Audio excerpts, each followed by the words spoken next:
Lee Summit is your destination for big city vibes and small town charm. Head to the downtown Lee Summit Farmers Market, where local meets fresh. Then grab a cup of coffee and discover a variety of shops and boutiques just around the corner. Continue the fun in downtown Lee Summit at a retro arcade bar. Discover your new beer at one of our 6 locally owned breweries. Cool off with some handcrafted cocktails at happy hour. End the night with live music and good company.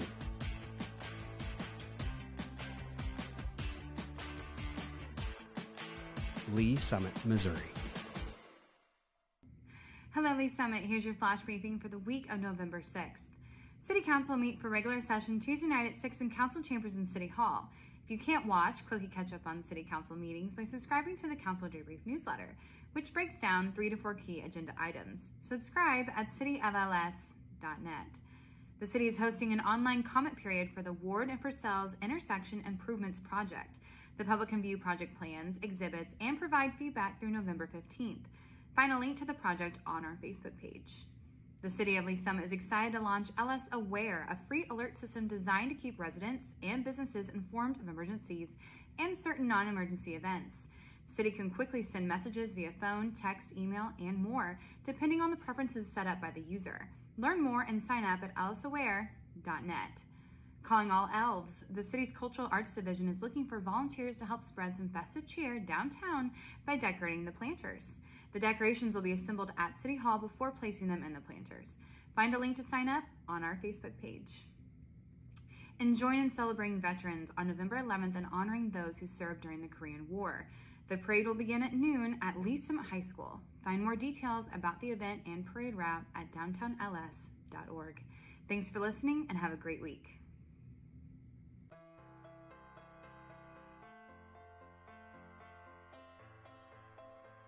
I'm Assistant Chief Jim Eden. And I'm Battalion Chief Ben Hicks. And today we're at Lee Summit Fire Station 3. Fire Station 3 was part of the 2016 no tax increase general obligation bond for public safety initiatives. The station was built and occupied in August of 2020.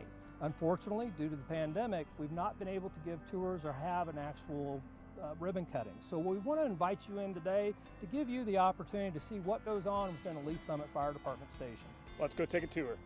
This is our admin side of the facility. We use this side mainly for offices. We have a lot of work during the day, whether it's training or doing reports or just generally taking care of the shift that we need to do. At this particular station, Station 3, we do have an assistant chief that works out of here.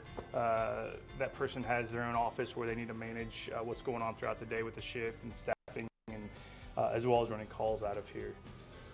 The captain has their own office as well. What the captain does is at this specific station is in charge of both the fire truck that's here as well as the ambulance. And so with all those personnel responsibilities as well as running calls and reports, that's where they work out of.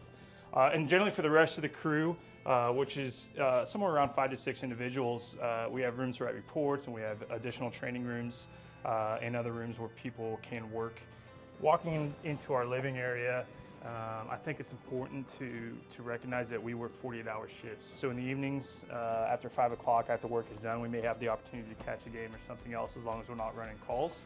And this gives us the opportunity to do that.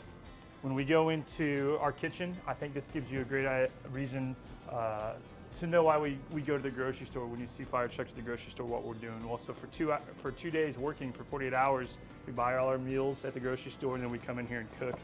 Just like you guys do at home. So everybody has their own fridge on each shift as well as their own pantry, and then we cook those meals here. Going into the sleeping side of things, we've got a couple different things that are significant. We have our own laundry room, which again is important when we're here for 48 hours. The opportunity to wash and clean our clothes and bedding is very important for hygiene. And walking into where our beds are, we keep the kind of sleeping quarters over on one side of the building. It gives us both easy access out to where our fire apparatus are, as well as kind of keeping it a little bit quieter for those people that have been up all night running calls. We have 11 bedrooms here at this station, and the reason we built it with so many bedrooms is we want to give ourselves as a city the opportunity to expand. So if we need to put another apparatus here or numerous other people working out of this station, that's already in place as far as infrastructure goes, and we don't need to go back and try to make it bigger or better, and that's really important for us, especially because the old station was so small. Back out on the apparatus floor, we had doors facilitated as many places as possible, so that way when we're sleeping at night and a call comes out, we can make our way out fairly quickly to get out onto the truck if we need to and run a call. On the other side of the station, we kind of have other stuff that we may want to keep separated if we want to. Physical fitness is very important to us as firefighters. So in order to better ourselves and make sure we're as healthy as we can to do this job, we have our own gym facility here that we kind of go throughout the day when we can and get an opportunity to come in and work out. Our goal when we run calls, when we get back to the station after calls, our goal is to get ready to go back as soon as we can to run another call. So we have the opportunity or capability here to fill up our air tanks. You can see firefighters wear the big air tanks on their backs, and they use those in a fire. We can come back and fill those up and make sure that we're ready to go again when we're wanting to go run another call. We have our own workshop here. We work on a lot of our tools and making sure that everything's clean and operational, and this gives us the capability to do that, again, to make sure that we have everything we need and we're as capable as we can be running calls throughout the city. Cancer prevention is very important in the fire service right now. Because of that, we have an extractor machine, and what this does is gives us the capability when we come back from a fire, we can put our bunker gear into this machine and get all that really nasty crud off of our gear. Again, kind of getting back to that cancer prevention mode, allowing us to be as clean as we possibly can for the next call. And finally is our bunker gear room. We each have our own individual locker. This gives us the opportunity to store our gear when we're not here working in between shifts, as well as keep a clean extra set on here in case we do run a fire and we need to clean our current gear. Typically, this is where your day starts off at the fire station. You come in and get your gear and put it on wherever you're working that day, and then you end the same way, bring your stuff back to your locker to go home after working. This is Med 3. This ambulance just currently moved into the station from Station 7. Station 3, since we've had it built, has turned into one of our busiest stations in the city. Therefore, we wanted to provide the best care in the closest unit as we could. So we moved one of our ambulances up, and this became Med 3 for this particular instance. Out of this station, we also have Pumper 3. And that's a fire apparatus that they utilize to run the calls on this west end of the city.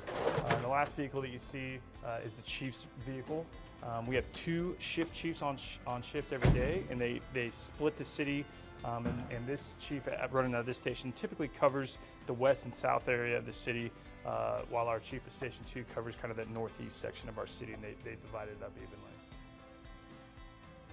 Thank you for going on a tour with us today. If you have any other questions about the Lee Summit Fire Department, please go to our webpage at lsfire.net or follow us on Facebook at Lee Summit Fire Department. Thanks for joining us on the tour.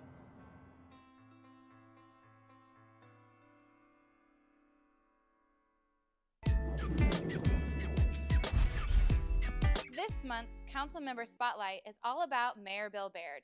Check it out.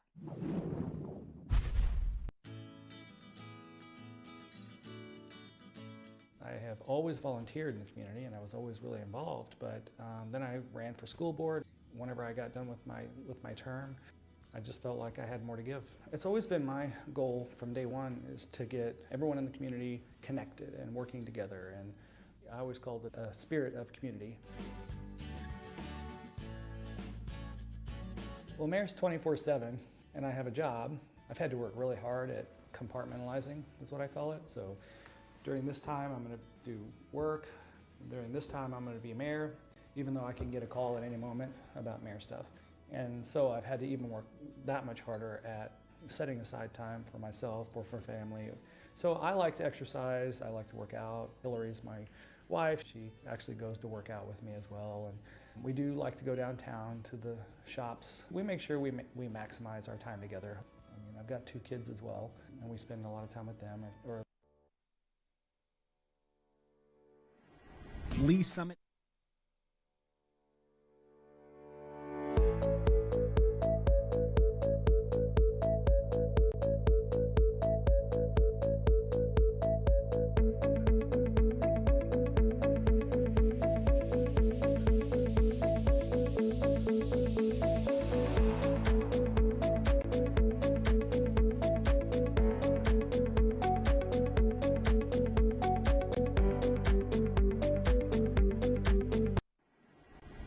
Summit is your destination for big city vibes.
Welcome, everyone. Would you please rise for the invocation and stay standing for the Pledge of Allegiance? Heavenly Father, thank you for the blessings for this community that we call home. Guide us in our decisions and help us rise to the tasks ahead of us. And as we focus on our duty to our community, may we share our commitment to our neighbors. Bless all those in attendance tonight. Amen.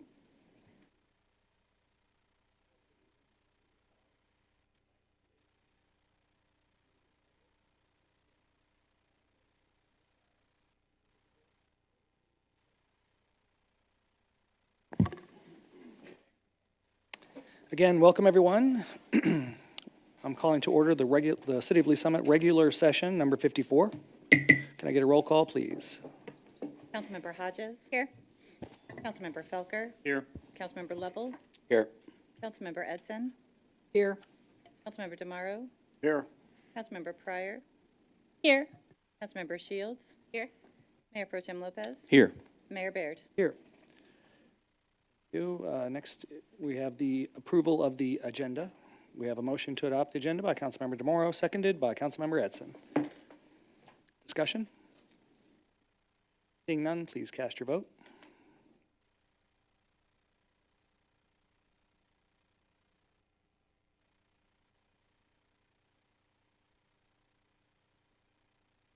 All votes are in. Please record the vote. The agenda is adopted. Thank you. Next is the approval of the consent agenda. I have a motion to adopt the consent agenda by Councilmember Edson, seconded by Councilmember Hodges. Discussion? Seeing none, please cast your vote.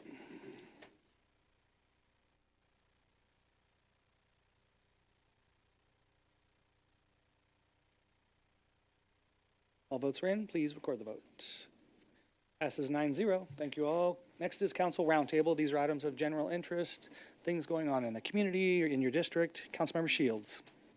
Thank you, Mayor. We have a big weekend for downtown. We've got the Veterans Day Parade and Chili Fest both going on Saturday, downtown Lee Summit. Thank you. Do you know what the weather's supposed to be like for Veterans Day? It was cold last year. Pretty good. It's going to be really nice. Sweet. All right. Thank you. Anybody else?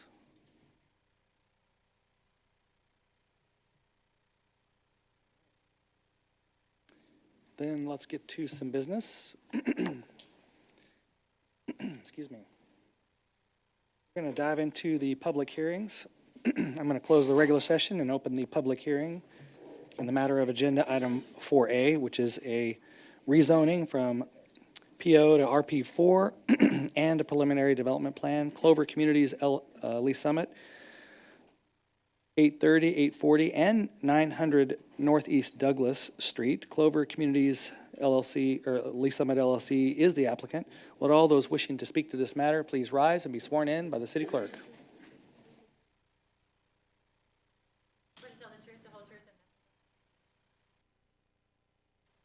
All right, thank you. Mr. Elam. Mayor, members of the council, Ryan Elam, Assistant City Manager. Just wanted to give a really brief introduction associated with these two agenda items that are up before you. First, we'll have the preliminary development plan application, the rezoning and preliminary development plan application. And that's going to give you everything that we would normally have with the PDP and rezoning process and all the details associated with the project. And then you'll notice the item immediately following that, item B, is the public hearing for the Chapter 100 plan. And so, again, that's the financial incentive aspect associated with the project. So ordering that this way, so we've got all of the project details out first, and then you can roll into the financial aspects, and their way they will limit the amount of repeated testimony throughout. And then this project was in front of the council with a conceptual presentation in July of this year. So this is kind of the culmination of that. Very good. Thank you.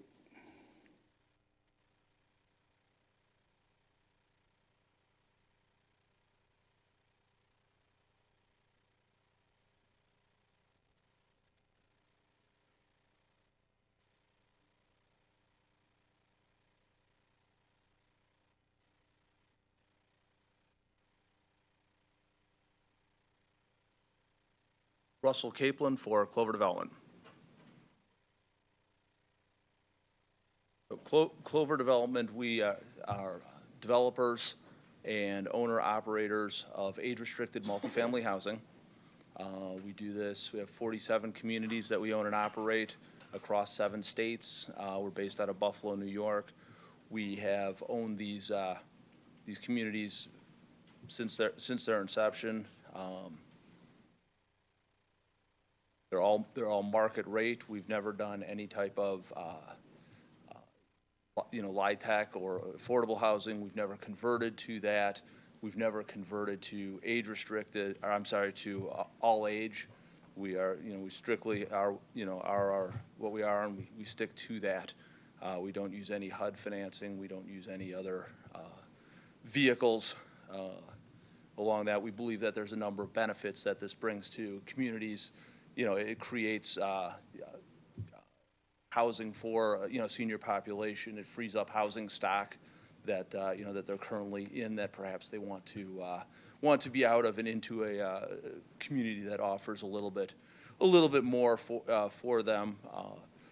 We target again, we don't do any affordable, and we also, if you've got $5,000 to spend on independent living, in retirement, there's all kinds of fantastic options for you, and there's wait staff at every meal and concierge services and what have you. But what we try to do is create what we call attainable housing, and it's housing for folks, for retired school teachers, blue collar workers with a pension, first responders, that group, which we believe is a demographic that has been unfortunately overlooked in new communities. We believe that we are good neighbors. We don't our peak traffic is almost none. We tend to be traffic avoiders. Our busiest times of day are between 2 and 3 in the afternoon.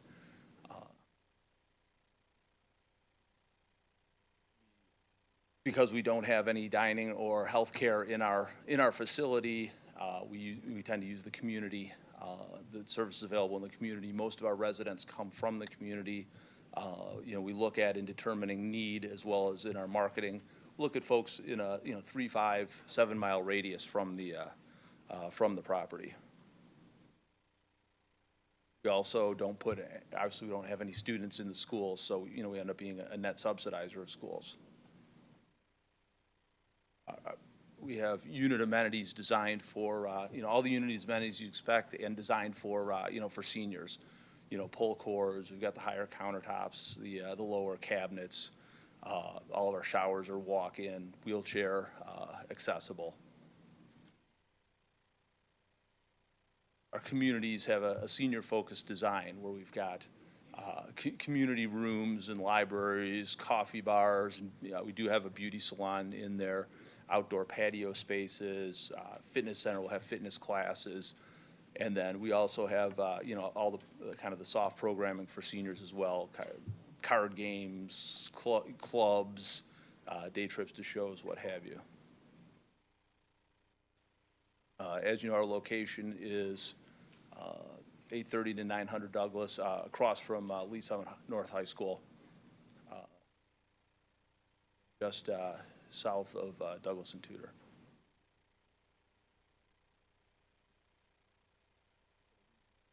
Site plan is set up like this, where we'd have a courtyard in the middle, and then stormwater to the southwest.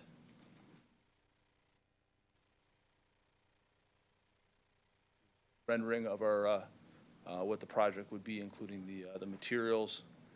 We've worked with staff to try to create an attractive and project exterior kind of designed to meet the goals. Be a 4-story project.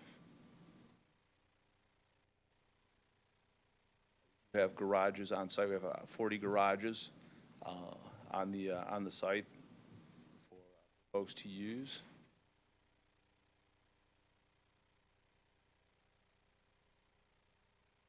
Plans.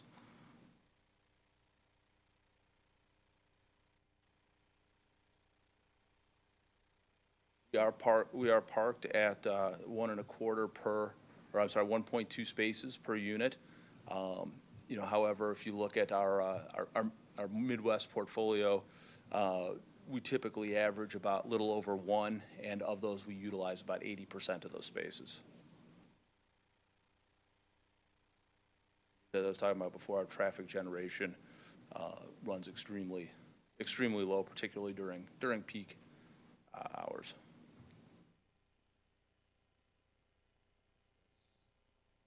Anybody has any questions? Or Usually we do, is staff going to do a presentation? We'll do staff, and then we'll ask questions all at once. Okay, thank you.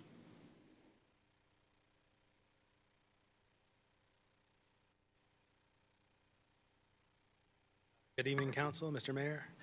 Shannon McGuire, Senior Planner. Please enter the record Exhibit A, list of exhibits 1 through 22. Please enter into the record Exhibit A, lists of exhibits 1 through 22.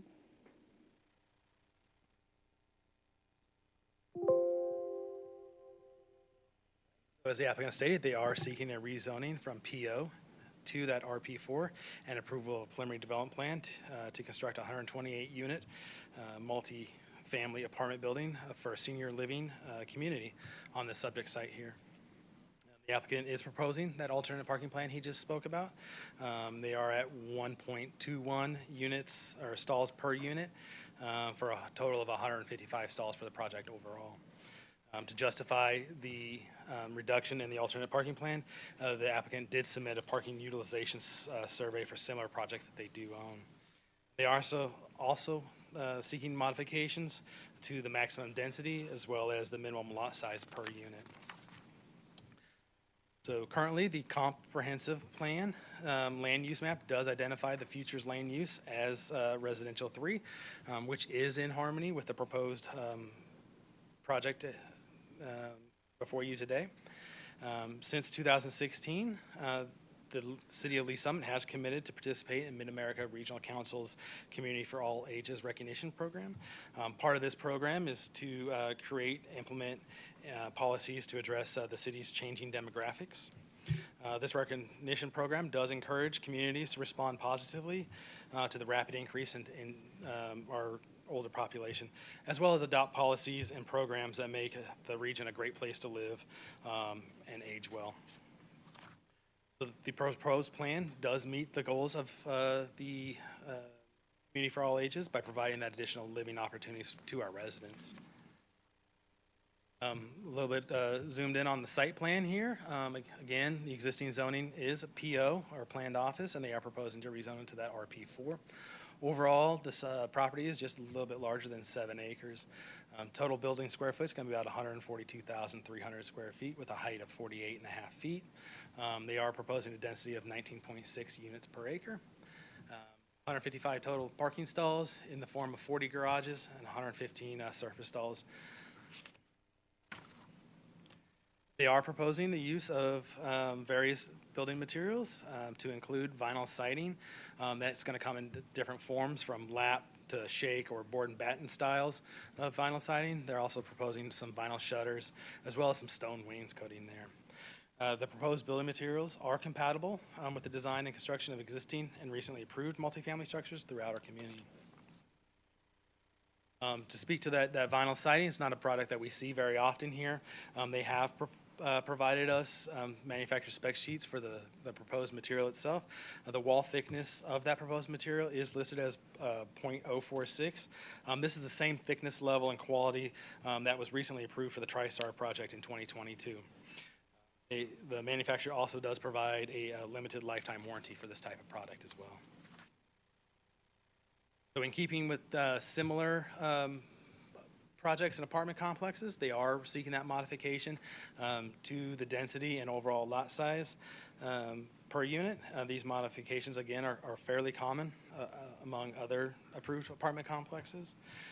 For context, the Douglas and Tudor apartments that are just on the north side of this project were granted the same set of modifications to have a density of 27.47 units per acre with a lot size down to a little over 1,500 square feet per unit. So the proposed modifications are in line with recently approved projects, and staff does find the request to be reasonable, and we do support that request. So with that, and with the conditions of approval as outlined here and in the staff letter, the applicant does meet the requirements of the Unite Comprehensive Plan, the UDO, as well as the Design and Construction Manual. I can yield for any questions you may have at this time. Okay, thank you. Questions for staff or applicant?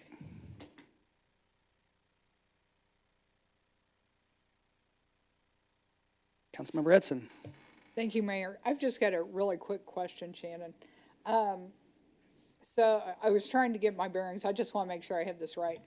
On the right side of this drawing right here, the gray, is that Douglas up and down? Correct. Okay, and Tudor across the top?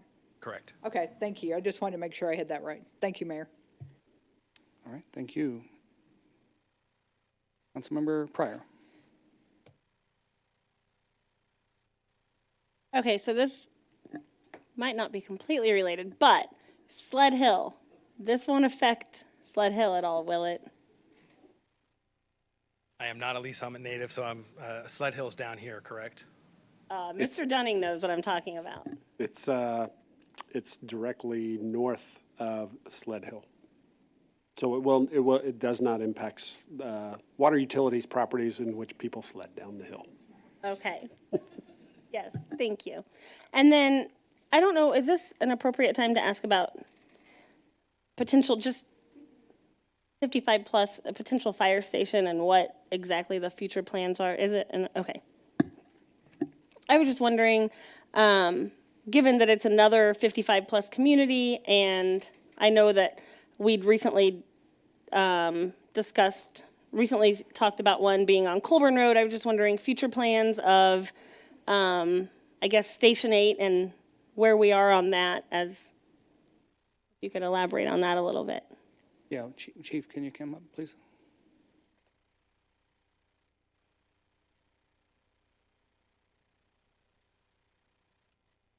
Good evening, Mike Snyder, Fire Chief. Great question. If you recall from the no tax increase bond issue that was just recently passed, it did allocate resources for the purchase of property and the design for Station Number 8. There's no plan at this point on when that construction would begin. I do think that, and as I've spoken, as each of these communities have come forward, not one of them alone places a great burden on our resources. When we look at like facilities, it's about a half call per bed is how you, or per apartment is how you can look at that from a resource demand. But the cumulative effect of all these types of facilities coming is definitely going to be seen as we move forward. So with no plan on the timeline for Station Number 8, I think this definitely brings that up for discussion as we continue to move forward. Okay, thank you. And is this something that will put your call load volume is this something you guys can handle currently? Or is this something that? So it's a very tough question. Like I said, from a singular facility, I can look at you and say, yes, we can bring on that demand, which this one I believe is about 128 beds. If we look at the other, compare it to the others, we're going to expect probably 60 to 65 calls. Now, we have a couple facilities that their demands are much greater on us than what you would look at, so I would kind of taken them out as the anomaly and looked at the others as the consistent approach. With the addition of multiple facilities like this, the demands continue to increase. And, it all goes back to what's the expectation of the citizens? How much do they want us to be available to respond? And as we add facilities, obviously our availability to respond decreases. Okay, thank you. I just know the Lee Summit's we support first responders again and again in the city, and I just want to make sure, and we've come to expect a fire truck and an ambulance and a police car there pretty quick, and I just want to make sure we're still able to commit to that level of service. But, so thank you so much. And then how, going forward, how do we continue to make sure that Station 8 is, when would be an appropriate time to continue discussions on that?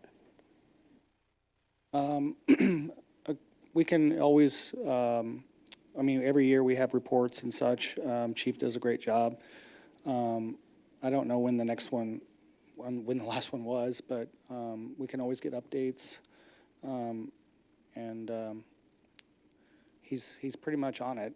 every time we ask him to speak. So I don't know, Mr. Denny, when the next one is scheduled for.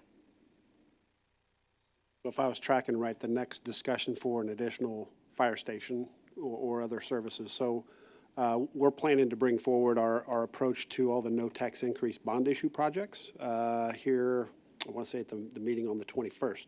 So we'll be having related discussions with all those projects with you all. That's probably the next time that we'll be visiting these types of discussions with you all. And when did you say it was? Sorry. I believe we've got it scheduled for November 21st. Oh, okay.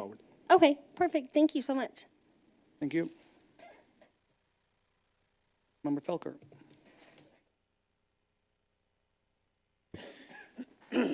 Thank you, Mayor. So a couple questions, maybe for Dwyer.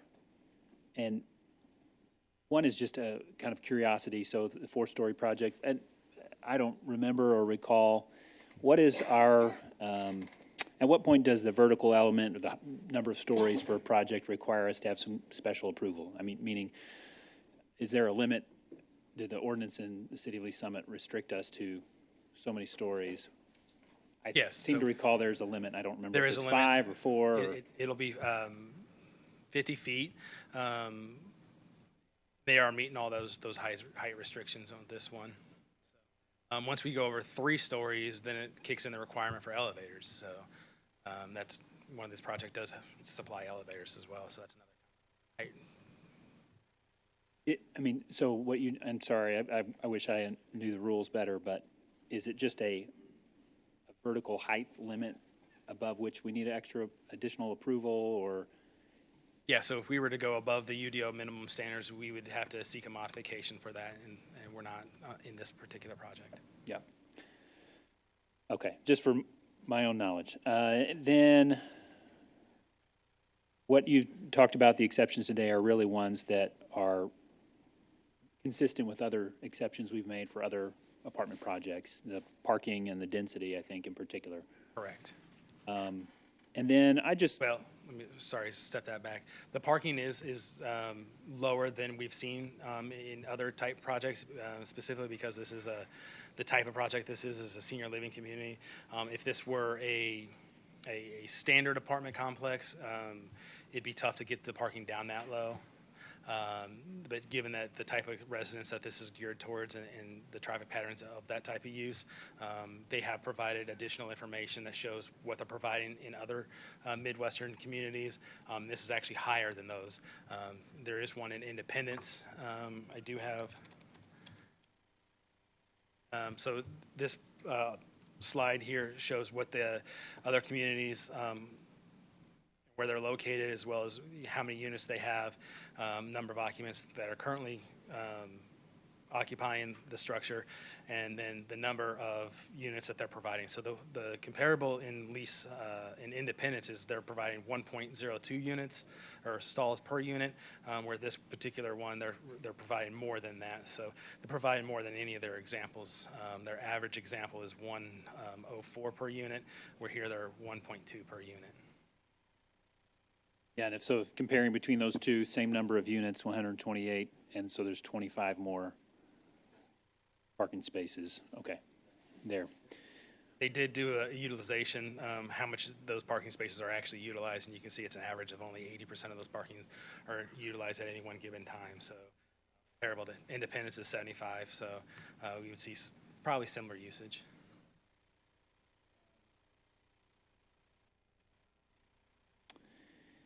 So that the exit to the east of the development is on the opposite side of Lee Summit North High School, but I think that is the faculty parking lot, or is that a student parking lot? I am unaware of who parks in that particular lot. Well, when you look at where this exits, I think, okay, there you go.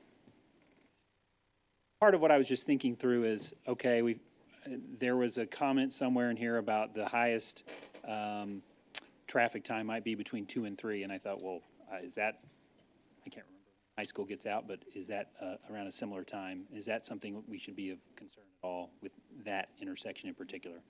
Right, so as the applicant has given us some information, their, and they can speak probably more to this, but their peak users tend to avoid high traffic times, so they'll learn that if that is a congested intersection around that ingress and egress at school time, they would probably avoid that, so.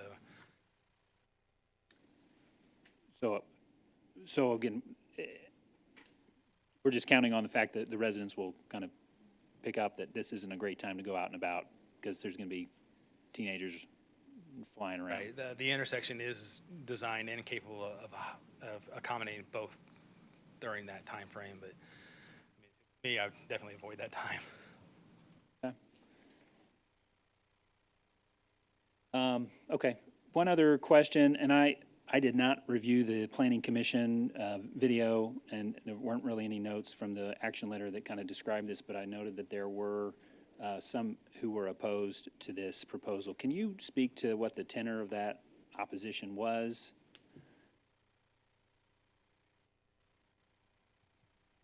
Trying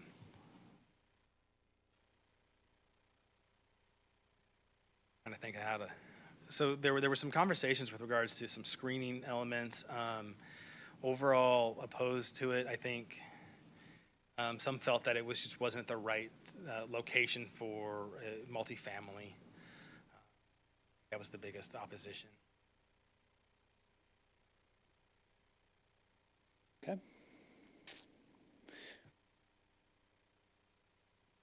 And then I have one question for the applicant. So I noted that when you're in the age restrictions of 55 plus, and then the rule is you have to be 55 plus to live there. How do you all, you're doing this across the country, how do you enforce that? How do you go, that seems to be kind of a messy, to enforce that might seem a bit messy. So I'm just curious what your experience is. If you're doing this all over the place, you probably have a standard procedure for how you assess that. Well, obviously when we go through our leasing process and we sign leases, we check IDs, make sure that people are actually, 55 plus. We keep track of who the occupants are in the, in the units. And then obviously if we were to see kids running around, staff would inquire as to why that was taking place. Okay. And I don't know, thinking like self-reporting, not self-reporting, but other tenants. Tattletaling is kind of the certainly that word I'll use. Certainly that would take place, but I think that most of the people that sign up for 55 plus communities and the amenities and the activities, none of that is geared towards families. So I don't think that they would necessarily, if you were a family, wouldn't want to live there. Your experience with your, 100, well, I think you said about 50 of them were the senior living from the 150 that you have are. That's not a problem you deal with very often. Correct.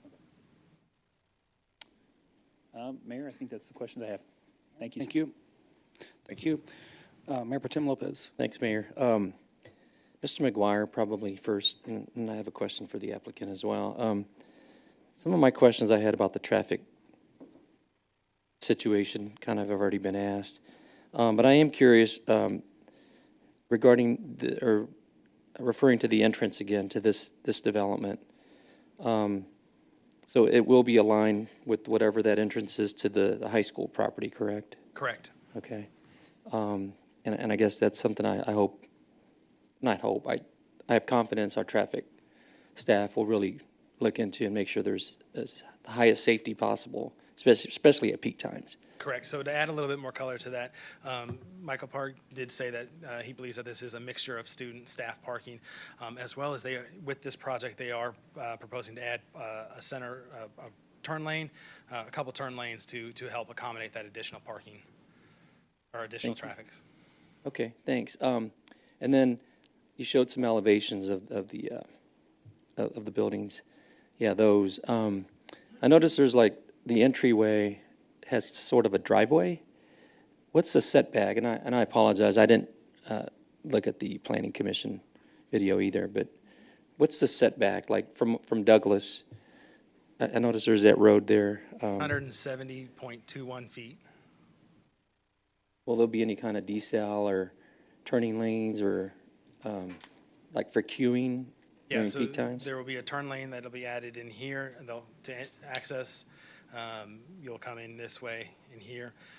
This entrance that you see down here is a gated fire entrance only, so this will be the sole entrance and exit of the site. Thank you, appreciate that. And then I know that, not getting deep into, I know there's a project just to the north of this site that is also, I believe, multifamily that came before our body here. Correct. Not too long ago. What kind of buffering, I guess, will be involved in this project, whether it's landscaping or whatever? So between the two projects, they're like projects, same zoning, same use. There's no requirement for any kind of screen buffer between the two. There is existing tree line there that they are proposing to remain, but there's no minimum standard between the two uses because they are identical uses. So similar to if you had a commercial property next to another commercial property, there's no screening requirements between the two. There is screening requirements on the south as well as the west. Okay. I know that's more kind of industrial down to the south, or to the west, I guess. Okay. And then lastly, I guess, I mean, I know at this point in this public hearing, you don't need our opinions about aesthetics and stuff like that, but I just would hope that it looks like it's 4 stories, is that right? Correct. And I think that question was asked a few minutes ago, so that falls in line with the area and the different zoning in the area. Correct. Okay. And it looks like it's going to be set back quite a bit to the west, where it won't be so imposing on Douglas, I guess. And the design features that we've been showed. Again, I know this is not opinion time, but I just would hope it's consistent with what's along that corridor, especially the high school across the street. So, okay, I appreciate that. I think that's all I have for now. Thanks, Mayor. Okay, thank you. Councilmember Hodges. Thank you. So I had a question. Do we know what the capacity is for all the 55 plus facilities that we currently have are at? I do not have that number now. Okay. Because I was also curious about, I know we do a study for multifamily, but do we have a study that shows what the need for Lee Summit is according to a study where we should be at for 55 plus facilities? I don't know of a study that we currently have.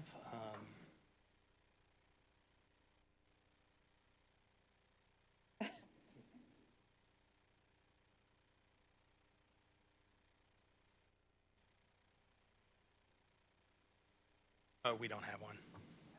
So I guess my question would be, how do we know when we've peaked? I mean, I know we can always have more of stuff, but I feel like I'm thinking of 2 other projects that we have already approved that haven't even started being built yet. I just worry that we're oversaturating. So I'm just curious where our science is behind, yes, this is a need for Lee Summit on top of what we already have and what's coming and has been approved already. So, Ryan Elam again, Assistant City Manager. So the multifamily study that was done that was updated in 2022, the focus of that study wasn't age-restricted housing, but it was a component of that. And then through the work done with the comprehensive plan, as well as looking through kind of the census data, the aging population is one of the largest demographics currently in existence, if you will, and it continues to grow. So essentially, if you look at our comprehensive plan and the work that was done with that, it showed that our population was going to age and it's going to continue to age, and that kind of mimics trends across the country as well. So specific up-to-date market inventory numbers, we don't specifically have. However, the applicant may have some market insight that they may be willing to share with us. However, our comprehensive plan and the study that we did would indicate that the population is aging and that this is going to continue to be a need. Okay. I feel like they may be aging now, and of course we're always aging, but I do worry that at some point we always peak at some point, and then there's always a decline. So I think my worry is that we don't overdo it, and then we're left with empty facilities that are not being at capacity or being fulfilled the way they're supposed to be. So that's just a worry. So I was curious on the numbers on that to see where we were at. Because I will echo Councilmember Pryor. Again, going back to the fact that we have two that we have approved that haven't been built yet, that are pretty big facilities, I feel like, and then the weight that it'll put on our public safety. So I don't know. I don't know. That part does kind of worry me. So I appreciate your answers. Thank you. Thank you. Councilmember Shields. Does the applicant want to? Sorry, I thought you were checking with the applicant. Councilmember Shields. Thank you, Mayor. I guess I was going to ask staff about the existing multifamily studies. I do recall it talking about that there were, not just that it addressed the demographics, but that there was a shortage specifically of senior housing, if I recall from the last time that was presented to us.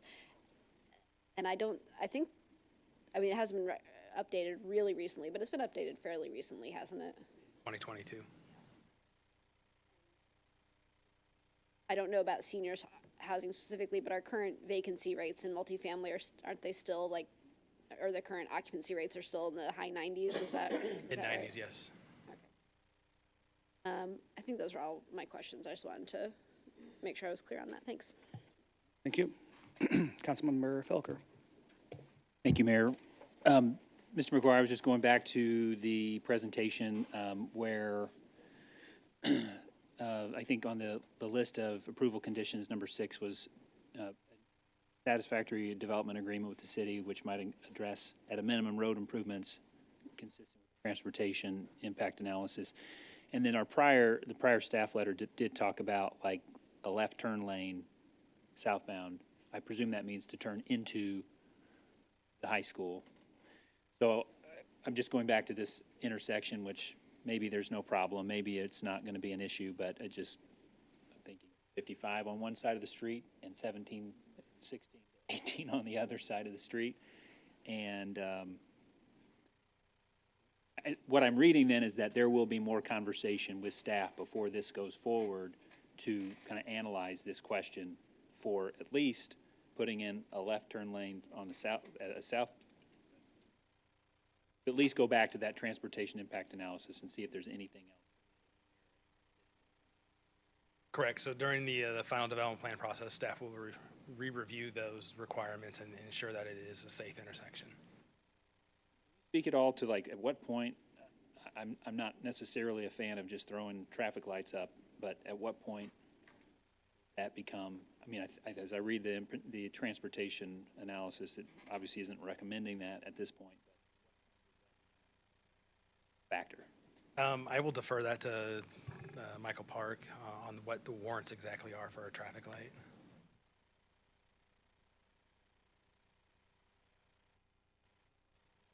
Exact numbers, Michael Park, just precise number of cars per hour. No. Park Director of Public Works. I would say it's extremely unlikely this intersection would warrant a signal based on the type of development that's now proposed on the west side in alignment with the Lee Summit North driveway.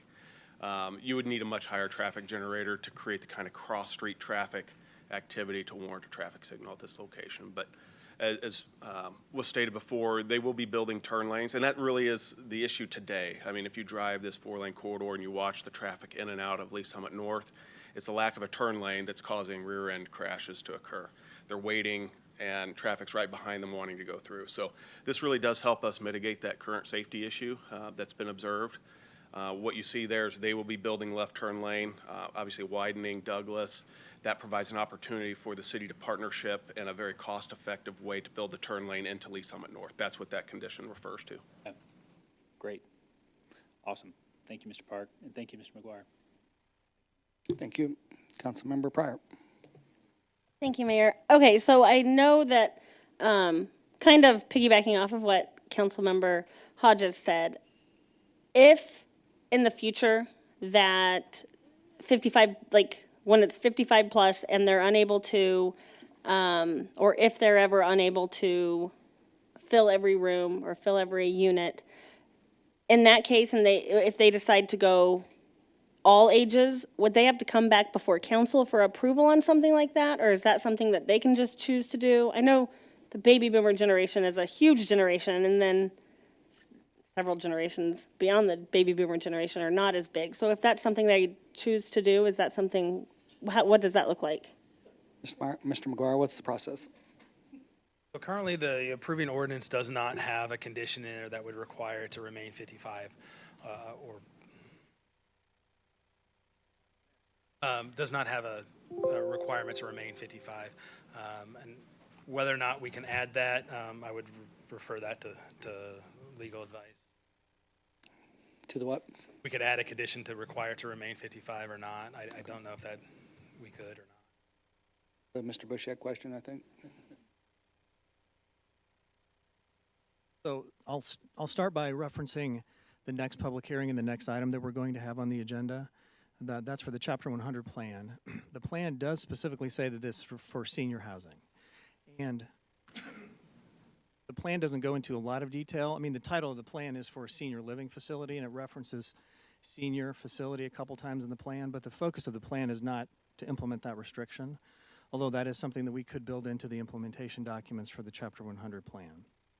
So that's kind of answers your question, but that's the next public hearing. And to include that type of restriction on the land use, that would have to be a specific addition. Even though, as a land use matter, companies representing that this is what they have built in the past is this, and this is their intention, there's no legal restriction on them changing to something that's not senior as a land use matter. Okay, thank you.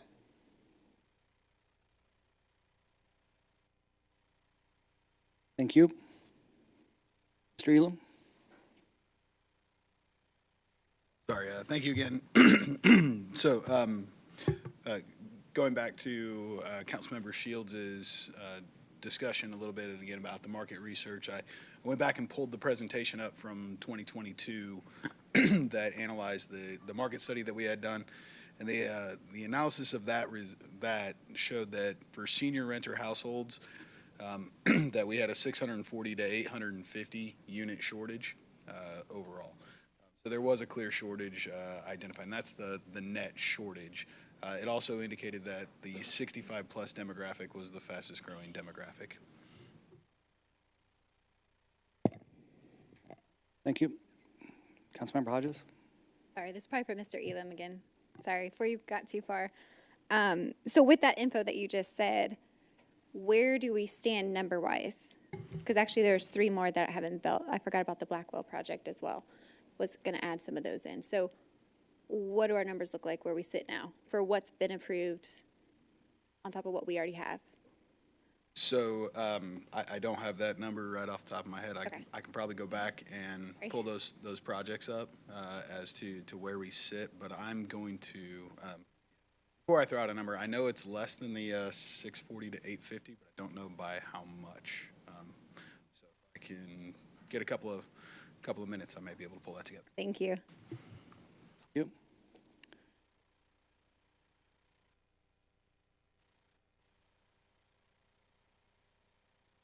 Okay, I'll ask a couple questions. Most of my questions were about the right in, right out, the turn lanes and such, but I think we've covered that at this point. Mr. Park even elaborated a little bit. And then I was wondering about the southern entrance. Southern entrance. That's a fire entrance only, correct? Correct.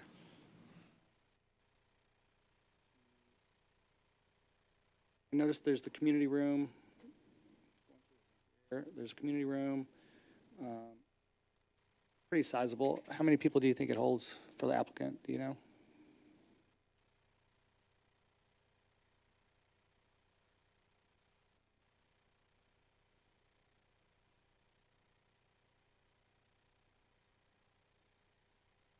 Do use the community room for events. In terms of its exact occupancy, I'm not sure. And it was sizable, and it's on the back corner. Can you, while you're up here, can you speak to just demand and the kind of analysis you do to decide whether or not you want to build in a certain community, senior housing? Yeah, absolutely. I appreciate the opportunity to do that. I guess the first thing that we look at is, because like I mentioned, these people are already living in the community that are going to be our residents. You know, they're already, you know, for example, receiving ambulance services where they live right now. But, you know, we look at it, and there's currently right now 65 and older, there's over 9,000 people living within a 3-mile radius over 65, and 15,000 living in a 5-mile radius. So, you know, we believe there's a significant number, you know, of seniors in that. You know, the other projects that have been, you know, approved in a lot of the existing stock is the higher end full service independent living, and in a lot of cases, the you know, the CCRC, the Continuum of Care Retirement Communities. And we do not compete directly with those. We're offering an alternate product for folks that, you know, either don't want those services or are unwilling or unable to pay for those services.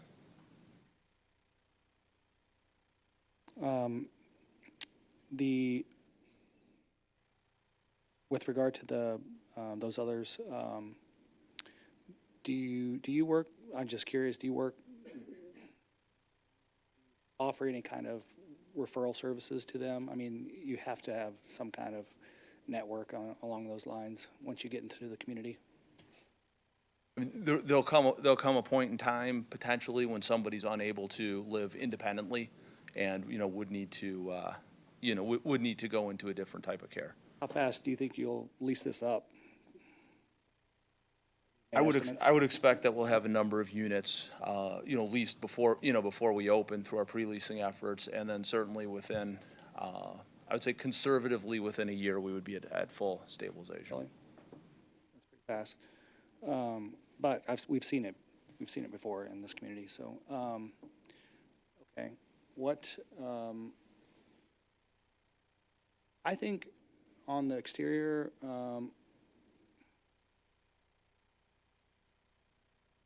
It is a tall building, so just making sure that it looks like you got some good landscape in the front there, just things to create depth.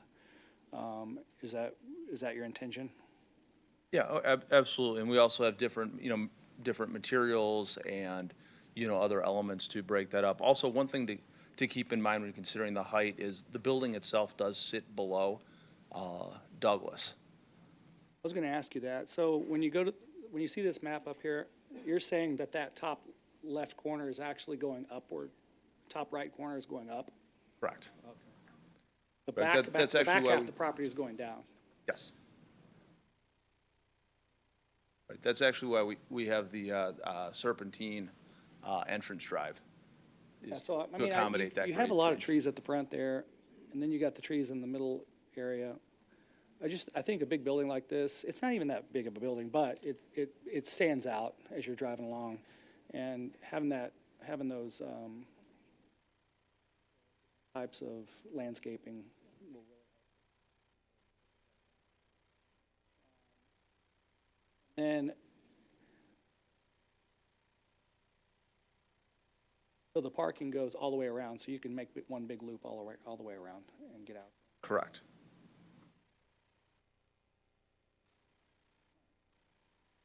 Very good.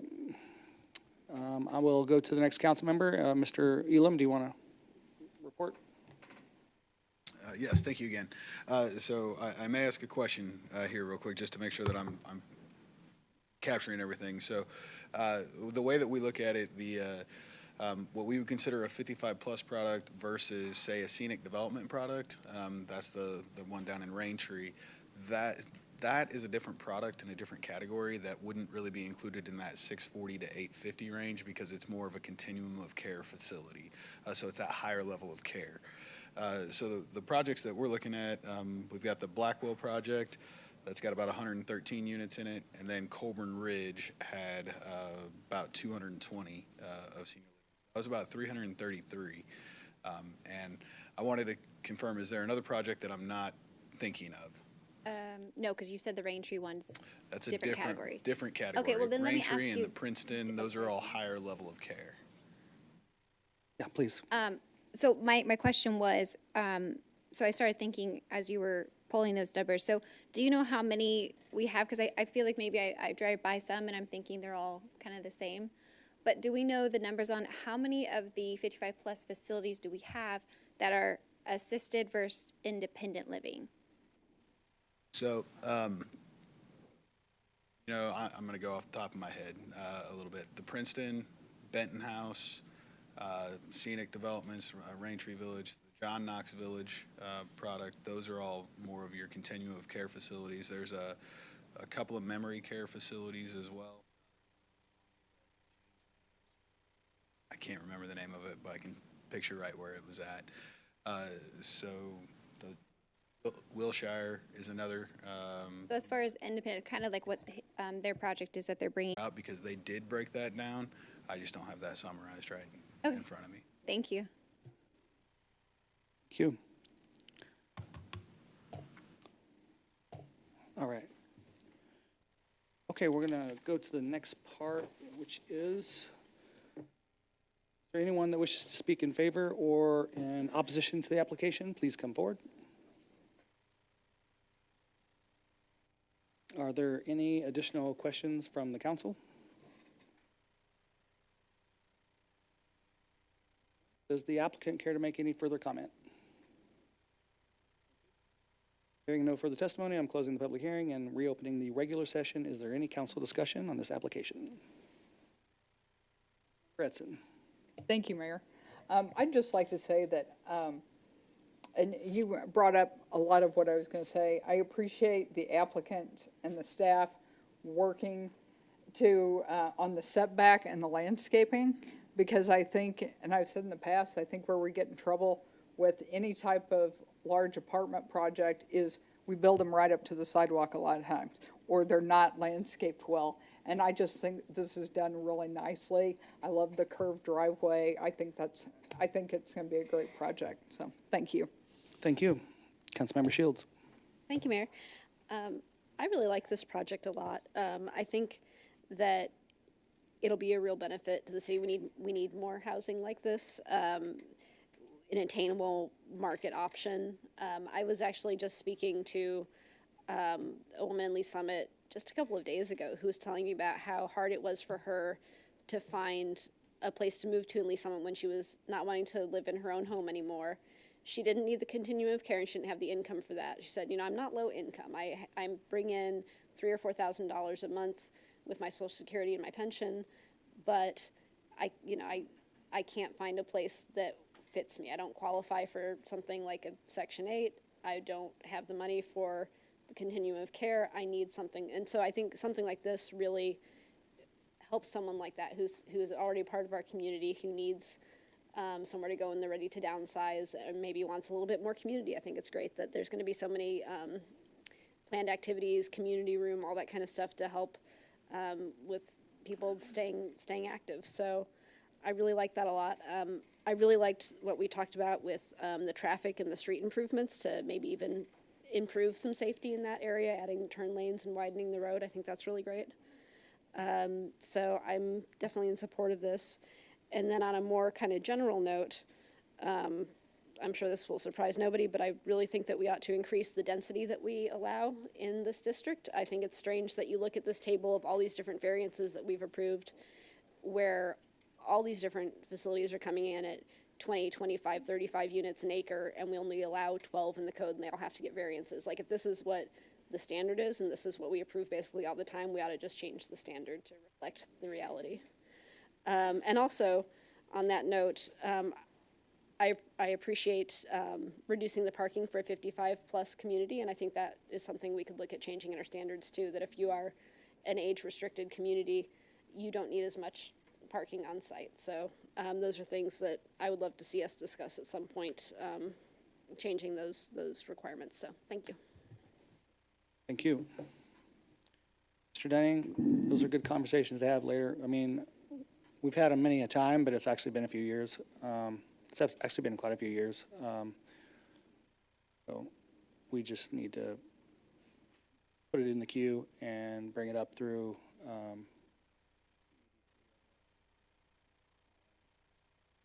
I do think, yeah, that's another topic, but thank you, Councilmember Shields, because now you want to get me talking about that stuff, and that's not the focus here. Okay, let me get back to the council members. Councilmember Felker.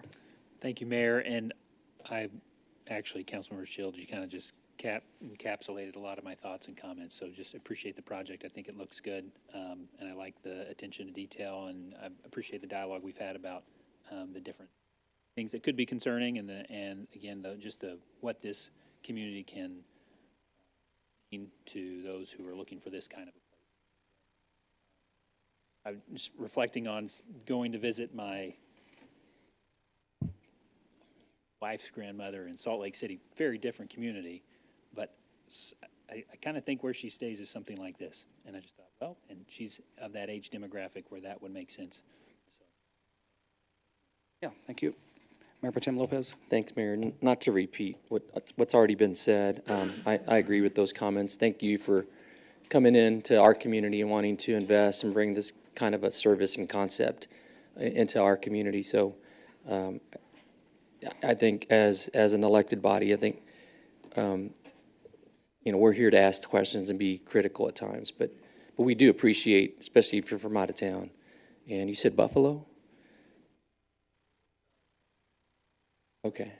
I was just curious if you're a Bills fan, but that's okay. No, but thank you for coming into our community. Thank you.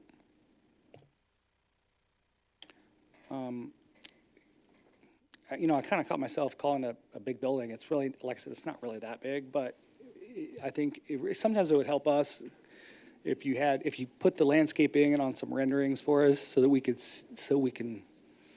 it's just, I don't know, it just really helps us visualize it, because this right here is a great PDP, but, and it shows the landscaping and such, but it's a little easier if we have some, some kind of visual of what it would look like.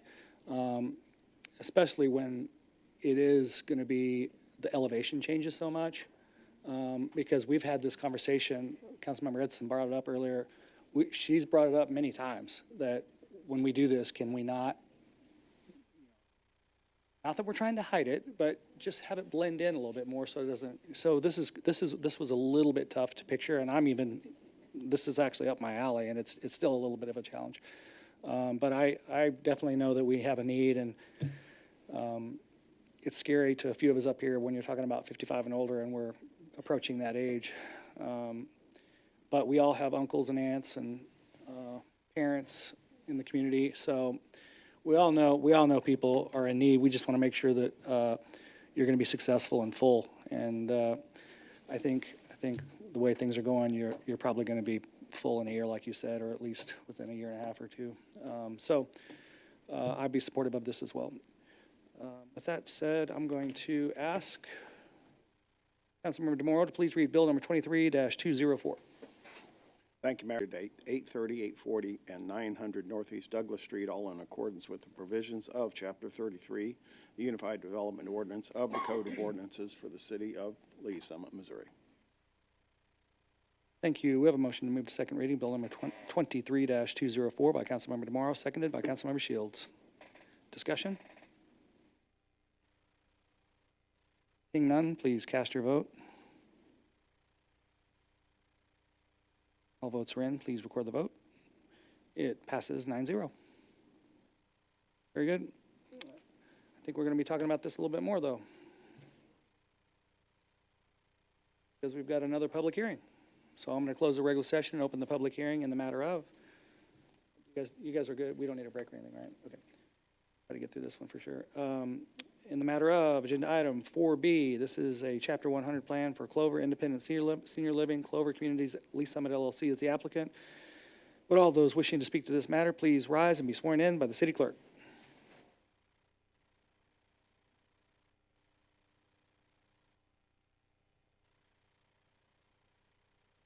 Good evening, Mayor, Council. Kirk Peterson here on behalf of the applicant.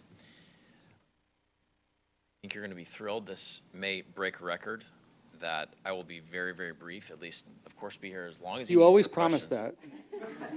So I learned from a pastor one time that if you say that at the beginning, it lets everybody be at ease. It does. Because otherwise they fear you're going to go really It does. long. It's like saying that, hey, I'm gonna get you out of here a few minutes early, and people just, they're like, oh, we're gonna get out early. So I'm sorry that I just gave that away. But in all seriousness, we obviously just talked about this a lot. I know this is a separate public hearing.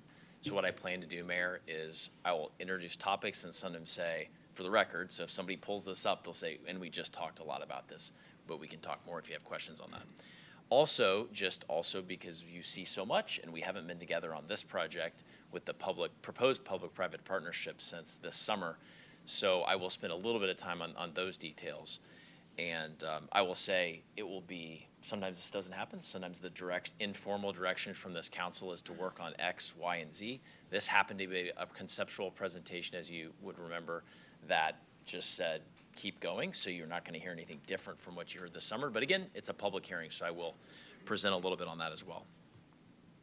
As you saw, Mr. Kaplan here is with me, the development director for Clover. In terms of the developer, you've heard a lot. I will just say this. They have a very, very impressive resume. This is the ultimate. Sometimes I hear the mayor say we need a proven developer, right, coming in and proposing projects. This is kind of the definition here for this particular product type and their experience. I will pause for a minute because we've had a little bit of discussion on this tonight. I actually find it quite intellectually engaging. The idea of, is there demand? Is there too much supply? Is there not enough demand? How do those mix here in Lee Summit? So just a couple brief comments on that. One, I would say, as you can see on the screen, I won't read the bullets to you. You saw this summer, but it's empirically true that there's an incredible growth and need for senior. It's not something we're going to need for a few years. All the data shows we're going to need it for, a generation here. After that, it's not that it drops off the map. There may be a little bit of a reduction, but our population is also growing. So we're going to need a lot of senior forever. I would say specifically when it comes to the idea that has Lee Summit, I'm not going to repeat what Mr. Elam said. There was a lot of good things that were shared there by staff. But I will say this, when we talk senior, because we say senior, which is like saying vehicles, right? Well, there's trucks, there's little cars, there's big cars, right? There's all sorts of things. Senior, as also Mr. Elam kind of teased this out in some of his responses, is an entire spectrum of housing for people of an older age. And so what I draw attention to, and again, this was said in parts when I kind of bring it together, I think the two projects we were talking about that were most recently approved, we're talking about Scenic on 150, right? And we're talking about, we say Colburn Ridge, I can't remember the name for it, but that was the very, very fancy one that I was here in part of that overall project with the flyover through, and I'd call it a Cadillac. And for both of those, I think Mr. Elam even used the phrase, both of those are continuum of care. That is, now, I don't think Scenic has anything like, as I recall, independent living, which is this, again, getting terms right, 55 plus, independent living. The Colburn Ridge did have a piece of that, if you remember, but it was one piece of an overall project. So just saying, I highly doubt that any professional would find in Lee Summit, that's my polite way, highly doubt, meaning it's just not true that we're anywhere close to providing enough housing for our seniors to stay. And I'll end with this in terms of value propositions. We want our seniors, I'm positive, we want our seniors to stay here. It's important. We don't want them to go to Overland Park or wherever they might go, right, to find housing, to stay and spend money and be with their family. We want them to stay here. But back to the point, is there demand? Absolutely, and you haven't seen a new project like this that's specifically focusing on 55 plus. So kind of bringing together a lot of dialogue that just happened in the last public hearing. We don't really need to touch on the project location. We've done that. We've also talked about the project, much more advanced drawings than from this summer. There's an actual PDP, obviously, you just approved. We talked about unit amenities. We talked about unit amenities that are general. We talked about age-specific ones. We talked about community amenities, both this summer and when Mr. Kaplan just presented. I am going to pause for a moment on the target resident. It was said once, but it's deserved to say in this hearing because it's fundamental to the idea of why you might support not only the project, which you just did with your first reading support, but also a public-private partnership, which is, this is not only high quality, it's not only meeting demand that is, substantial in Lee Summit, but it's meeting the need, and I'm gonna not call it, there's so much, talk about word soup, again, alphabet soup, and words, affordable, attainable. I do think this is best described as attainable, and that's how I described it this summer, right? Affordable has other connotations, which are neither bad nor good, but I would call this attainable.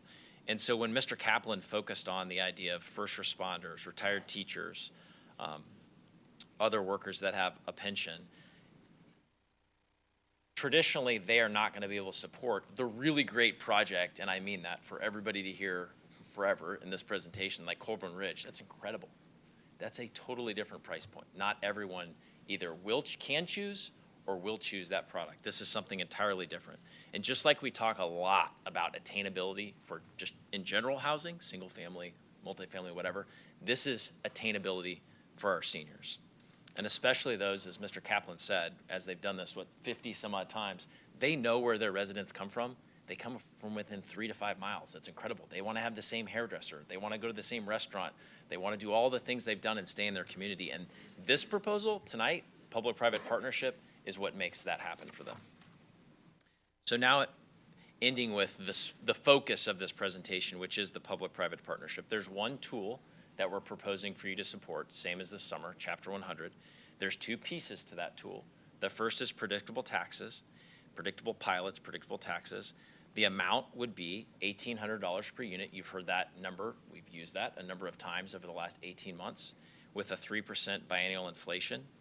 The purpose for that, I feel like I just need a buzzword. I just need to say one word because we say it so often, but it's our friends at the county. It's incredibly volatile, as you know very well. And locking this in for 10 years is fundamental to the financing. You've heard it 100 times because it's 100 times true. You'll see in a minute when you've seen it in Mr. Bouchek's written presentation like I have, you'll hear him draw attention, I imagine, to it in a minute, which is the actual valuation of the $1,800 per unit. When you look at when Mr. Bouchek talks about how the county arrives at values, you'll find it's very close to what they've said they would do. But again, frankly, we don't have the professional trust that will always be the case, which is why it's important, but it's not a, quote, big abatement. It's very close, as you'll hear him say, to what the county says they would put it on the books for. So again, there just are not many options for this exact product type, and we just think it's an essential part of making sure our seniors remain here. The second piece, besides the predictable pilot, is the sales tax exemption on construction materials. This is on the screen in front of you. You can see the bottom line at the top and the bottom. The bottom line at the top is the estimated savings for this project, which is about $400,000, and the bottom line at the bottom indicates the city's participation in that overall savings. Finishing, I say this every time because I mean it. I think intellectually, from my perspective, as I look to where you sit right now and look back at me, your job is to make sure that whatever you support or don't support ultimately looks at what's in the best interest of the taxpayer, the resident of Lee Summit. So just to end with a couple points on why we believe this is compelling and hopefully deserves support tonight. First is, this is in the economic development policy, an area that is identified as a key area, a targeted area for economic development and use of this type of tool, Chapter 100. And you can see the map on the screen. Second is, as I won't repeat it in depth because Mr. McGuire actually brought it up in his presentation on the PDP rezoning discussion, was Ignite's goal for senior housing and such. So we always look to what is Ignite, what is the roadmap telling us there. Third is what I couldn't help myself already say because I believe this deep down in my soul. This is important not only in Lee Summit, but every community that I get the opportunity to work in, which is making sure seniors, and in this case, we say active seniors, this is 55 plus, this is not continuum of care, 55 plus active seniors can find something they can afford that's nice in the city and stay here. So why does that matter? One reason is because active seniors have discretionary income, right? They're not putting kids through school or usually paying for weddings, you know what I mean? They have some money and they spend. And I heard many times from this body, particularly on the Douglas corridor, how it's important to support those businesses. Well, just like they will come from 3 to 5 miles, they have used those, but that's where they like to be. This continues to support those businesses on the Douglas corridor. That also generates sales tax, right, when they're spending, which helps the bottom line of the city. And in terms of property tax, the numbers are impressive. The $1,800 a unit generates significant dollars for the city on a piece of ground that's generating virtually nothing right now. So across the board, when you look at economic impact, it's all a positive story. Lastly, this is something that I've seen in Prairie Village and a couple other cities firsthand over 10 plus years. And I'm just betting some of you in your mind can picture real world scenarios where you've seen this play out. Same with my family. Oftentimes, our next generation up lives in a single family home, whether it's spouses or one spouse has passed away. And the idea of leaving that house is really hard, And yet that neighborhood, even though it's great to have grandma and grandpa in the neighborhood, oftentimes is looking for that revival in terms of people coming in that are young families that are working the yard, and putting money into painting the house and turning over the neighborhood, as some people refer to it as. Providing housing that induces people to feel like, man, I can afford it, and it's really nice, and it's 3 to 5 miles, it's in my neighborhood, allows neighborhoods to open up, as we say, and allows that turnover, and it really matters. It changes neighborhoods. So with that, I think that's counted as short. I think there's a great need in Lee Summit. This is an incredible project, and we just hope you see the critical nature of the Chapter 100 benefits, and look forward to answering your questions after Mr. Bushek speaks. Thank you, sir.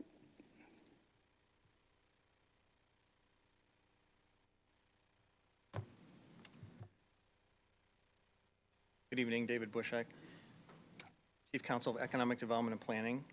I'd like to start by entering into the record Exhibits 1 through 5 that are in your packet. Please enter into the record Exhibits 1 through 5. Listening to this discussion, it just occurred to me I will be eligible to live in this in 24 days. Oh, my. So this Christmas, I will be an active senior. Wow. So we start with the usual analysis here. During the and this is a bit of a repeat. I'm sure you're familiar with this by now. During the construction period, they're requesting the sales and use tax exemption on construction materials. And then during the first 10 years, the abatement request is equivalent to, by our calculation that we've talked about in the past, 14% of what the county would probably put this on the market as. And then this is where we get into the debate. If they were to appeal their taxes, would it be closer to the 1,800 versus the 2,000? Maybe so. Depends on a lot of variables. But of all the projects we've seen with the fixed pilot structure, this is probably the most nominal abatement request that we've seen of all the fixed pilots for residential. And the analysis, the benefit to the taxing districts, the properties producing very nominal taxes today. During the first year of the pilots, $273,000, and then over the entire 10-year period of the fixed pilots, about $2.68 million in total revenue. The value of this request to the developer, the project total is about $23.1 million. And so again, this is sort of at the very low end of the request that we've seen for fixed pilots and the sales tax exemption request. It's only 3% of the total project costs. The impact to the city then, we quantify this down here. And of the total real property tax abatement that we're calculating, the city's portion is about 17% of the total. And as you saw in the previous slides, the sales and use tax exemption, the city's about 25% of that total. This then is our simple one-page summary of what the incentive request is to make sure that you're clear on this. Both tools are through Chapter 100, the sales tax exemption at 100%. The real property tax abatement, as I said, at 14%, and then the total calculation is about 3% of total project cost. That's the two components of the developer's request. This is the chart that we've included in the packet many times. We've talked about this extensively in the past. It's here for a resource. I won't focus on anything in particular in connection with this public hearing. One thing I will note, just sort of a footnote, which is not directly relevant to this hearing, a lot of the projects are in red, which are still the pending projects. So there's a number of these that you have acted on already to some degree. They've been approved, and they're still pending, I think, largely due to the current interest rate climate that we're seeing right now. Then this is the last slide that I have to discuss, and this is also identical to the slide that you saw 2 weeks ago for a conceptual presentation, so it's the exact same data. And the key data points here are the actual taxes per unit for the projects where you've approved Chapter 100 in the past, and then we have our sort of running tally of the pilots for the projects that you have approved, and we get all the way down to the prior mixed-use project, which has not been approved, but you saw the conceptual last week, last council meeting 2 weeks ago, and so I included that on the list just as a point of reference. And then you see this project at $1,800, so this is at the highest benchmark of any fixed pilot that the city council has acted on in the past.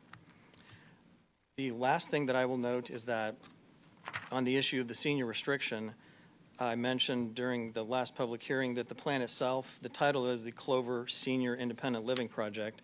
The word senior appears 2 times in the plan, And it's clearly the intention that this is intended to be a senior project, and we can carry that restriction forward in the implementation documents. So during the entire 10-year period of the fixed pilots, it would need to continue to be senior restricted just as they've represented. And presumably the company will have no problem with that, given that's exactly what they're representing to us here tonight. That concludes my comments. All right, thank you. Questions for applicant or staff?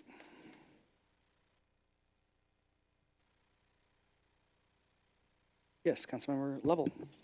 Thank you, Mayor. So if that restriction for the age restriction would be for the duration of the pilot, right? So it's 10 years. Correct. What is there, if anything, after that expiration about this being a senior? Probably nothing we could do at that point to do that.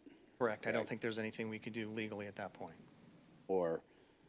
And it would only be in that 10 years, regardless if, financial, climate, whatever, project, anything inside that 10 years. And the only reason I ask that is I'm just curious, think 30 years down the road, 20 years down the road, what is this project, right? Is it still senior living, or is it, and it's kind of smaller scale, using some different materials?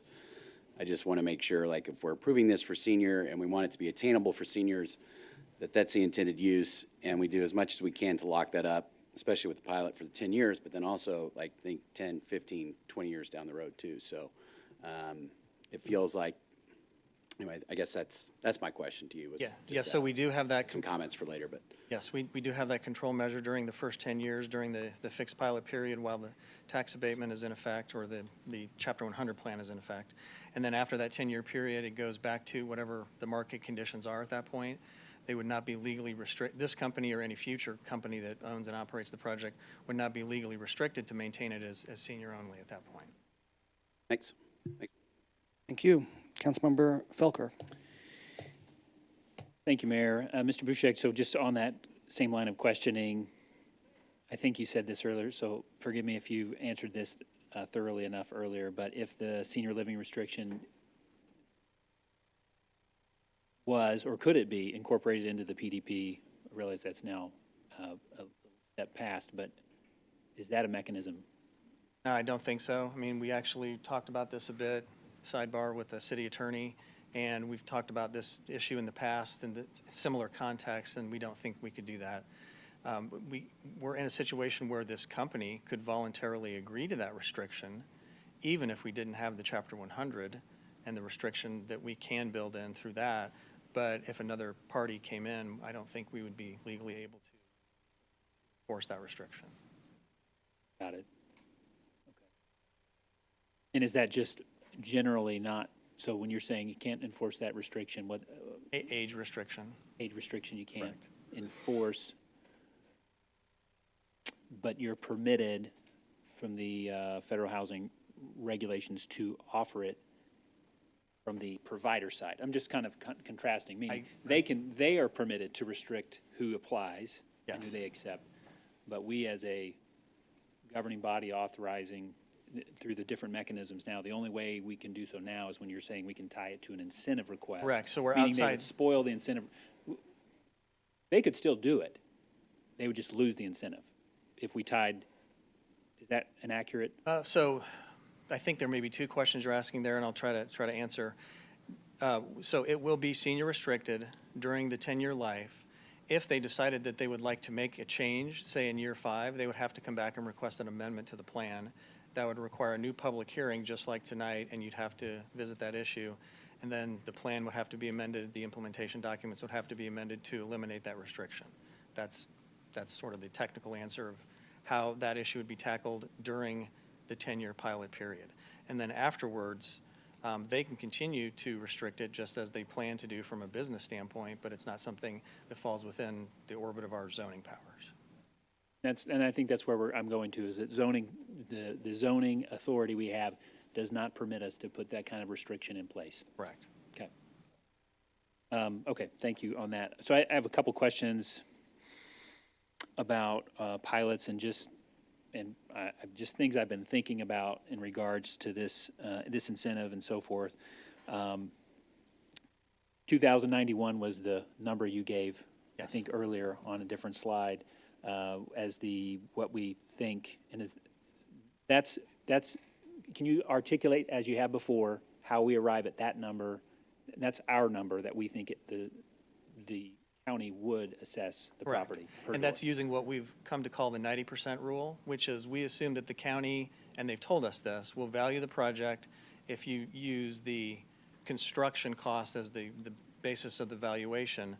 90% of total project costs, when you run the numbers through the spreadsheet that I prepare, the taxes come out to this $2,091 per unit in the first year, and then would ramp up based on the county's increased valuation from that point forward. But that's our calculation of, based on what the county's told us, would be the taxes per unit after it's constructed. And when you scroll down to a couple slides below, I think you've provided us numbers of where they have actually put a number out there, and that maybe if I'm remembering correctly, that some of the actual values they've put on pen to paper on, they've used that number. Yes. Even if those are actually incentivized apartments, so it's not actually being applied per se, but that 90% is consistent with what the county, consistent with what they've said they're going to do. It is, yes. So this is what they did with the valuation from the last odd-numbered year to this year. And as we've talked about in the past, for the projects that were already constructed at that point in time, coming into this calendar year, in whatever method they found appropriate, they all went up by exactly 35%. So that's the county's valuation. But the one thing that's probably the most relevant data point on what you're asking about is the county's valuation of the Streets of West Pryor apartment project, which is the one facing out toward Pryor Road. They did value that project at, it may have even been a little above, following that 90% rule. And so you see that the taxes over here on a per unit basis are the highest of all of these. And the county did follow through with what they indicated they would be doing for these projects. And this is the first and best evidence we have of a project that came online after they told us that. And then here's the data to back that up. And if this was not incentivized, it's very likely that Streets West Pryor, their owners would be appealing this. No doubt they would. Very so likely. This could be seen as kind of even though they're years away from being out of the pilot, the county's way of just kind of setting a bar that they'll likely continue to raise as time goes on, so that whenever when it comes off the pilot rolls, if you will, they'll have to fight that out then. Yes, every indication is that they are following through with what they told us as far as that 90% rule that we are now applying to our analysis of these types of projects.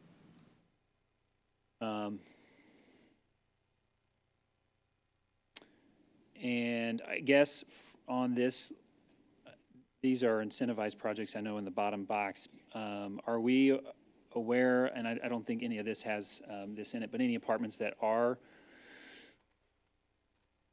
probably not tracking this, but I'm just thinking about seeing how successful they are with their appeals. And maybe now is not the time to know because they may be in the midst of them and we won't know until, months from now when those all wrap up, but. Yeah, we don't have that data. So this is a simplified version of a more detailed spreadsheet that Mr. Dunning used to keep before he became city manager. We still have that data set, but I've tried to condense this down to just the key data points that we're focusing on here. And one of the things that we could do, take some work, but we could go back and revisit. And so that spreadsheet has, I think, all of the apartments in the city. And so we could do a refresh of some of those at some point to try to answer those type of questions. Yeah, because I think that what I'm thinking about is, okay, let's see what actually happens when that apartment, the owner of that apartment complex goes through the appeal process. Do they actually succeed at getting something? And where does that number bring us to? Yeah, and presumably there is data, or there will be data, depending on where each of those projects, if they're currently in an appeal state or if the appeals have ended. Presumably that data does exist today or will exist when those appeals are finished, and that's something we could uncover. Because if we look at the existing incentivized Chapter 100 projects, if I remember correctly, is it Residences is the one that comes off? Is it it's a 10-year? Correct. So it should come off next year. So we wouldn't see their efforts until 2025 and where they actually land. That's probably right. In 25. 2-year Right, process. the issues we're talking about will start to come into play for that property. And, okay. And to follow through with that, wouldn't really know the result of that until early '26, I think. Right. So reason I'm thinking through this, and I think I expressed this in one of our last incentivized requests came forward, was just, are we starting at the right number? How do we make sure we know? The way I look at this relative to some other projects is the gap seems a bit smaller than I think between 1,800 and what? Yeah, I think this is the smallest gap of all of these projects we've talked about that request this similar structure. So I'm thinking about that. And one of the questions I have in my mind is, how do we know we're starting at the right number? Because I suppose if we see this as we're providing an incentive, we see that gap as part of that incentive. And the overall, 3% of the total project cost is being. Right, that's exactly how I've analyzed it. And then the second question I'm thinking through is I'm struggling a little bit with the 3% inflation. I was just corresponding with the lender today on a different matter who was talking about, totally unrelated to this, but, Kansas City's historical average is 4% a year. And that may have been confined more to residential. I don't know how if that number was limited to residential, because we were talking about that context. And it's biennial every 2 years. So Yeah, so the county did a massive jump in valuation in 2019, and then again this year. And so I don't know if we have a good data set at all over the last 6+ years on that point. what was represented to me, and I know I'm throwing numbers out without giving you any background, was 4% over 30 years was the average. So that's where I'm just coming back to this and thinking we're trying to safeguard taxpayer dollars, and are we getting to the right numbers? And that's. Yeah, and I suppose the analysis is, it starts with what we talked about here at the beginning. What's the difference between what we calculate the taxes per unit would be based on our calculations using the county's method as compared to the pilot amount, and then the escalator over a period of years. And that's where it's very difficult to start comparing that data point to historical data, especially in Jackson County, because what I just mentioned, what they did with the valuations in 2019, big jump, what they did this year, big jump, and an argument can be made that they did that to catch up with not doing something more incremental over a period of years. And so like I said, I don't know if we have a good data set to really try to address that question. So, and my 4%, I don't think was being derived from what the county does for its valuation. I think it was more of a, someone in the commercial side of basically taking sales prices over so many years, that however that data was calculated or collected. So that's part of what I'm struggling a little bit. I love this project. I think it's great. I'm struggling with this, and this is maybe a general question I'm just struggling with anyway, trying to feel like, are we getting to the right number to start, and are we getting the right number for inflation? If we're tying it to an inflationary figure. In that regard, and the discrepancy in my mind is we're giving a 3% every other year, 4% or some other percent, an annual increase in property value. If the county is actually trying to make up for the past and at some point normalizes, they're going to track something more like that, to where every 2 years it would be like a 6% increase. Well, and this is where the analysis gets very difficult, because the county has told us that for these type of products, apartments, they use the net operating income approach. How they do that, I don't know, and I'll direct your attention back to this part of the spreadsheet.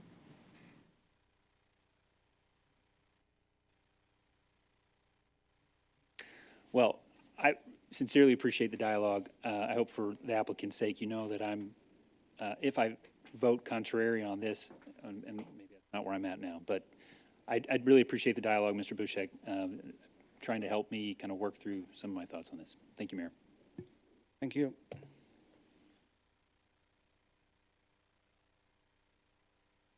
So I'll just say a couple things. I mean, you do a phenomenal job week after week, year after year for us. We're going to have to talk about a couple of statements you made tonight, following through. I've been in this seat for 5.5 years, and I've never seen them follow through from week to week on what they say. They change their minds all the time. And so I don't know that I could call anything they do following through. I mean, you know how many times staff's told me something that didn't come to fruition because of an email dump on Friday afternoon at 4 or 4:30? So I just don't, when we have to come out with starting at the right amount, I don't know how to do that other than to rely on your expertise. And I sure don't want, we need your expertise when it comes to that.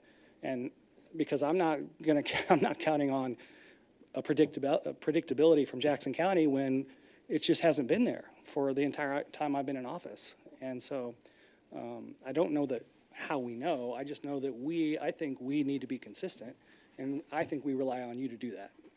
And I think you've done a phenomenal job at that. I'm just saying that we lean on you heavily. And so. On that point, Mayor, I will say that Lee Summit probably has, in this realm, Lee Summit probably has the best track record and data set. And you look at these projects and how the council has approved fixed pilots, I think it's probably a fair statement from what we've heard repeatedly from developers in this field. If the city wasn't providing this sort of certainty, we would not be seeing these projects. I mean, I think that's probably a very fair statement. Now, well, I think some of them, or to what degree, you know, maybe. I think that this type of certainty plus certainty that's on the dais as well, because both of them, there's a stability there, and then there's a certainty with our process and the path that we get there to make this determination. We're consistent. Okay, thank you. And none of that's directed to you. It's just hard given the years we've had and outside of development and in development and so much more, so.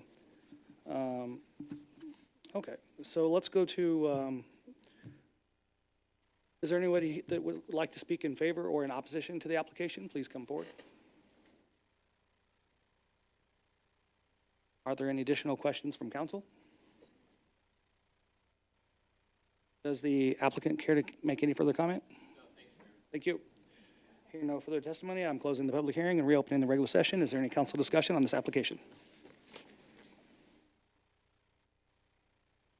Yes, Councilmember Lovell. Mayor, I think I would be in support of this. I would like the age restriction for that 10 years of the pilot to be included in that. But I think it's reasonable. Our best guess of what we think it would be, knowing there's no certainty with Jackson County, and then what they're asking. There's a small increment there to me that seems like we're still getting a nice tax bump for this during that 10-year period versus what we would get. So I would be in support of it. Thank you. Thanks. Councilmember Felker.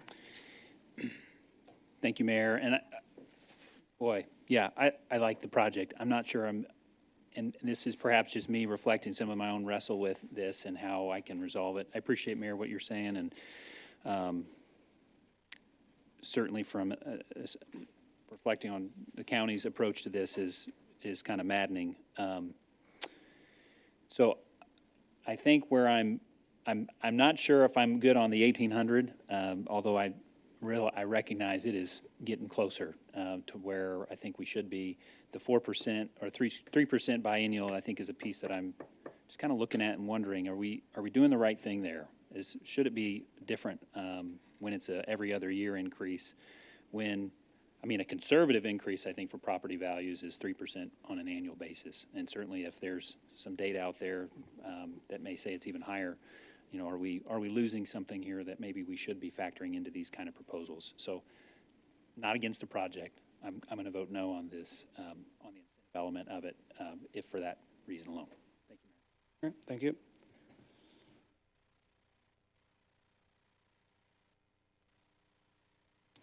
All right. I'm going to go ahead and call for the vote. Seeing no further discussion, let's go with Councilmember Edson. Would you please read Bill number 23-205? I'd be happy to, Mayor. I move to advance to second reading Bill number 23-205, an ordinance approving a plan for Chapter 100 project for the Clover Senior Independent Living Project. We have a motion to move to second reading Bill number 23-205 by Councilmember Edson, seconded by Mayor Pro Tem Lopez. Discussion? Seeing none, please cast your vote. All votes are in. Please record the vote. And it passes 8-1. All right, I think I'm going to need a break. You guys, I'm sorry. We're going to have to take a recess. You want me to do 10 or 15? 10. She said to say 10, since I do the whole Peterson thing where I over-promise. No, you don't. You over-deliver. You really do. You're really good. Well done tonight. And we'll take a 10-minute recess.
Welcome back, everyone. We're going to bring this meeting back to order. We are on agenda item. Thank you. Yes, it's official now. Back in order.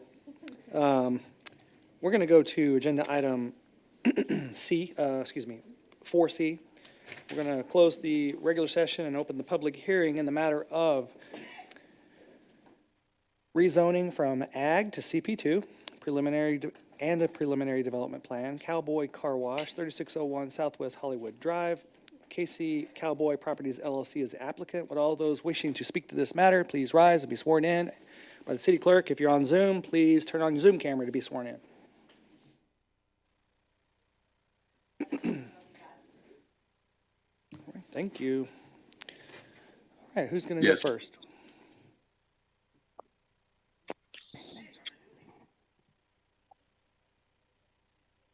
Councilmember Felker, before we begin, hold on, sir. Councilmember Felker. Thank you, Mayor. I'm going to step out from our meeting. I have to recuse myself because of a conflict of interest. Yep, thank you.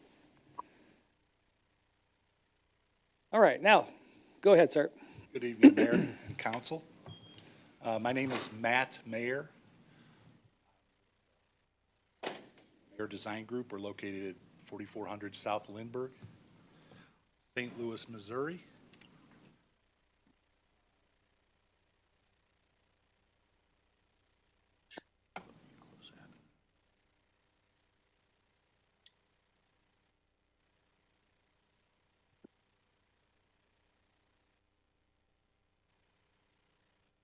I'll keep this brief.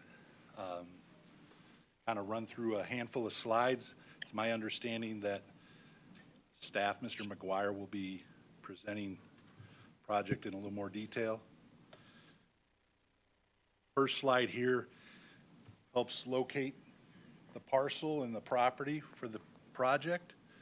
It's the northwest corner of 150 and 291.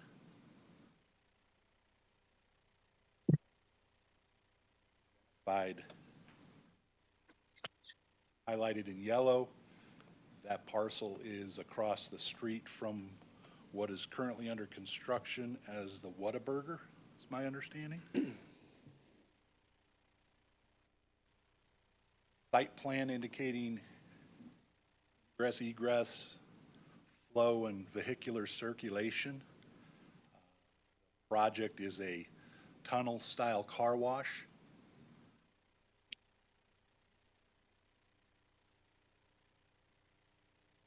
Perspective views of exit of the tunnel, materials being used, stucco materials, stucco surface, facades, as well as contrasting metal panel in color and texture, curved roof system, polycarbonate roof. In addition to, here's kind of a flow for circulation, function of the building itself with the lobby, office, restroom, and then paralleled with the equipment room. It is a steel structure and clad in those materials I mentioned earlier. Numbers, little indication of percentages of facade materials and materials at each elevation. Some examples were requested of textures of some of the panels. Slides indicating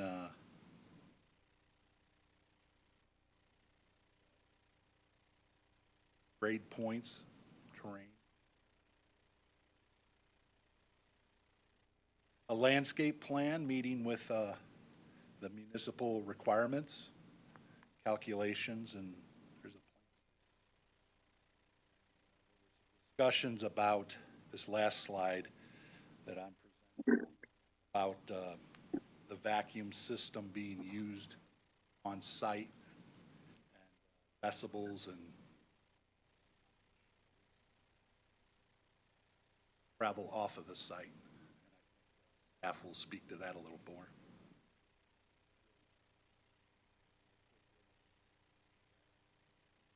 All right, thank you. Yep, we'll do the staff presentation, then we'll have questions. Thank you.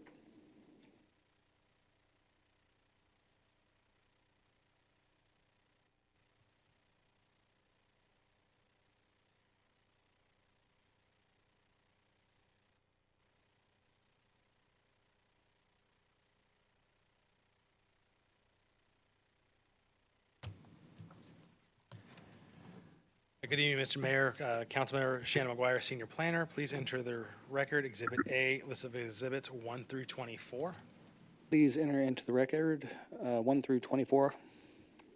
All right, the application before you is seeking a rezoning from AG or agricultural to CP2 and approval of a PDP to construct a 4,881 square foot tunnel car wash on the southern acre and a half of the property that's kind of outlined in this pale orange here. No changes since Planning Commission, so I'll be brief and go into further detail if you. North of the property is zoned ag. South is CP2 is Arby's and Whataburger. East is Summit Crest Commercial Strip Center, and west is PMIX, Aldergate, Methodist Church, as well as some apartments. The comprehensive plan land use map does currently identify the property as residential 3. A companion application did go to Planning Commission to seek a update to that particular land use designation to change it from residential 3 to commercial. The Planning Commission did vote to change that with a condition that it is the PDP and rezoning are approved by this body. The property is also located in the M150 corridor overlay. The land use and transportation framework map in that overlay plan does identify the subject site as commercial, office, retail. This particular category does promote retail services and office uses. The proposed use that the car wash that they are proposing is in compliance with that recommendation and does meet the standards, other standards as established by that CDO or that overlay district. Again, they are proposing to rezone that property. The intent of the CP2 that they are, the CP2 district that they are proposing is to provide for a full range of retail and office development serving the general needs of the community. The subject rezoning and PDP, should it be approved, will meet the requirements by providing that needed service in our community. The proposed zoning district is consistent with surrounding zoning districts to the east and to the south there, as well as some of the other CP2 zone districts in the immediate general area of the 150 corridor. So the subject site will be accessed off the south of Summit Crest Drive there on the south. The two proposed driveways will line up with the driveways of Whataburger. Overall, this PDP is covering 1.5 acres on the south side of the overall site. The building will be a little over 26 feet tall, has an FAR of 0.075, and they are providing 24 parking stalls. So along with this site, or along with the PDP, the applicant has provided a conceptual layout for the remaining 2.5 acres to the north. The layout was provided to show how, in the future, the remaining site could be developed.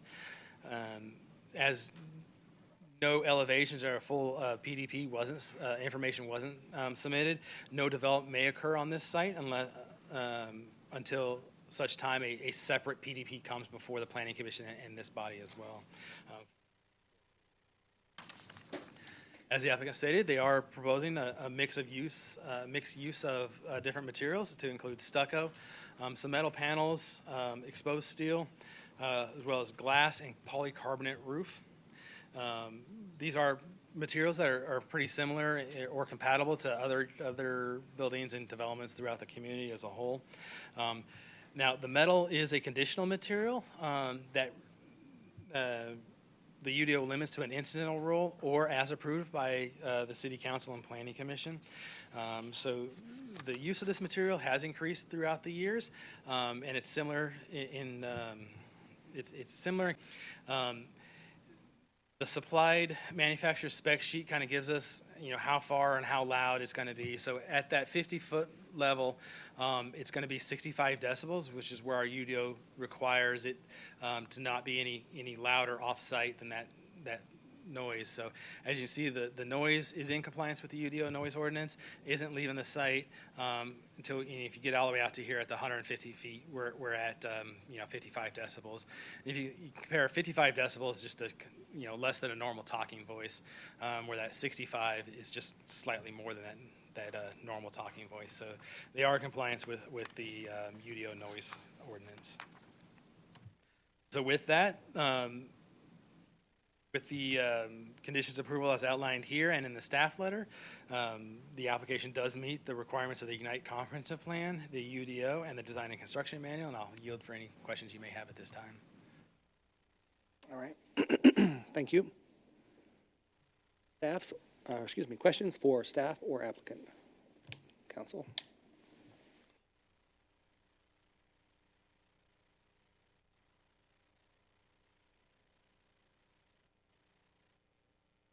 Yes, Councilmember Pryor.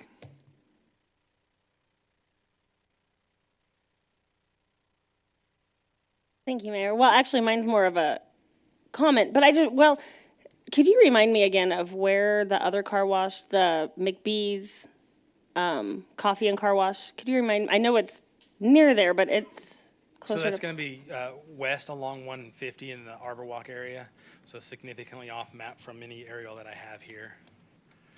So currently, that's going to be out in this area here, and we're talking over here.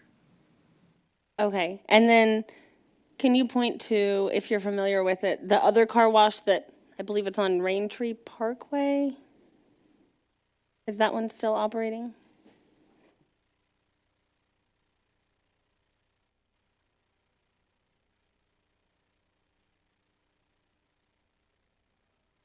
To my knowledge, the other one would be in this general location here. Okay. Okay, thank you very much. Thank you. Since you got that one up, Mr. McGuire, can you show, so you're going to come in on, let's say you're going to enter on the right side, correct? Correct. You'll enter in through here, proceed up north to the bay, around through. And then you go to, you can go in there, and all of those are the vacuums and such. Correct.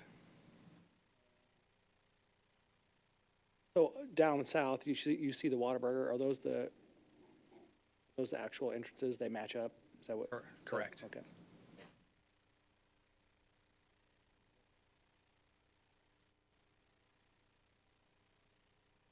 All right, questions, council? All right, not seeing any questions. I know this one's been vetted quite a bit. So I will go ahead and ask for anyone that wishes to speak in favor or in opposition to this application, please come forward.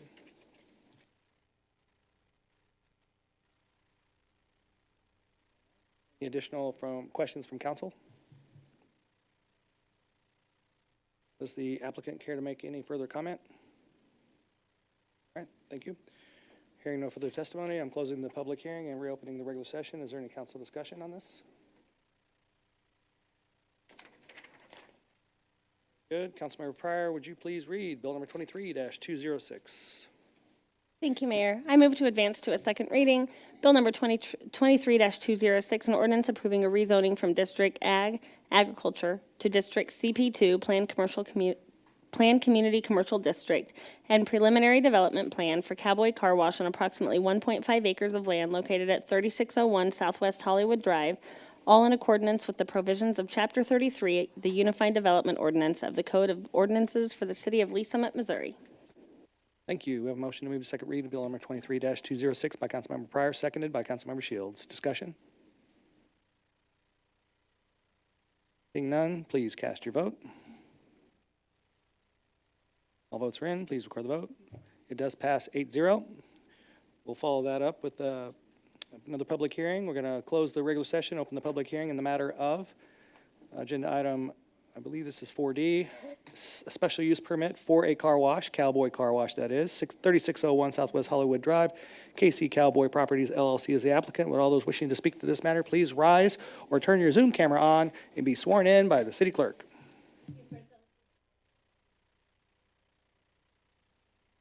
All right, very good. Right, Shannon McGuire again, Senior Planner. Please enter a record Exhibit A, list exhibits 1 through 19. Please enter into the record 1 through 19 items. All right, so this particular application before you is seeking approval of a special use permit to operate that car wash that we just spoke about. Again, north of the property is ag, south CP2, east CP2, west is PMIX zoned. The applicant is requesting that special use permit to be granted for 20 years to remain consistent with previously approved and comparable SUPs throughout the community. Staff is recommending approval of the requested 20-year period. Again, the proposed building does consist of that stucco, metal panels, exposed glass, or exposed steel, glass, and a polycarbonate roof. Existing buildings in the surrounding area include apartments, churches, a church, Walmart, a commercial strip center, as well as fast food to the south there. So, with the conditions of approval here, and as outlined in staff letter, the application does meet the requirements of the Ignite Comprehensive Plan and the UDO, and I can yield for any questions you may have at this time. All right. The applicant going to make any comment on this, or just let staff do the presentation? Okay, thank you. Councilmember DeMoro. Thank you, Mayor. Shannon, I didn't see, sometimes we have a list of special use permits and the terms. I didn't see one in the packet. And of course, I just heard you say that it was, it was similar or in relative sameness to the rest of them. Do we have any other car wash SUPs that what the time limit is? So during staff's review, we do review that, and we try to keep it consistent, and so generally they all are 20 years. Across the board, 20 years? Correct. Okay, thank you. Thank you, Mayor. Thank you. Okay, are there any questions, or excuse me, is there anyone who wishes to speak in favor or in opposition to this application? Please come forward. Any additional questions from council? Does the applicant care to make any further comment? All right, thank you. Hearing no further testimony, I'm closing the public hearing and reopening the regular session. Councilmember Lovell, would you please read bill number 23-207? I move to advance the second reading, bill number 23-207, an ordinance granting a special use permit for a car wash facility in District CP2 on land located at 3601 Southwest Hollywood Drive for a period of 20 years, all in accordance with Article 6 of Unified Development Ordinance for the City of Lee Summit, Missouri. Thank you. We have a motion to move to second reading. Bill number 23-207, that is Councilmember Lovell. You got Councilmember Felker there. Councilmember Lovell made the motion and seconded by Mayor Pro Tem Lopez. Discussion? Seeing none, please cast your vote.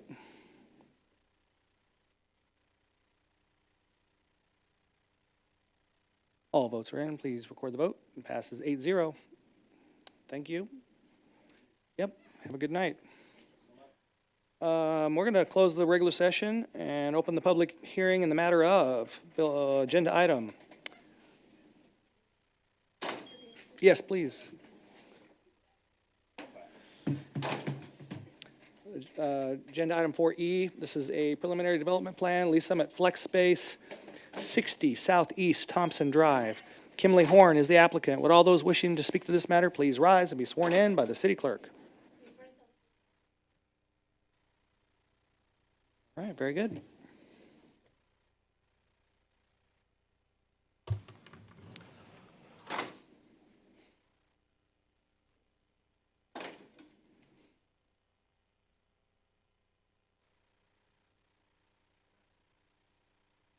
Mr. Mayor, members of the council, thank you.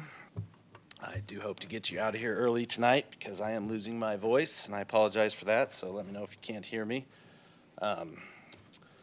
But my name is Patrick Joyce. I am with Kimley-Horn. I'm at 436 Northeast Brockton Drive in Lee Summit. Here on behalf of Capital Builders, the developer of this project. What this project is, FlexSpace is actually one of two facilities. The first one that you're looking at right there is a facility out of Blue Springs. This one will be the sister facility for Lee Summit. This is another view of that facility that exists. That's up there off of Woods Chapel and Duncan Road, right there behind the Casey's. What FlexSpace is a basically a contractor space where they can where they can go store their material, kind of office out of this space. It's designed for contractors who have basically outgrown their garage. They've been successful. They need a little bit more space, but they're not quite ready to go ahead and build a building or lease a much larger space. The Blue Springs one has been very popular. As a matter of fact, it's almost completely leased out. So we anticipate a similar reaction here in Lee Summit. What is the site? The site itself, just so I can orient everybody where this is, and I wish I had a slide that showed it, but this is down off of Thompson Drive and 291. If everybody's familiar where the old Toys R Us distribution center was, it's that vicinity, an industrial zoning area.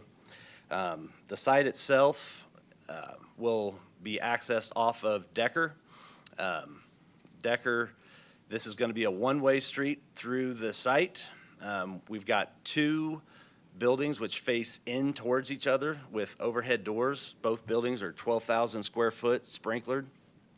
Each one is divided into 10 leasable areas. Those leasable areas are, for the most part, we've got 16 1,000 square foot spaces and 4 2,000 square foot spaces. The site has a stream that runs through the north side that we're staying out of, and a large vegetated area that we're staying out of, and then we've also got a stream buffer that runs over here along the east side that we're also leaving alone. We've got our exit access onto Thompson Drive right there. Again, this being one way through the facility. Ample parking. I guess I'll just go into briefly about why we're here. This is the special use permit. What triggered the special use permit for this particular use was our request for a modification to the north building elevation. We had requested, because there's another building to the north of us, almost the same length, that we get relief from the four-sided architecture. So we would propose that north elevation would contain more of a flat architectural, like you're seeing there in that middle slide.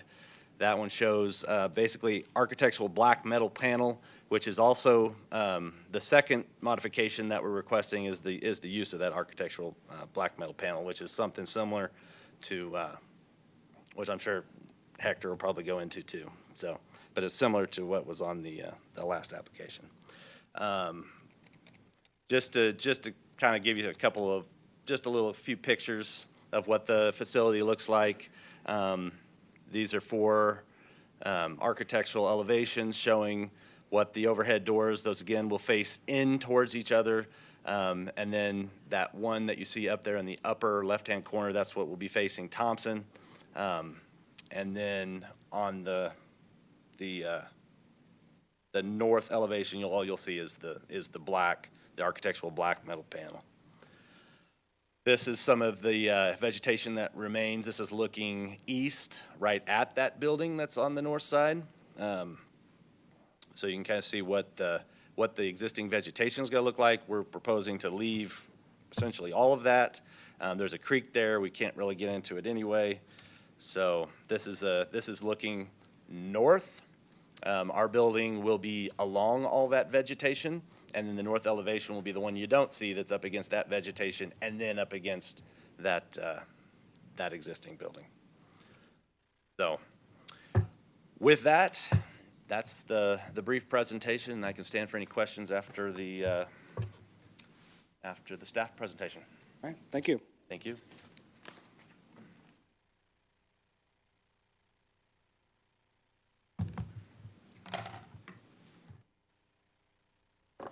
Good evening, Hector Soto Jr., Senior Planner. I'd like to enter into the record Exhibit A, list of exhibits 1 through 21. Please enter into the record 1 through 21.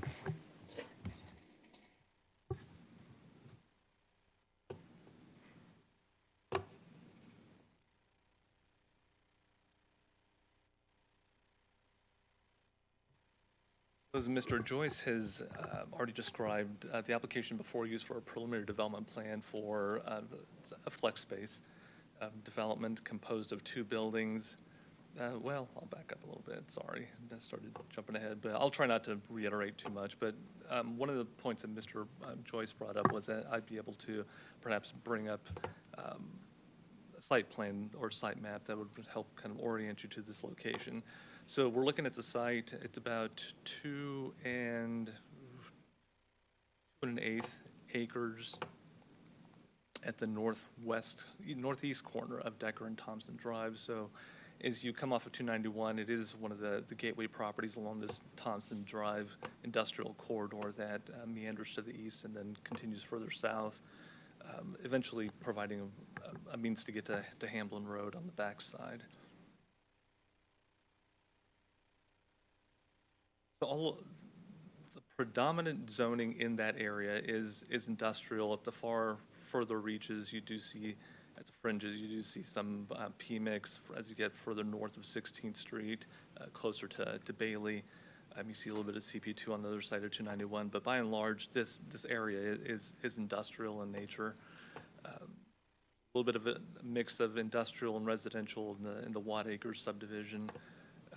But again, by and large, this area is industrial in zoning and in actual usage. Correspondingly, the comprehensive plan calls out this area as industrial. So this now brings us to the site. So essentially, the use is a flex space. It's office, warehouse. In some ways, the type of use was described by Mr. Joyce can be thought of somewhat of an incubator space, or it could just be used as a permanent type facility for those types of users that don't require a larger footprint. One point of clarification that Mr. Joyce brought up was he mentioned a special use permit. So special use permit is no longer being brought forth in front of you. As we further evaluated the use through our plan review process, we found that this type of use actually falls within more of a umbrella of office warehouse distribution or warehouse. So it's not a specialized type of use. So office warehouse distribution centers are allowed by right in that industrial zoning. So there's no pursuit of a special use permit. So the overall square footage is broken up into 2 12,000 square foot buildings for a total of 24,000. Right now, the way they're currently broken up, but it could change. Internally, what they're looking at is typically somewhere in the range of 1,000 to 2,000 square foot individual tenant spaces that could be leased out. The circulation through the site will be one way, as was brought up by Mr. Joyce. So vehicles will enter through Decker and continue east and exit south at the southeast corner off of onto Thompson Drive. So the materials that are primarily being used here are going to be a wood composite material, which constitutes somewhere around 46%. 49% of it will be a smooth architectural metal corrugated, and there will be some use of glazing or storefront. Somewhat similar to what Mr. McGuire brought up in the Cowboy Carwash. Ordinance does allow for the use of metal as a primary material, as a conditional material with the approval of city council, and that is what's being sought here by the applicant. They're looking to use some contrasting materials with that engineered wood and the metal. So you've got kind of the contrast in terms of texture, but also just the color contrast to provide a little bit of warmth to offset, or I guess complement, provide a contrast to the darker tones that are a little bit more prevalent in more contemporary architecture. There is one modification that is being sought. As has been mentioned, there is a stream that runs along the north boundary with quite a bit of significant mature vegetation, which you can see on the image on the lower right. So what is being proposed is what you see on your lower left from an existing facility, where the applicant is requesting that on the north elevation of the north building, or Building B, that they not be required to extend the use of those contrasting materials, since effectively this northern side of Building B is not going to be particularly visible and will be shielded from adjoining property by this existing vegetation that sits in an area that won't be touched. Staff is supportive of that request. One thing you'll see here is that to provide a little bit of relief, that traditionally what you see here, although it's not evident in this existing image, that to provide some relief, these downspouts, we typically ask that they have some sort of, that they could be boxed in to provide a little bit more profile and a little bit more shadow lines to break up those north elevations. So the conditions of approval, there are three. The first one being the modification request of the four-side architecture, and the second one has verbiage included to allow for the architectural metal panel to be used as a primary exterior material. That concludes my presentation. If you have any questions, I will be here to answer them. Okay. Questions for staff or applicant?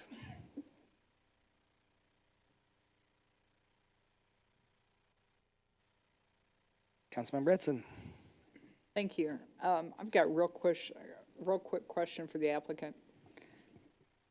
So I understand who your target market is, but I'm curious if the doors are going to be large enough.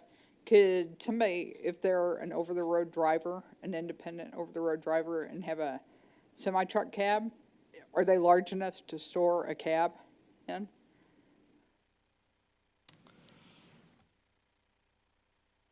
Yes, they are. Okay. All right, that's all I wanted to know. Okay. Really, thank you, Mayor. You.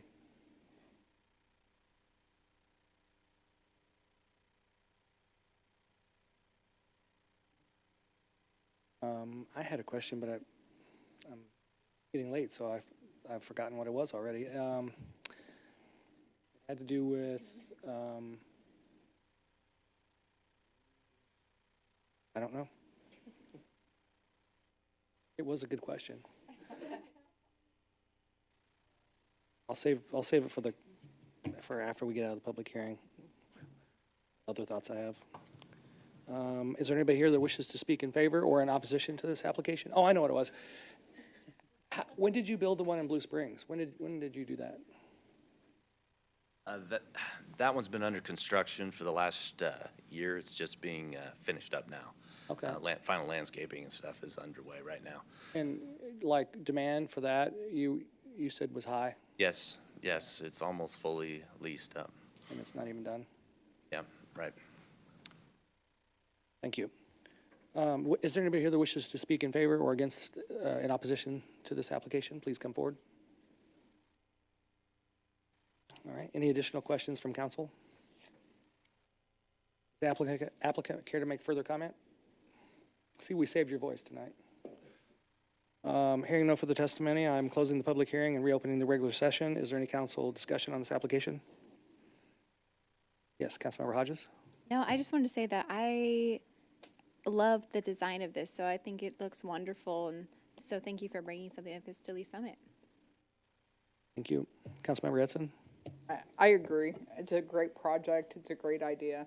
And I know there are people who are independent truck drivers in Lee Summit who are looking for places where they can do business, and that's why I asked the question. So, thank you. Thank you. I love it too. We've been needing this so bad. We did have a little bit similar to this up on the north side, up off Ralph Powell. And when that came through, I was really excited. But I like your one-way street here, or your one-way parking lot. I think that's really smart. This design's more simple. Nothing against that one, because we approved it too, but this design is more simple, and I can see managing it will be a lot easier. You won't have the issues of where people are parking and such. I'm glad that you've done this before, because managing, all these tenants, small contractors, can be a little bit of a challenge. But I'm sure by now you know what you're getting yourself into. So, but we need this in our community. There's just so many people that are looking for this kind of space. So I think you'll have the same kind of luck. So, with leasing it up. With that said, Councilmember, where are we at? I'm sorry. Shields, would you please read Bill number 23-208? Thank you, Mayor. I move for second reading of Bill number 23-208, an ordinance approving a preliminary development plan for Lease Summit Flex Space located at 60 Southeast Thompson Drive, all in accordance with the provisions of Chapter 33, the Unified Development Ordinance, Code of Ordinances for the City of Lease Summit, Missouri.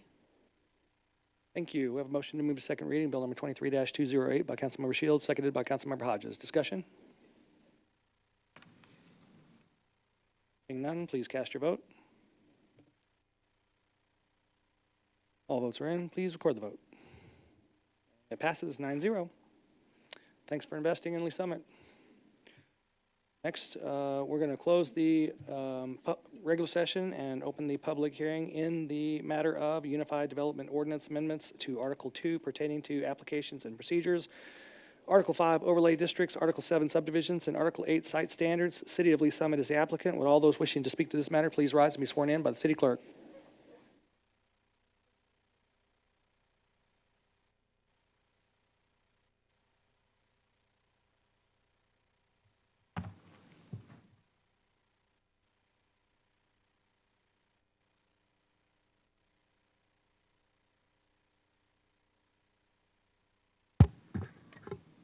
Good evening, Amy Nassif, Deputy Director of Development. I'd like to enter into the record Exhibit A, the list of exhibits 1 through 24. Please enter into the record Exhibit A, list of exhibits 1 through 24. I'm excited to be here tonight just to do some updates and housekeeping, like to call it, to our Unified Development Ordinance. I'll go through these fairly quickly because these are important but minor in nature. But we have about 5 articles that we're looking at and doing some updates to. Those include our mailed notices, submittal requirements, modifications, tree requirements, and a reference to the updated flood insurance study books. And again, here this evening, with all the work we do with our UDO, is to further our goals and implement those goals and strategies from our from our comprehensive plan. And the first one, I'm going to go straight to the proposed. This one is in Article 2. Basically, just we need to update our mailed notice notification requirements so that the mailing that goes out is for certified mail, not regular mail. And that is just for public hearing notices. And that also keeps us in line with what the other cities in the metro and area and things do and align with state statute. The other area for proposed language update was adding a project narrative to be submitted with applicants. Sometimes it's pretty obvious what the applications are and what they're all about. Sometimes it's not, so it's really nice to have just that extra narrative statement, and then we can upload that documents as well for the public to see too.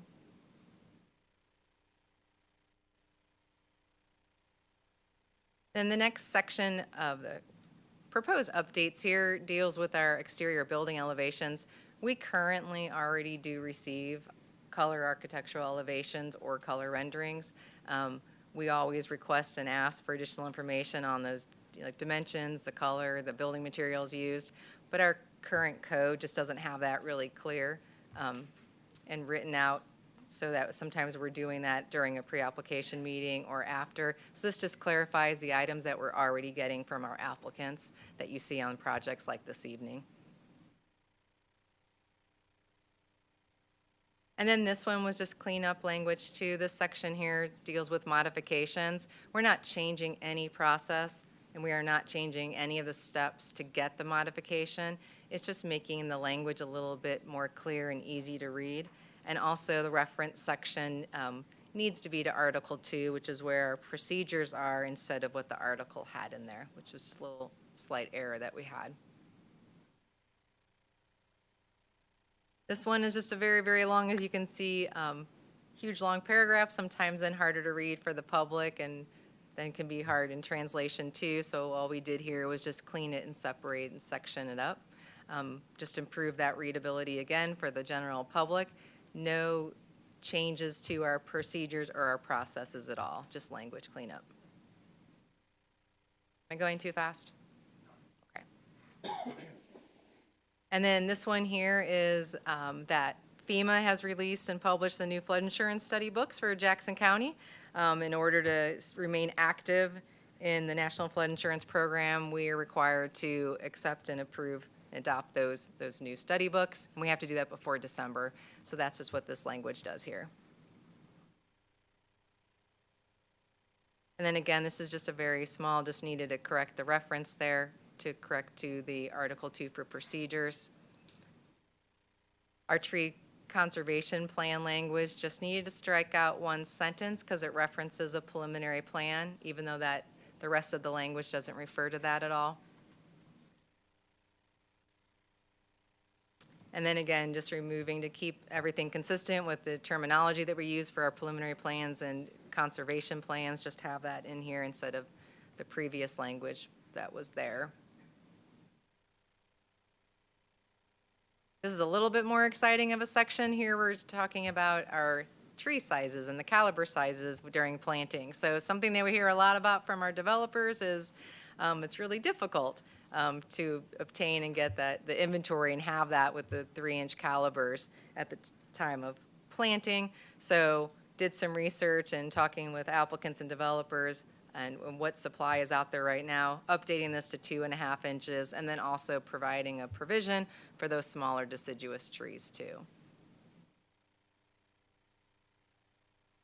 And then, well, this is kind of just a big red X, but what this really is saying here is, so right now our screening requirements and on applications that you've all seen, we do require a wall or a fence to be planted on both sides of landscaping right now.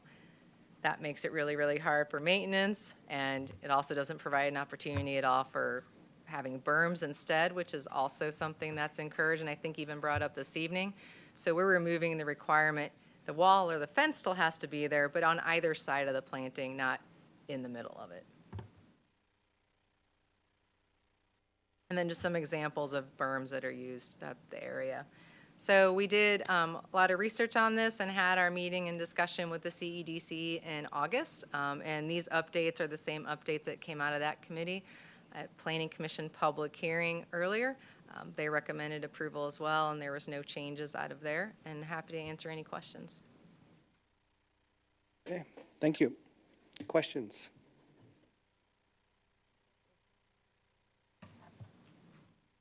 The bigger the tree, the more it probably has, less chance it has of surviving as well. Absolutely. Unless you're got a green thumb, you know. Councilmember Felker, I knew you would love this section. Well, actually, I was just going to say thank you, because we already went over this in CEDC, so I don't really have anything to, it's good. It's great. So, I mean, that's kind of nitpicky stuff, but it obviously makes a difference when I point someone to the wrong article or the wrong section, which at some point that just happened, and yeah. Thanks to you and your team for working through it. Thank you. Okay, is there anybody that wishes to speak in in favor or in opposition to this application? Any additional questions from council? Does the applicant care to make further comment? All right. Hearing no further testimony, I'm closing the public hearing and reopening the regular session. Is there any council discussion on this application? Okay. Councilmember Hodges, would you please read bill number 23-209? Thank you.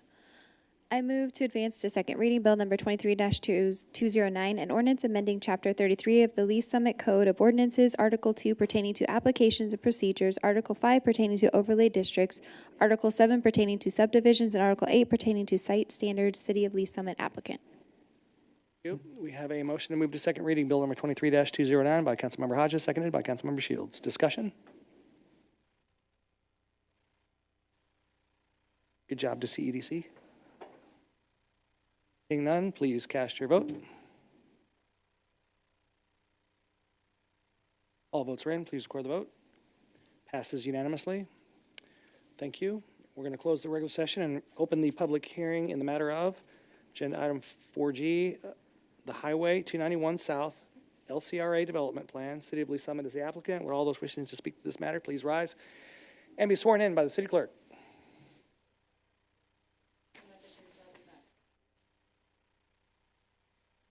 Good evening, David Bushek, Chief Counsel of Economic Development and Planning. I would like to start by entering into the record exhibits 1 through 6 from the meeting packet. Please enter into the record 1 through 6. And before I go through the presentation, I will start by noting that this went before the LCRA Board of Commissioners on September 27th. They voted to recommend approval and passed a resolution to that effect. The presentation that you have tonight is an abbreviated version of the same presentation, so it has the same information that went to the LCRA board, but I do have new information that I'll be presenting to you tonight. This is the most up-to-date information because the project is now progressing on a week-by-week basis. There's daily and weekly activities on this. So I have the most up-to-date information that's available for you. So we start with the issue that we're dealing with. It's a funding issue.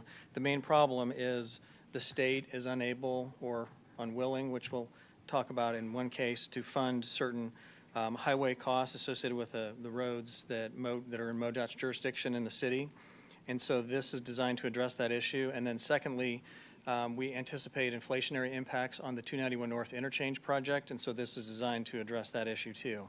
And then the solution that we're presenting, this is part of a multi-part solution.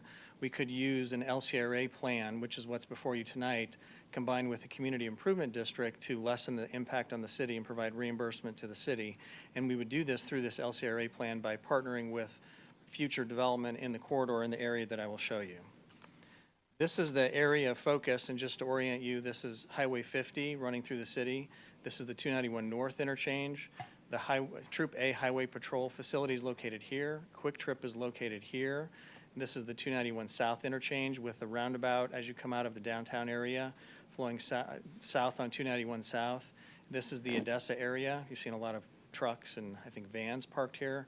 The Jefferson Street properties and other vacant properties over here, some of which you've seen a development plan on in the not too distant past. The 291 South interchange project, which finished several years ago, was a $16 million interchange project. And then the project that we're focused on tonight, as the focus of this plan, it's by our estimate today, $25 million interchange project and a $16 to $18 million Troop A relocation. So this is our focus for the funding purposes, but this is the region and the base map that we're focusing on. This slide, a lot of numbers here, but this tells a story that I'll walk through. The more appropriate title for this slide might be the 291 North Interchange Funding Saga. And I'll walk through and explain what that means. I know you're aware of some of this, but I'll give you the most up-to-date information. So if you go back to the beginning of last calendar year, the estimate to relocate the Troop A facility was about $8.1 million.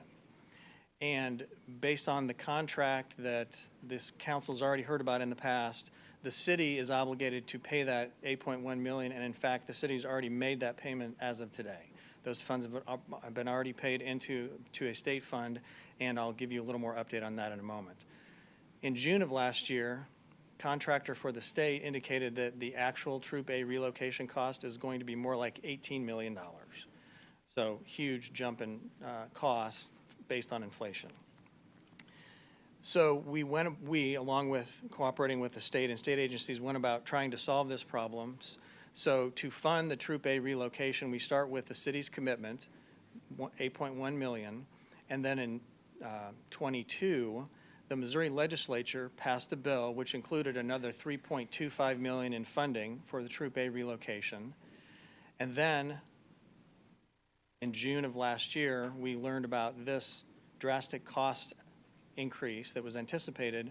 So this year, the Missouri legislature authorized an additional $6.7 million.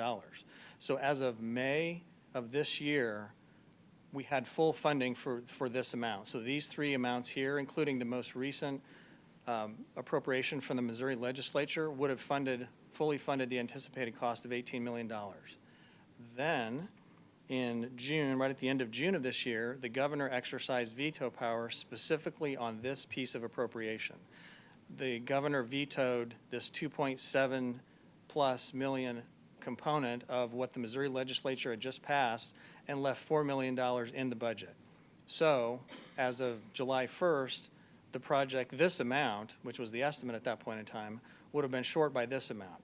So in response to the governor's veto, the Highway Patrol said, we're going to move forward with the project. We're going to, at least for now, exclude the shooting range component of the new facility and do some cost cutting for the main building. So in July of this year, the Highway Patrol said, we're ready to move forward. We can make this work, even though the governor vetoed $2.7 million of the funding that the Missouri legislature had already appropriated for this project. So this summer, the project can move forward, and that's how we're proceeding. So as of today, the payment, the city's $8.1 million payment has been made over to the state, and the bidding has occurred. A bit of good news, the bids came in a bit lower than this cost overrun was estimated. Based on the actual bids that were received, the actual bid was about $1.7 million lower than this $18 million cost estimate. So it's moving in the right direction, but the important point for us is that the city is still committed to and we already have paid over this $8.1 million. So the bids were a little bit better than expected, which means not all of the state funding will be needed, but it still presents the exact same problem for the city that we're trying to address. So of the city's $8.1 million contribution, this was our original plan for how we would handle this funding. When we receive the land, when Troop A vacates the property, we can turn that land over to a developer for an estimated $2 million to reimburse the city. Then, and this becomes our focus for tonight, $4.1 million can be reimbursed to the city through a TIF plan that the city council's already approved, and potentially this LCRA plan that we are considering tonight. And then the final bit of this funding, the $2 million funding, comes for our capital improvement sales tax, and we are not anticipating any reimbursement for that. So that's the outlay of the $8.1 million contribution that the city's making for the Troop A relocation. And then the final component of what we're focusing on tonight is we're anticipating that the actual interchange project costs, not the Troop A relocation, may be around $3 million based on current inflationary trends. So I know that's a wall of numbers that I walk through, but what does that mean for tonight? And this is the answer. This is our focus for tonight. If you approve this plan, you will be authorizing reimbursement to the city in the amount of $7,113,000, these two amounts, focusing on this half funding from either the TIF plan or the LCRA plan if you approve it, and then we can also be reimbursed for up to $3 million of these cost overruns, which we're anticipating to happen for the interchange project itself. This is the number we're trying to solve for. So how do we go about doing that? I think the best analogy is a series of building blocks, and this plan tonight is one of those. So the first building block, by my way of analyzing this, happened back in June of 2014. The City Council passed an ordinance that declared this area to be the US 50 M291 Highway Urban Renewal Area. And the focus, our focus for this plan is in this urban renewal area.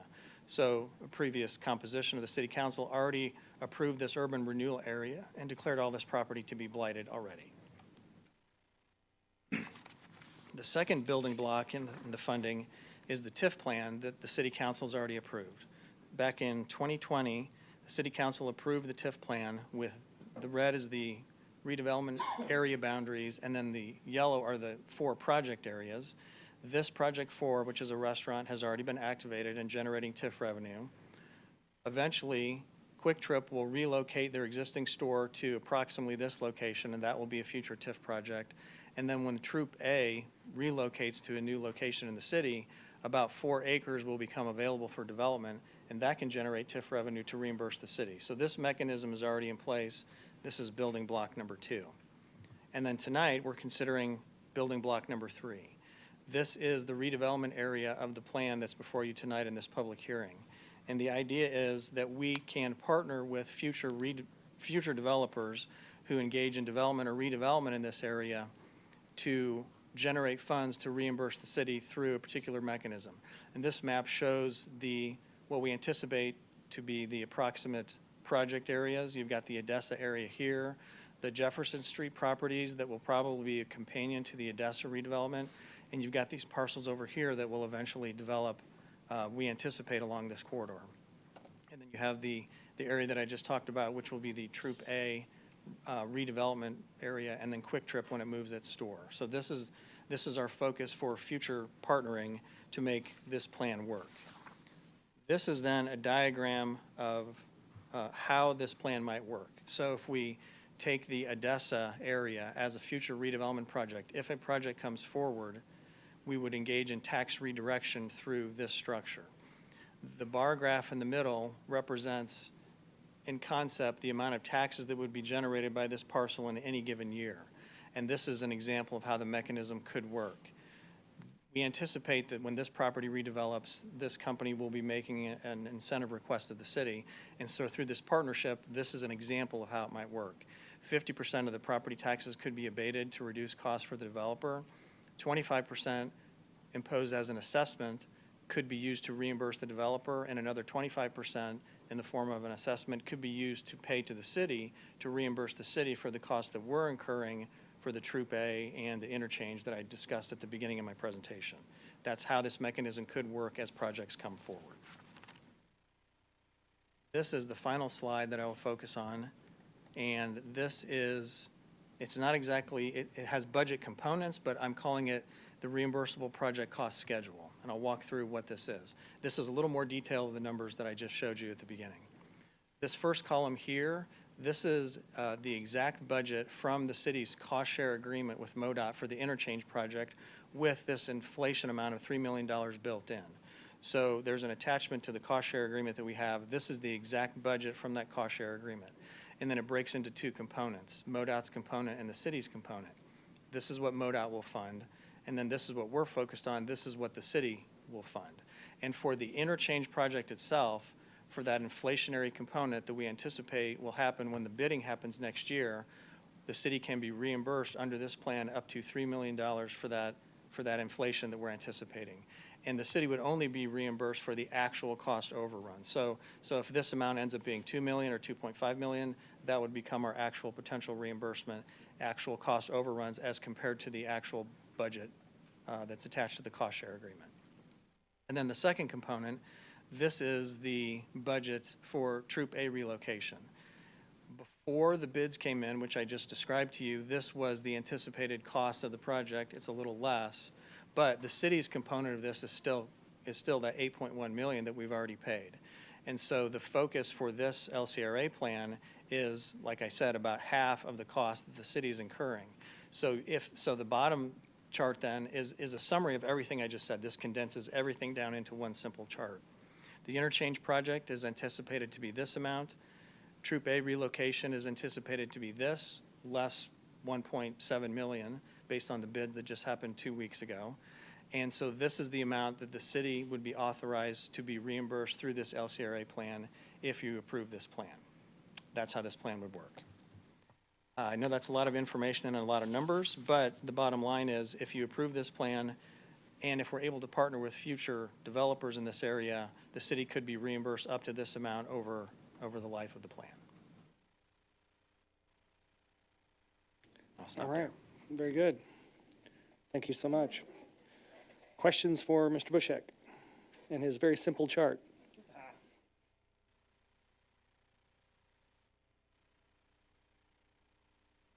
This is my night to give you a hard time, I'm sorry. Like I said, it's a wall of numbers. I appreciate that, but I'm trying to simplify. Councilmember Felker? Thank you, Mayor. Thank you, Mr. Bush. I actually appreciate your work on this. First question I have is maybe a little bit, are other communities in the state doing what we're doing? No, not that I'm aware. So I think about that two ways. Are we able to achieve certain things because of that, because we're willing to partner? Or is the state doing things in other places that they're just not doing it? Other cities are not using these creative tools. Other cities are not using these tools in these creative ways. And the state's not coming to help them out? Is the Not, mentioned at the very beginning that the highway funding from the state is not happening? Right. I mean, back in 2019, 2018, when we first started talking with the state, our first question was, state, I mean, I'm simplifying the discussions here, state, what sort of funding do you have to pay for this Troop A relocation? And the answer was zero. City, you're going to have to pay for this. That was the answer, was that simple. Can't speak for the Highway Patrol, and I don't speak for the Department of Transportation either, but I just know from years, the Department of Transportation has been beating the drum. They don't have enough money to do anything. So anyway, okay. So again, thank you for you and other staff for the efforts you've made to kind of create and work creatively to give us these options and present these opportunities. You said life of the plan. I just wanted to make sure we understand, what is the life of the plan? How many years are we looking at? So the plan itself doesn't have a particular lifespan. Each project, so let me talk a little bit more about what would happen next. If a developer comes forward and says, I have a project in this area and here's where it is and here's what it is and here's the shape, we'll hold another public hearing that will go through the LCRA board and then here, and you'll be visiting the economics and the particulars of that project. Then that project, the abatement component could last for up to 25 years. But the actual, that's the maximum under the Missouri Constitution. The actual answer will be whatever the economics of that particular project dictate, which you'll be hearing about when it comes forward. How fast the reimbursement might happen? Correct. That'll be a component. And one other piece of this, which I sort of glossed over, but we'll deal with in the future, is we intend that there will be a companion community improvement district over this region. And between the special assessments that we can impose and a sales tax through that CID, that may accelerate reimbursement. So I anticipate that if everything goes as planned and these projects come forward, they would not, for the city's purposes, they would not need to last for 25 years. Because the additional CID, let's say 1%, would actually be used to reimburse via LCRA, or is it? Basically on its own, but it would be an additional reimbursement source. And depending upon the shape of that CID, there could be quite a bit of reimbursement horsepower for that. So the 4 and the 3, 4.1 and 3 could be reimbursed from two different sources? Is that what you're saying? Potentially 3, actually. So it could be the TIF that's already been approved, this LCRA plan, partnering with the developers, and then the CID component also, which you'll hear about in the future. So we could not have to hit the number of 3 or 4.1 under LCRA, because we might be. That is correct. Getting contributions are coming from different directions. That is correct. And if things play out the way we would hope, that's exactly what would happen. So that's why this is a maximum reimbursement through this plan, but it's likely that if all of these funding sources come to fruition, we wouldn't all come through this single plan. Sales tax, some through TIF, some through. Correct. Correct. The assessment component of that abatement, yes. Okay, because in fact, if you go back to that screen, when you talked about the 50 and the 25-25, yep. Sorry, which one? Look past 50%, 25-25. Yep, right yeah. there. So this is again what you call tax redirection. So rather than funding our panoply of taxing districts, like we usually do with property tax, instead, it's going to be a 50%. This is a proposal. It's not exactly how it would happen, but it could be some amount of abatement, and then we would essentially negotiate the balance and say, well, part of it's going to go back to you, developer, for costs that we think would be good and merit you getting this kind of incentive, and then the other would come back to us to help fix our 3 and 4.1. Yes, exactly right. And the additional benefit of approving this plan now ahead of all that is that this puts the city first in line.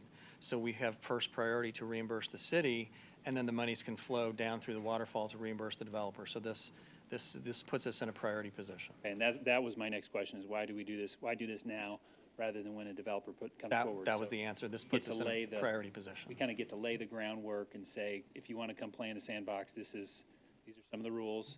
You come bring what you got. Right. And we'll We've- see if we can work through some other. And in a manner of speaking, we've already done 25% of the homework for them, which is assuming you approve this, we've approved the plan. Now you're requesting to be a project in our plan, and we already have the amount that I described to you as the priority reimbursement, and then we negotiate from there.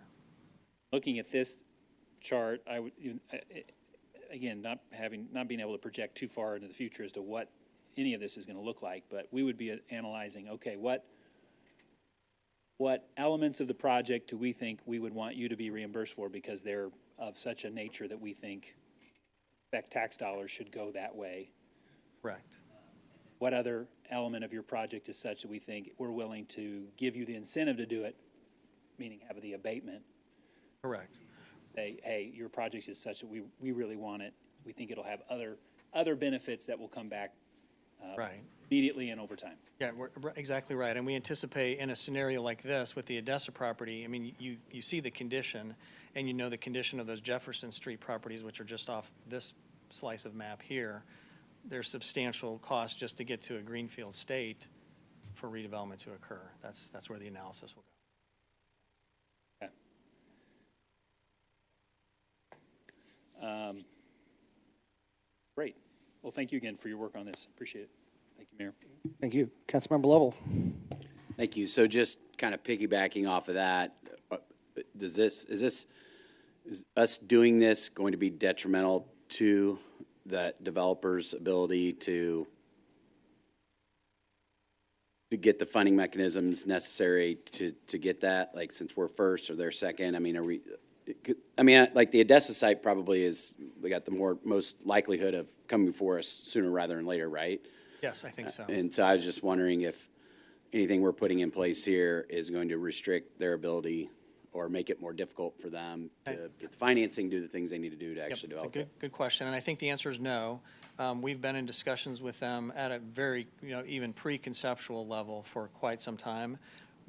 I have told them about exactly what we're doing tonight, and they are factoring that into their what we anticipate to be their request. So they know that we are hopefully doing this, and they have to factor that in, and the answer is no. I don't think that'll damage their ability. It might actually enhance their ability because we'll already have this tool in place.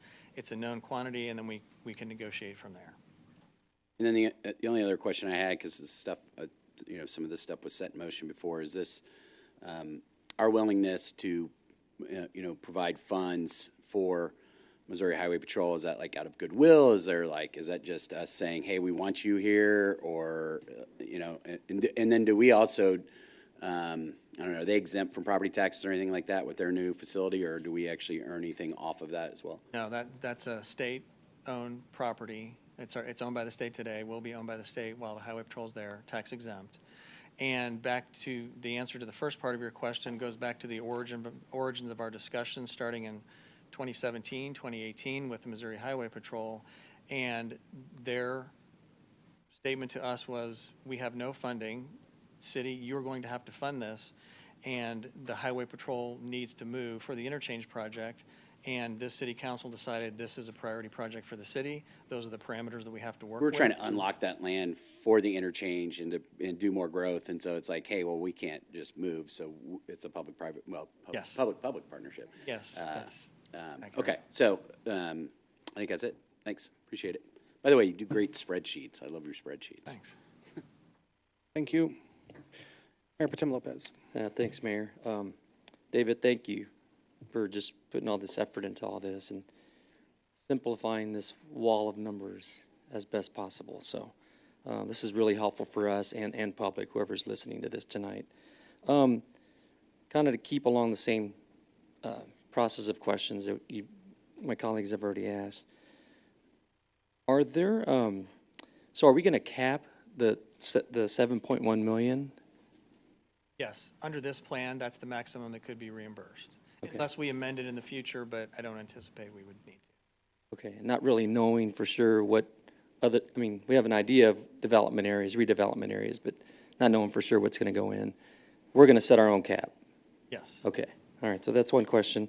And then secondly, I mean, so in your wall of numbers, we know what our budget is and our planned costs for the key infrastructure improvements, right? We know those numbers. Yes. Are we anticipating other numbers in any of these performas or? So are you talking about the interchange project budget or? Yeah, as we include the CID district and expand it over towards 291, including these other redevelopment areas, I mean, are we in your budgets, are we including any other infrastructure, road improvements? Not at this time, Okay. we're not. I mean, our focus is specifically the 291 North interchange and the Troop A relocation costs.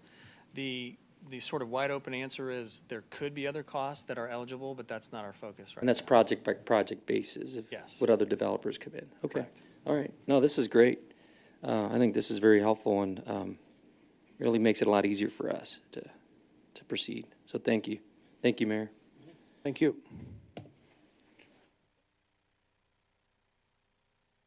Okay, Mr. Bouchette, can you go to slide 7? There's the current TIFT area, and then, so you see that outline, then go to the next page. So we've got, that's the right corner up here. Yeah. Correct. And it's a different boundary. Yes. I'm just curious, how did you determine the boundaries? Good question. So our main focus is the 281 South corridor and partnering with developers along this corridor.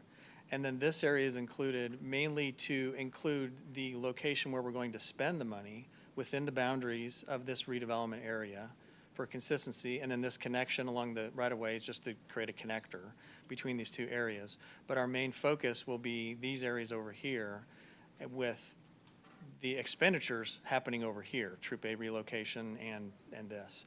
And I'll say one other sort of footnote to this, the shape of the community improvement district may not exactly match this, and we're investigating options over in this region right now.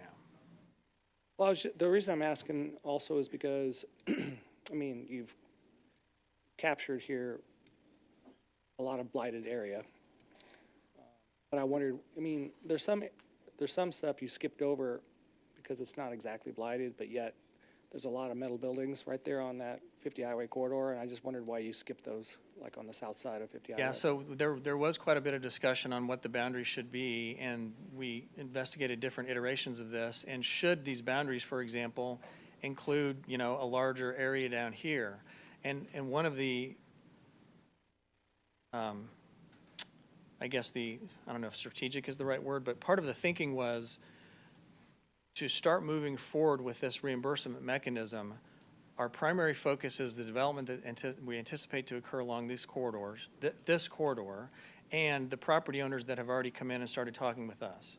And the concern, to be plain, is if we included other properties over here, would that raise concerns amongst a host of property owners that we plan to do something that we're not planning on doing? Okay. And so that's really the reason for this shape, because we're primarily focused over here and the redevelopment we anticipate over there.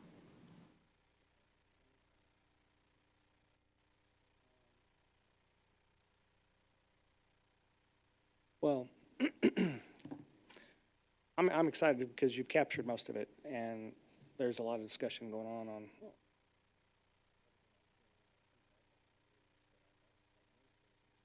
just about every corner of it. So we can replicate this in other areas? Good. We just don't have anything of this magnitude as far as blight goes, as far as this goes. There probably are pockets, but no, I mean, we haven't had this much focus in a particular area. And in my mind, it's sort of, and I'm learning as we've gone, it really started with this. The idea is the city put a substantial amount of money into this cost share arrangement and is doing so here to cause this redevelopment that we're focusing on in this area. And so there's been a substantial amount of focus and city resources being put into improving the transportation network to encourage this redevelopment, yes, this could be replicated in other places in the city too. Okay.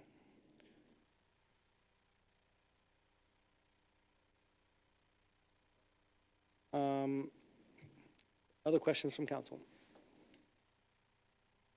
All right, is there anyone that wishes to speak in favor or in opposition to this application? Please come forward. Any additional questions from council? Care to make any further comment? Hearing no further testimony, I'm closing the public hearing and reopening the regular session. Is there any council discussion on this application? Councilmember Retson. Thank you, Mayor. Mr. Bouchek, I just want to thank you and staff for all your work on this.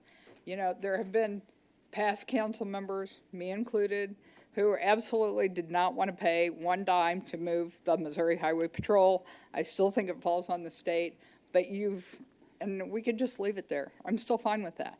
But you've really made me feel better about spending that money to do this. So I appreciate that. And I know this has been years in the making, and I really do appreciate all the work you've put into it. So thank you. Thank you, Mayor. Thank you. Councilmember Shields. Thank you. I mainly just want to echo that. I really appreciate the amount of thought and hard work that went into finding a creative solution to this really difficult problem. And I'm really glad that we're able to continue moving forward on this project. That existing intersection, all of it is kind of a nightmare, and I'm really glad that we're going to finally make some progress in that area. So I appreciate this. Thank you. Thank you. I think pretty much the reason other cities aren't doing this is because they don't have a David Bouchek.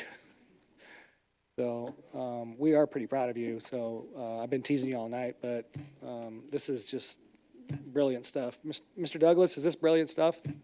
The way he's putting it together? I mean, I don't even know what to say. It's like you keep creating templates for us to be able to, like I said, maybe use it elsewhere. Maybe it's not as big as area, but we can find winning formulas.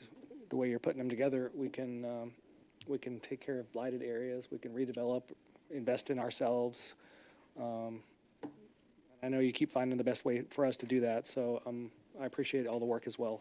So,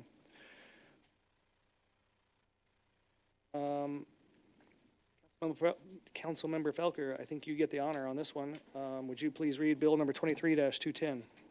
We'll do it in one breath. Okay.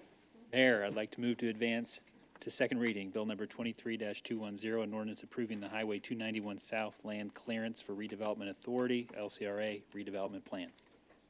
Thank you. We have a motion to move to second reading, Bill number 23-210 by Councilmember Felker, seconded by Councilmember Hodges. Discussion.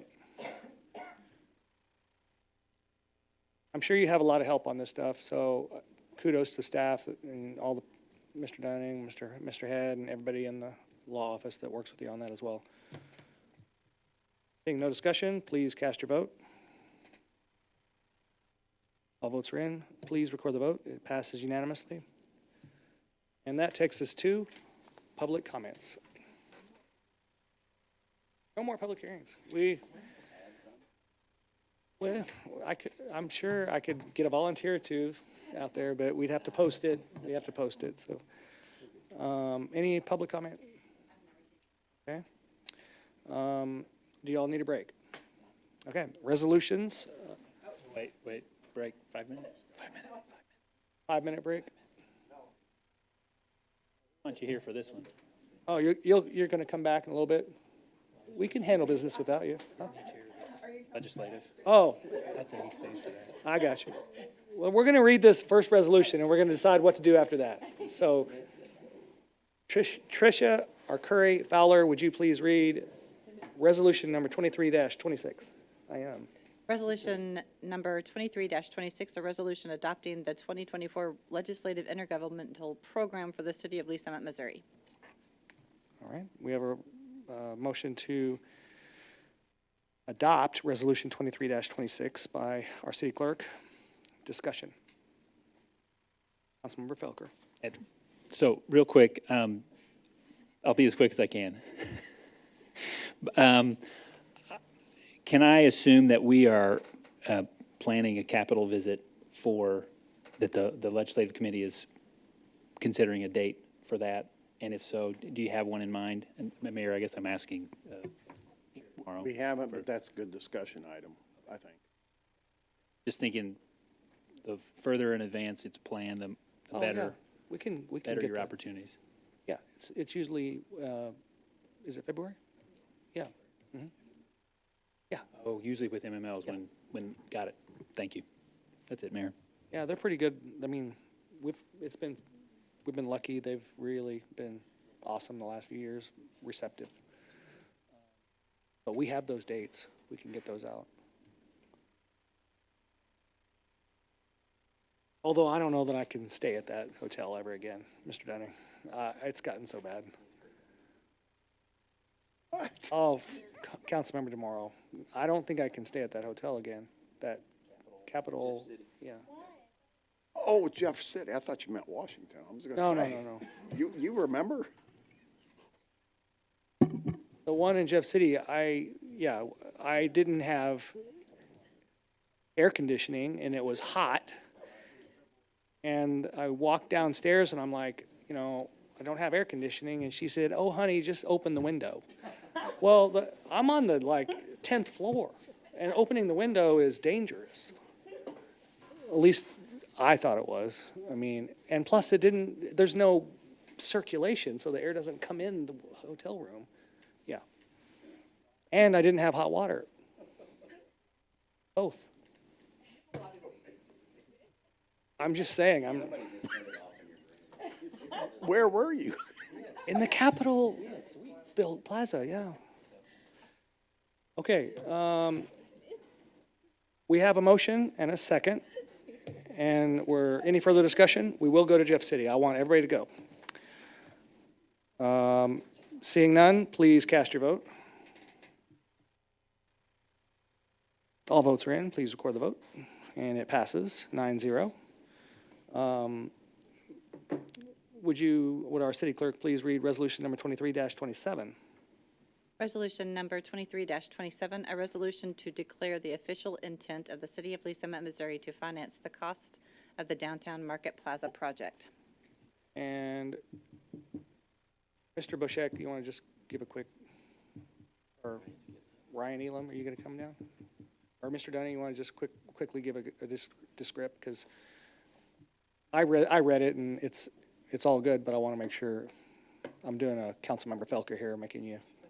Ryan Elam, Assistant City Manager. So the resolution in front of you tonight is really just the intent that allows funds to be expended and authorizes reimbursement of those funds if we were to finance additional expenditures. So this allows us to continue moving forward with the project and then reimburse expenses at a later date. I do have a motion to adopt by Councilmember Shields, a second by Councilmember Edson. Any discussion? Seeing none, please cast your vote. All votes are in. Please record the vote. Passes 9-0. Now, do you need a break or do you want to keep going? All right, we're going to keep going. If you need a break, just go take one and everybody else will hold down the fort. So, proposed ordinances first reading. Mayor Pro Tem Lopez, would you please read bill number 23-211? Yes, thank you, Mayor. Make sure he gets out safe.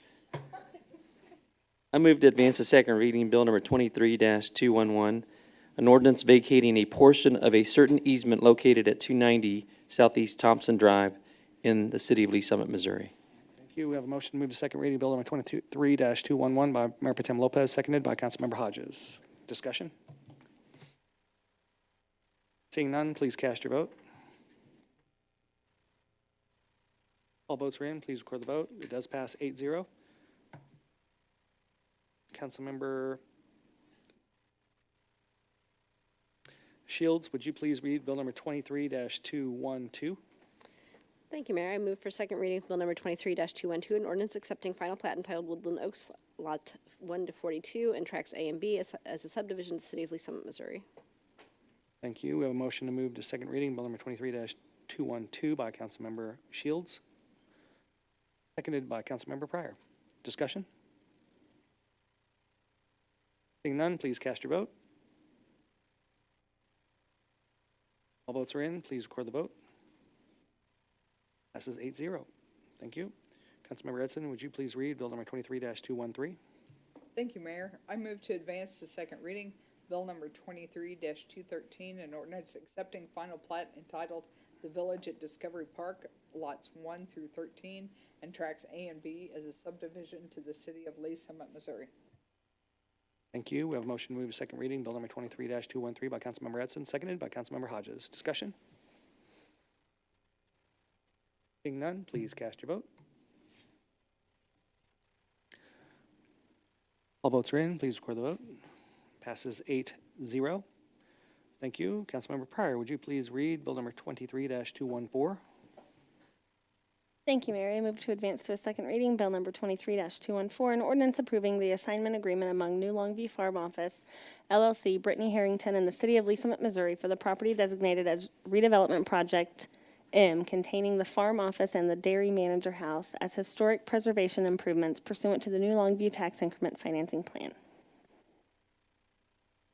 Thank you. We have a motion to move to second reading, Bill number 23-214 by Councilmember Pryor, seconded by Councilmember Hodges. Discussion? Yes, Councilmember Lovell. Thank you, Mayor. Sorry to delay things. No. This is Well, this is just something, obviously, in my district, in the area, and then also being a part of the original group that kind of helped set some of these things up. And I was wondering if maybe like Mr. Bushek could just kind of enlighten me about, I mean, I know it's taken a long time to get here where I've seen the drawings. I've got, I know my neighborhood has been very supportive, at least of the initial drawings and what's going on there, but maybe just kind of a quick summary of what's happening right here. Sure. So let me start with this map.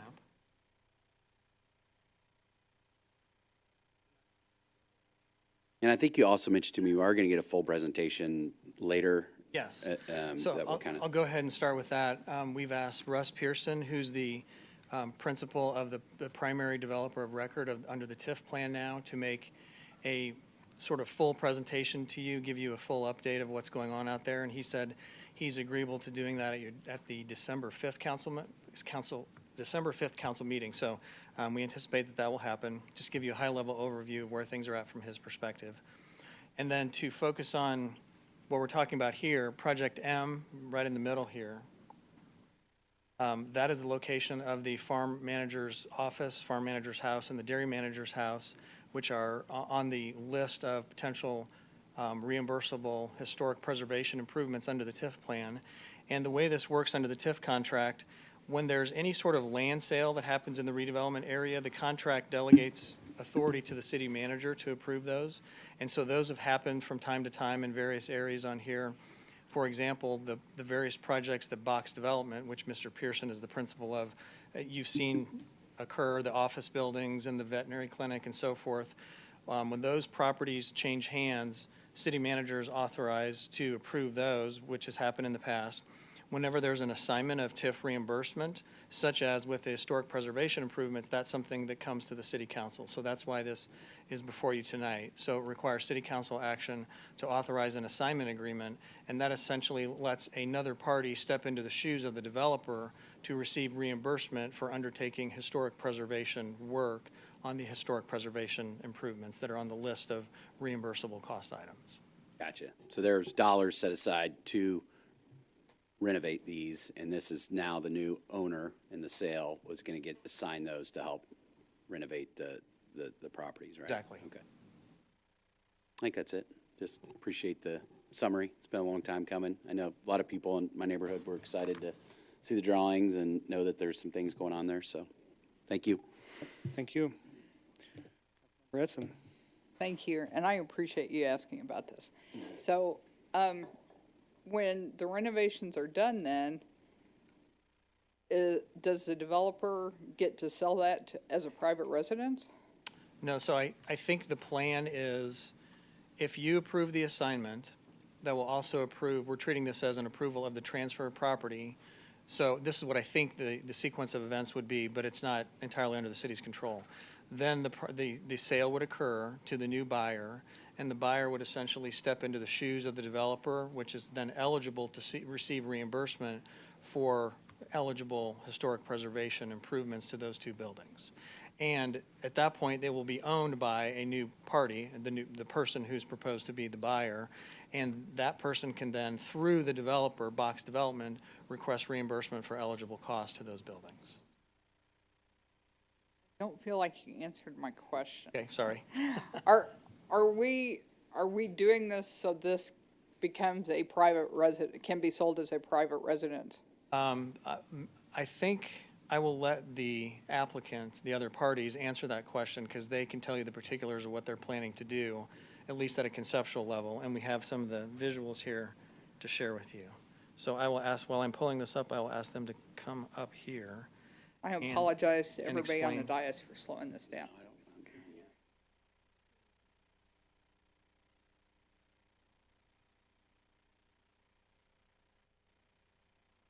May need help from the back room to turn the computer back on here. Oh. There we go. Okay.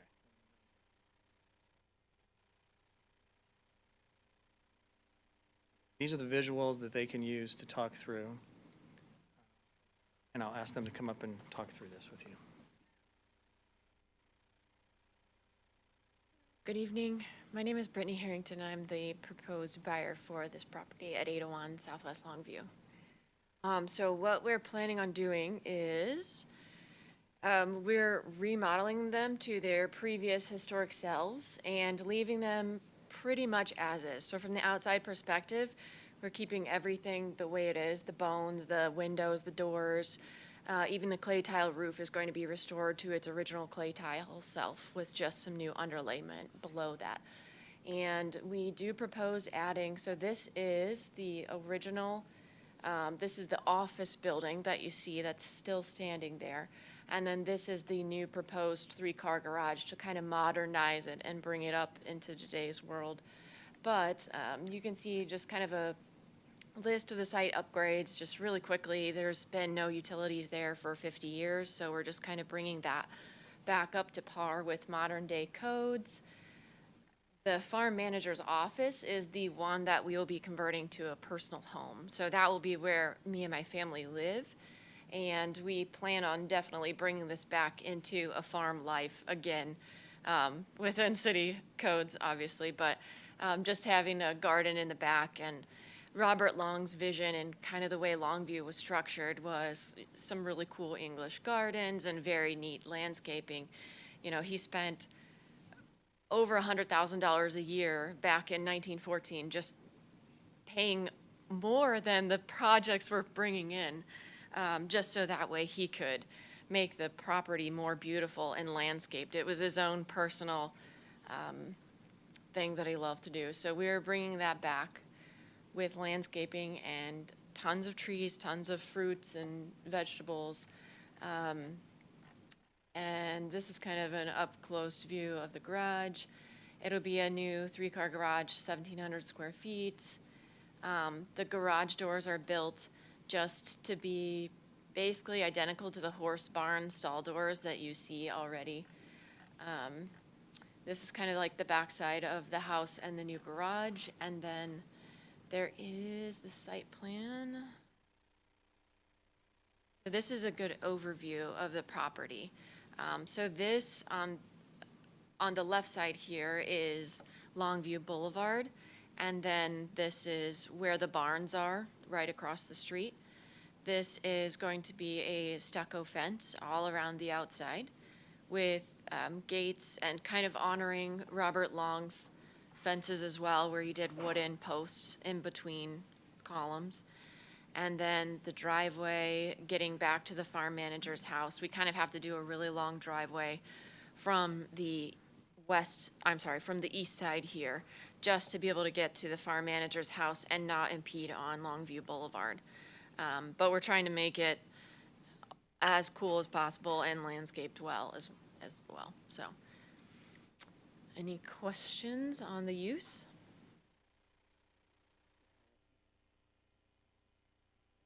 Questions? Yes, Councilmember Lovell.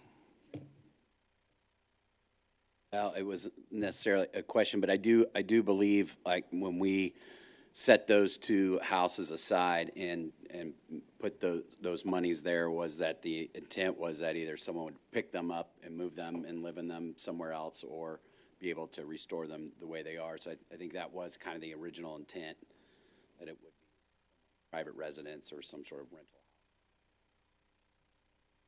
So when it drives by those all day, I think the drawings are beautiful. I think I'm amazed that someone could actually renovate these and live in them. I will say, I actually stayed the night in one of those as a kid. When I was in elementary school, someone lived in them. So that, like, anyway, it's crazy. So thank you. That's it. Yeah, no, thank you. Councilmember Pryor? Thank you, Mayor. These are beautiful. And, but I guess I'm a little confused why we're funding this. Like, what, I guess when people buy historic houses in downtown Lee Summit, they don't come to the city for us to fund them remodeling the home. So I'm just trying to get, I think I missed how we got here. Okay, so the city council approved, there's actually two TIF plans in this area. One was approved in 2003. The second one was approved in 2015. This structure was specifically some of the historic preservation structures that were focused on in 2015. So the city council approved a TIF plan that authorized TIF revenue to be used to reimburse people to preserve and upkeep various buildings. There's a list of those. The mansion is one, the lake and pergola, the barns, these two buildings, the arches, those are all of the historic preservation improvements that were authorized to be reimbursed with TIF revenues. So I think that's the plain answer to your question is, the plan already allows for this, and now we have somebody stepping forward that has indicated they would like to do this, and your action tonight would authorize reimbursement to her for this work pursuant to the TIF plan. So then and I think Councilmember Edson asked this question, but so can they turn around and sell it and then make a big profit off of this, or how does that work? That would also require approval under the TIF contract while the TIF contract is still in place. So the answer is yes, that could happen, but it would require a city action. They'd have to come back before council? I would need to think about that a little more because as I started by saying, land sales can be approved by the city manager. Assignments of reimbursement have to be approved by you. So the full answer to your question would be if there's no assignment of reimbursement, I think that falls within the city manager's discretion under the TIF contract, and he always has the ability to bring the question forward to you if he chooses to do so. Okay, thank you. And I think that this will be great for the area, and I'm happy to see it done. I was just confused on, obviously I wasn't around here in 2003. Got a little more history there. Yeah, thank you. Thank you. I'm excited about this finally moving forward. Councilmember DeMorrow? Thank you, Mayor. Beautiful, beautiful plans. But David, I have a question. Well, when you get done.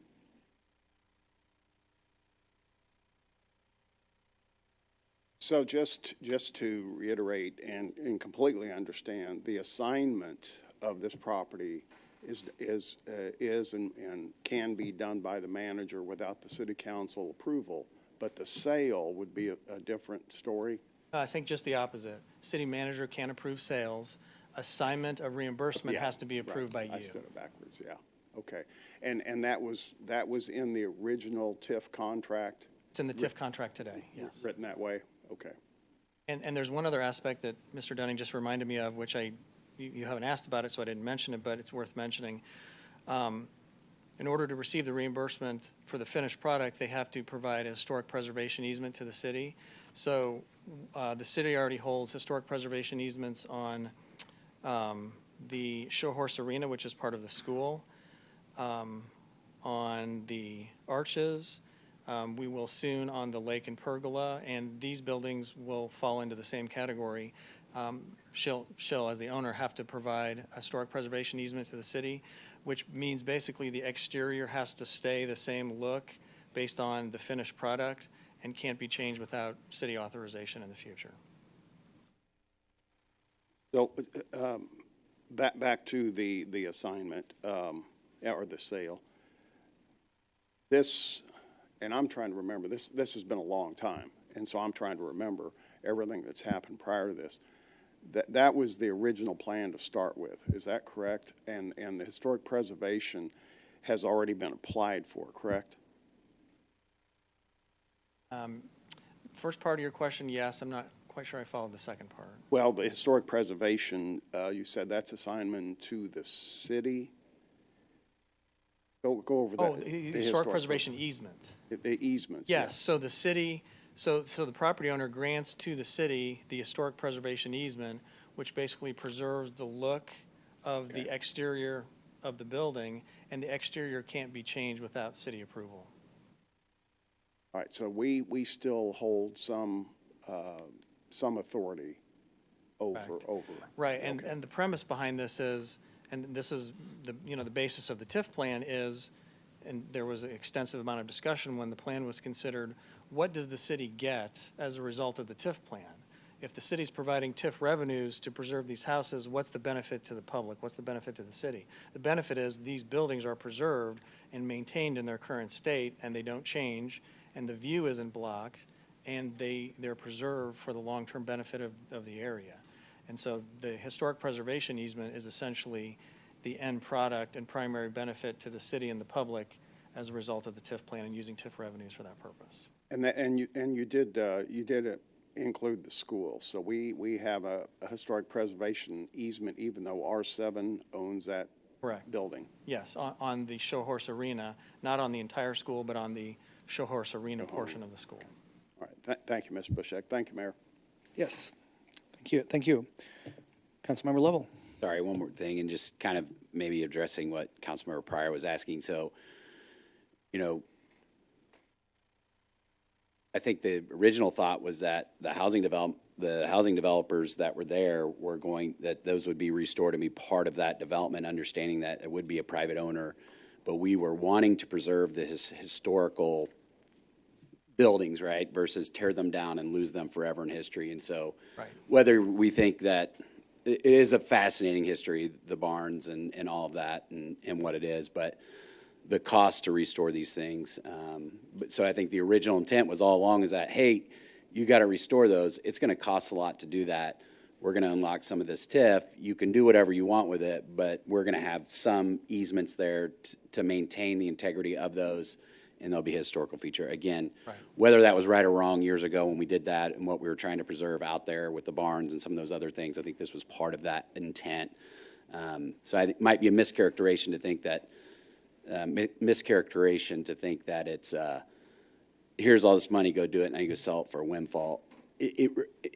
Because it's, again, it was to unlock the reimbursable fees to get this thing back to a state that preserves kind of the original structure itself for historical purposes and beauty. And again, whether we think that was right or wrong, that was what we did years ago. Right, it is what the previous composition, the city council approved. It's the contract and the framework that we're working under today, and I think what you said is accurate. Thanks, Mayor. Yes, thank you. Okay, Councilmember Pryor. Thank you, Mayor. How many acres is this? 1.4 acres is this green area at the top, and then this section here is about 1/2 of an acre in between the new developed subdivision below. And this is the proposed area to purchase from the HOA. Once this is approved, then we have, we've been working with them to try to buy that once that goes through, so. How long do you think it'll all take you? How long do you think it'll all take you to get all of this done? Do you have any estimates? Through the National Historic Tax Credits, it's about a 6-month approval process just to be able to get their buy-in on the renovation process that we're doing. So that, just approving the materials we're using, the look of the fixtures and the finishes. So with that 6 months added in, I'm assuming it's going to be a little under a year probably. And then working with the historic easements and the city with their requirements. So we're working with kind of three separate entities. So the national tax credits, the state tax credits, and city. So we're working with three separate entities to make sure that everybody's happy. So it might be a little bit longer because of the permitting process. I'm excited to see it. Hopefully you, yeah, I'm excited to see it. I'd love to tour it once you get it all done, but. Ooh, good side note. Yeah. So when we close on it, we're actually hosting an open house for all of our neighbors. You're invited, just anybody to walk through to see it in its current state. So we'll put out posters, ads, flyers, and the goal is to let the whole neighborhood in on the process. And so we're even going to start a YouTube channel, just going day by day what we're uncovering there at the houses and the cool way that it was built in 1914 by people that he shipped from across the ocean to do it. So 80 Belgian carpenters and 60 Sicilian stonemasons. He shipped them across the ocean to do that. So it was an amazing project, and we're certainly trying to highlight that and keep the integrity the way it is. And they're built amazingly. So, I mean, they're still standing today because of how they were built back then. So it's great. Oh, wow. Well, Thanks. thank you so much. Thanks for letting us be a part of it. Thank you. Questions or discussion? I was just going to say congratulations to all of you, because I know it's a lot of work and time and expertise, and there's years into this, so thank you all. All right, with that, I am going to, any more questions before I call for the vote? All right, Councilmember Pryor, yes. Thank you. I should have asked this, but do you have a name of your YouTube channel already? Have you already started it? It's actually, we don't have it started yet. Our company is Budget's Beautiful Designs, and it'll be posted under that, and then Write go it down. from there. Budget's Beautiful Design? Budget to Beautiful Designs. Oh, right Yep. there, yeah. Okay, perfect. Thank you. Thank you. All right, every time I get ready to close this out, I get somebody, so I'm going to give them time.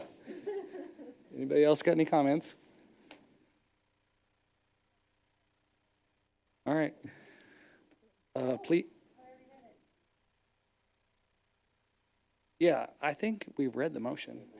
Yeah, we have a motion on the floor by Councilmember Pryor, seconded by Councilmember Hodges. We had a discussion, and then we had another one. And you did a good job, very good. So please cast your vote. All votes are in, please record the vote, and it passes unanimously, so. Thanks for investing in Lee Summit. Okay, next, where are we? Page. Okay, next page. Okay, proposed ordinances, second reading. Councilmember Lovell, would you please read Bill number 20-163? Yes, sir. I move for adoption Bill number 20-163, an ordinance approving redevelopment project 1 for the Paragon Star Tax Increment Financing Plan and activating the collection of tax increment financing revenues therein. Sir, we have a motion to adopt Bill number 20-163 by Councilmember Lovell, seconded. I need a second. By Councilmember Pryor. Were you guys going to do a little presentation on this? Yep. Yeah, this was, as you referenced, Bill number 20, so back in 2020. So we thought it'd be good to provide the council with a little bit of an update on the project and an overview of what this ordinance actually accomplishes. Awesome.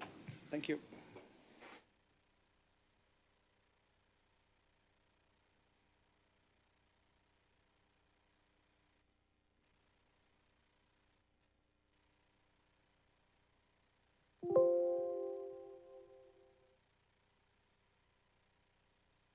All right, there you go.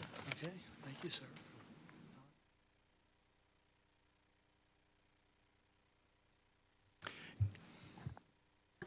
Good evening. I know that you're well into almost 4 hours now, but we do appreciate the opportunity to give a brief update.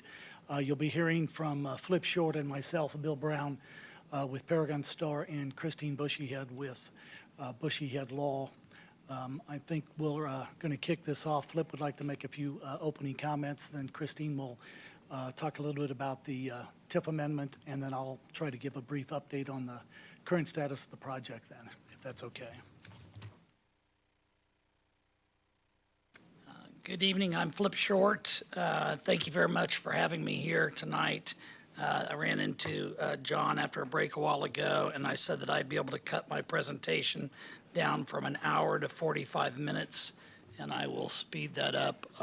Well, no, that's not what I said at all, guys. No, we're even close. Matter of fact, I'm going to talk fast. First of all, this has been a community project since day one. We've always used our eyes to look at this project this way, and we will continue to do that. It started as a sports complex and is now a sports complex and entertainment complex. And not only that, it's the #1 sports in the United States. We'll go through some of those statistics a little bit when Bill gives you a quick, brief presentation.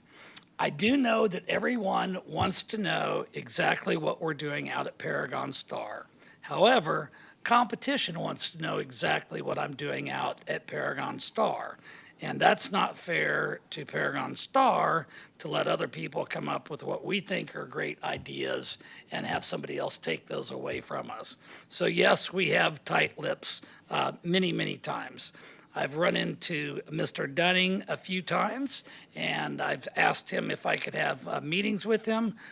Both times he said, absolutely, come talk to me anytime you want. But I know my loud, obnoxious voice would carry down the halls with excitement on all the things I wanted to tell him that was going on in Paragon Star. And it would be things like the putt-putt golf course that's already designed, the pickleball courts, the sand volleyball courts, the dog parks, and things like that.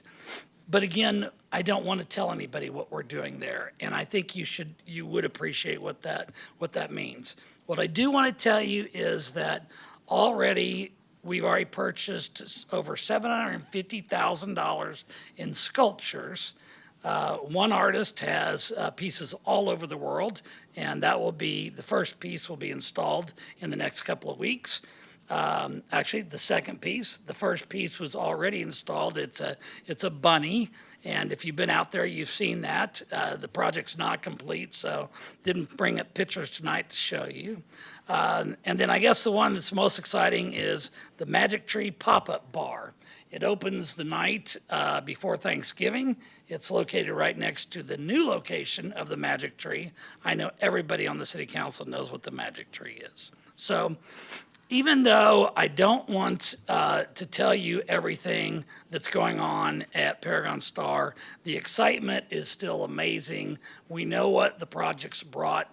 We know what it continues to bring. We know the jobs that we're bringing, that we're creating. And again, we're being tight-lipped just, basically for competition. So I'll leave with this. I do want to thank each and every one of you for all the time and energy you put into this project over the years, including all the past council members who have given us so many 8-0 votes that I would be amazed if anybody could go back over a 10-year period and have that type of success. So we greatly appreciate that. Also, we've become friends with wonderful, not only city council members, but also city staff that has supported us over the years, and it's been wonderful. With that, I'll let Mr. Brown give a short presentation about what's going on.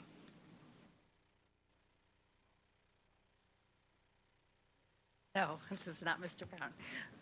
I'm Christine Bushy-Head, and Bushy-Head Law, and it's my task this evening to review incentives and discuss the second reading of the ordinance approving the Redevelopment Project 1, which has the effect of initiating the tax increment financing collection in Project Area 1 and the I-470 and View High tax increment financing plan.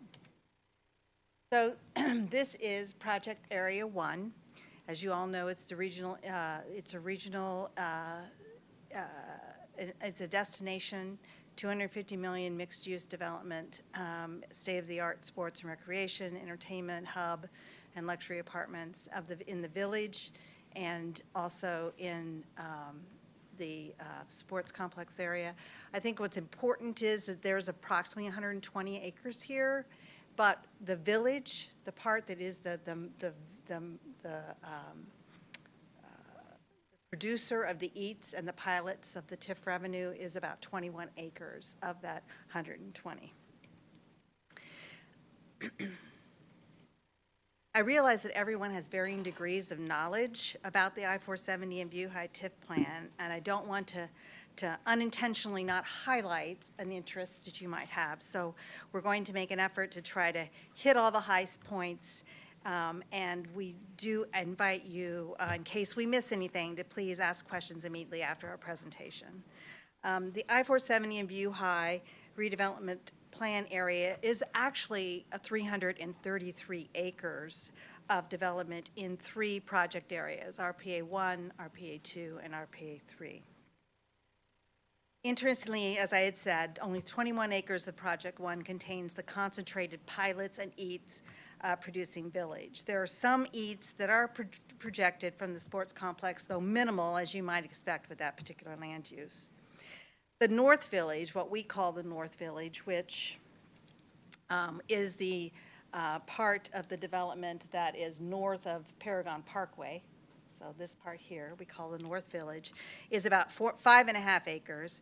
And it is part of what was formerly the acreage owned by the City of Lee Summit, and that was purchased by the I-470 and View High CID for over $1 million with monies advanced by Paragon Star. The South Village is approximately 15.5 acres of land, and that's owned by Paragon Star. The primary goal of the TIF plan was to take a non-producing city-owned property and create commerce. The land is now part of a $250 million regional, if not to be national destination for sports, recreation, and entertainment, Paragon Star. In addition to the TIF plan, the Paragon Development Private Partnership included a transportation development district and a community improvement district. And this particular slide is very informative as it relates to that. And you can see from the legend, you have the TDD boundaries, the CID boundaries, and the RPA 1 boundaries. Of these 3 incentives, only the TDD sales tax revenue of the regional TDD has been expended for the Paragon Star project thus far. So the only sales tax dollars or any public entity dollars so far has been the TDD dollars. Approximately $32 million in TDD bonds have contributed to construction of planned road infrastructure. Of the TDD bond proceeds expended to date, Paragon Star provided to the city detailed accounting for the monies spent, including all the invoices, which were reviewed and approved by the city prior to disbursement of funds by the UMB bond trustee. This process was set forth in the TDD cooperative agreement between the city, CID, TDD, and Paragon Star. There has been no city incentive funding spent at the Paragon Star project yet. But the city's financial participation in the public-private TIF agreement has begun. Over the summer, the city has reviewed and approved for TIF revenue reimbursement $27,889,000 in paid project costs eligible for reimbursement from the TIF revenue based upon the Paragon Star paid invoices submitted to the city for review. The passage and the second reading of Bill number 20-162 will begin collection of pilots and eats as the village comes out of the ground. These pilots and eats are the TIF revenue the city will use to reimburse Paragon Star for their certified costs and the interest which has begun to accrue on the $27,889,000 obligation. It is critical to pass Bill number 2163 in the year 2023 to achieve a frozen base market value for pilot payment purposes of $120,500. Then, any increase in market value due to new construction, including the current building under construction, above the frozen base will generate pilot revenue for the next 23 years. Timing is important because it is only on January 1st each year that market values are set. Based upon construction costs and the practices of the Jackson County Assessor's Office, we have projected that the first building of the village will be placed on the tax rolls on January 1, 2024, at the value of approximately $17,460,000. If the Project 1 ordinance is not enacted in 2023, and that $17 million value and not the $120,500 base is created, significant TIF revenue is projected to be lost. If we lose the opportunity for a lower market value, the impact of the TIF revenue projections is a loss of it at a minimum of $8.2 million over the life of the TIF to pay the Paragon Star certified TIF obligation. That is why we've requested passage of Bill number 20-162 tonight. Other than at the time TIF plans are originally approved, there is not a lot of continuing conversation about the new revenue that goes directly to taxing districts from day one of the TIF.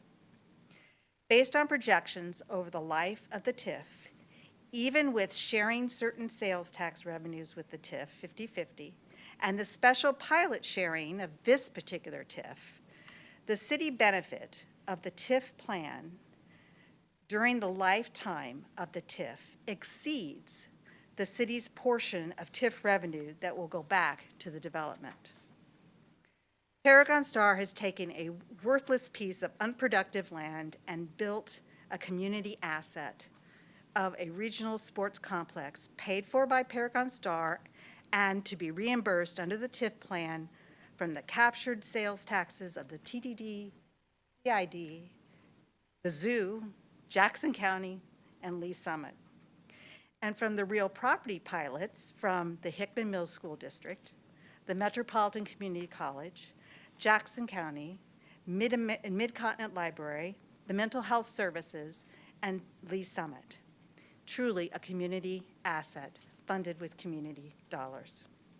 Your passage of Bill number 20-162 will put this planned community financing in place as contemplated with the approval of the TIF plan and the previous first reading of the Project 1 ordinance.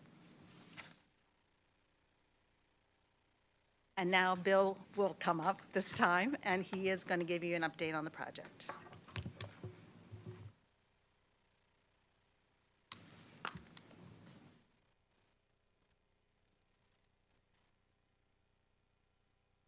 So just to try to pictorially show you the progress that we've made out there. So obviously the photograph on the left or aerial is what it looked like before we started out there, and that's relatively recent on the right with the, you can see the parking lots, the roads, the fields that have been put in there. What you can't see is a lot of the infrastructure that's in the ground on which those fields rest, as well as the roads and the parking lots. I just thought this might be interesting when we talk about the pace of the project and what's gone into it. It's been a huge infrastructure project. That's one way to put it. As you can see there, 9,000 feet of water lines, all the way down to 26 fire hydrants. And I got to tell you, I didn't realize it at the time, but there's standards on fire hydrants. There's actually a beta version and there's a VHS version, if you think about it that way. Kansas City uses one, Lee Summit uses the other. And as we've gone in, we're developing in both Kansas City and Lee Summit and had to coordinate all the way down to the fire plug that would go into particular areas as we were building the complex out. Again, 6,000 square feet of sidewalk. We've got two bridges that we've put in over the Little Blue, And then the big number down there, which is the 1.2 million cubic yards of cut fill and mass grading. One of the things that we got into, and many of you know this that have heard this in the past, but after going through and getting the approval of the wetland permitting that we received, because much of the land that we bought of that 80 acres or roughly 80 acres from the city was in the wetlands. So we had to go through the Army Corps of Engineers and get them to do a mitigation agreement. As soon as that was done, FEMA, who's in charge of the National Floodplain or Flood Insurance Maps, did a national update, and we were told you're now 4 feet underwater. So what we ended up doing was blasting then off of the hillside and moving that much dirt to provide the fill, and we raised much of that area that's in the project right now 6 feet before we even began putting any infrastructure into it. There's a pretty good overview. That is looking from the north, looking south. You can see the parking lot there, which is actually in Kansas City, the fields, the west parking lot, and then you can see into the village with the first building. And of course, that's I-470 running east to west then, and View High Parkway there, the main route, the new road that has been created into a series of roundabouts that eventually connects with I-470.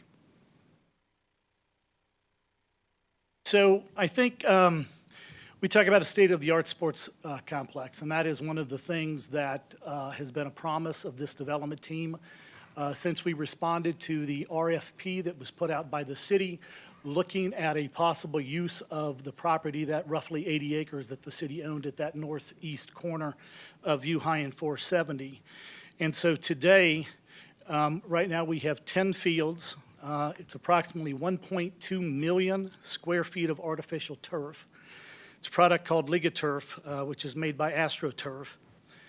In that complex then, we partnered with Brock USA and we provided a shock pad. It's about a 1.5-inch pad, and then an organic infill product.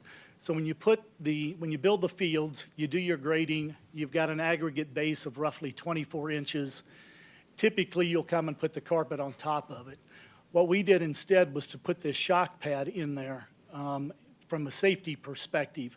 It's almost unheard of to have anything that has 10 fields, this number of fields, that has that shock pad. But again, owing to the promise that we made to the community to build a state-of-the-art facility, that was something that we wanted to make sure that we put in there. The infill on top of it, rather than that black crumb rubber that you'll typically see get kicked up if you're watching a sporting event, it's an organic infill product. So it's made out of wood. One of the byproducts of that is that it actually absorbs water and then creates water droplets back that has a cooling effect. And we took temperature there this summer, and we're looking at anywhere between 20 and 50 degree swing in the temperature of these fields versus the other fields that use the black crumb rubber.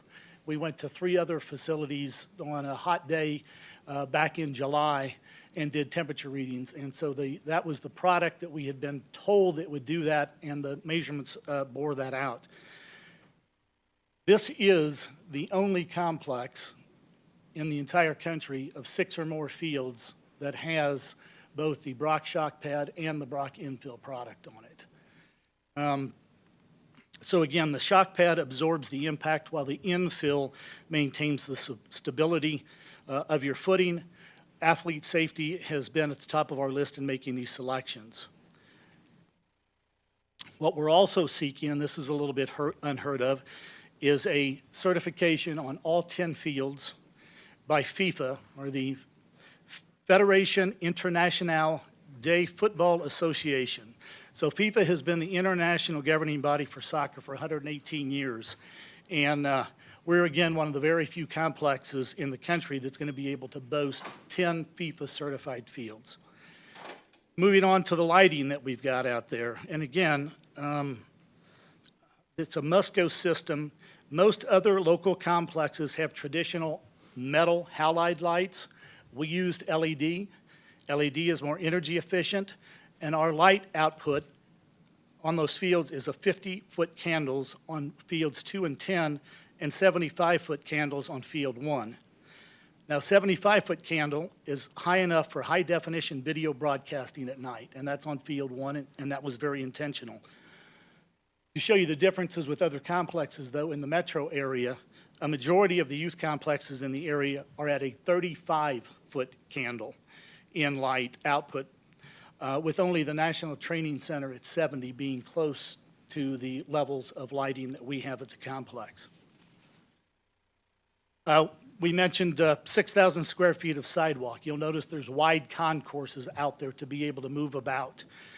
Video scoreboards throughout the complex, including our large 19 by 38 video board that we've got on Field 1. And then we've got video boards throughout the rest of the complex. We've got bleachers on Field 1 that provide seating for almost 1,100. And we've got a very nice press box for broadcasting sports events on the field. Complex has more than 1,200 parking spaces to serve attendees. So in looking at this past year in '23, we had a partial opening in April, only had 10 fields since approximately August 1. And what we've seen is a very heavy use and demand by a variety of youth soccer and youth football. That includes practices, tournaments, leagues, camps, college showcases.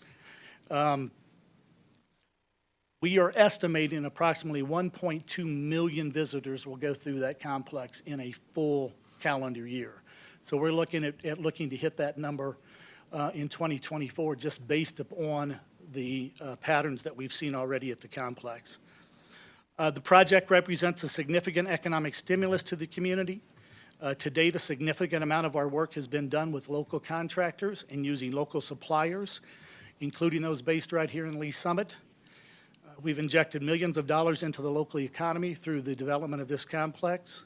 Fields were designed by a Lee Summit firm, Land 3 Studio.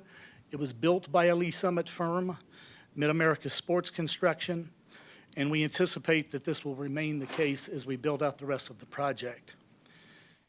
I went back, and we haven't updated this, but an economic impact analysis that was done by Canyon Research Southwest in 2018 projected a total economic impact of $360 million at full build-out of Paragon Star, with the construction of the project estimated to generate a total full-time equivalent of 2,525 direct and indirect jobs and a total payroll of $121 million.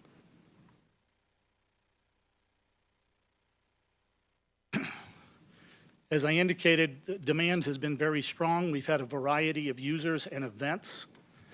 Our first event that was held there was in September of last year. It was a fundraiser that was done with Wings for Water.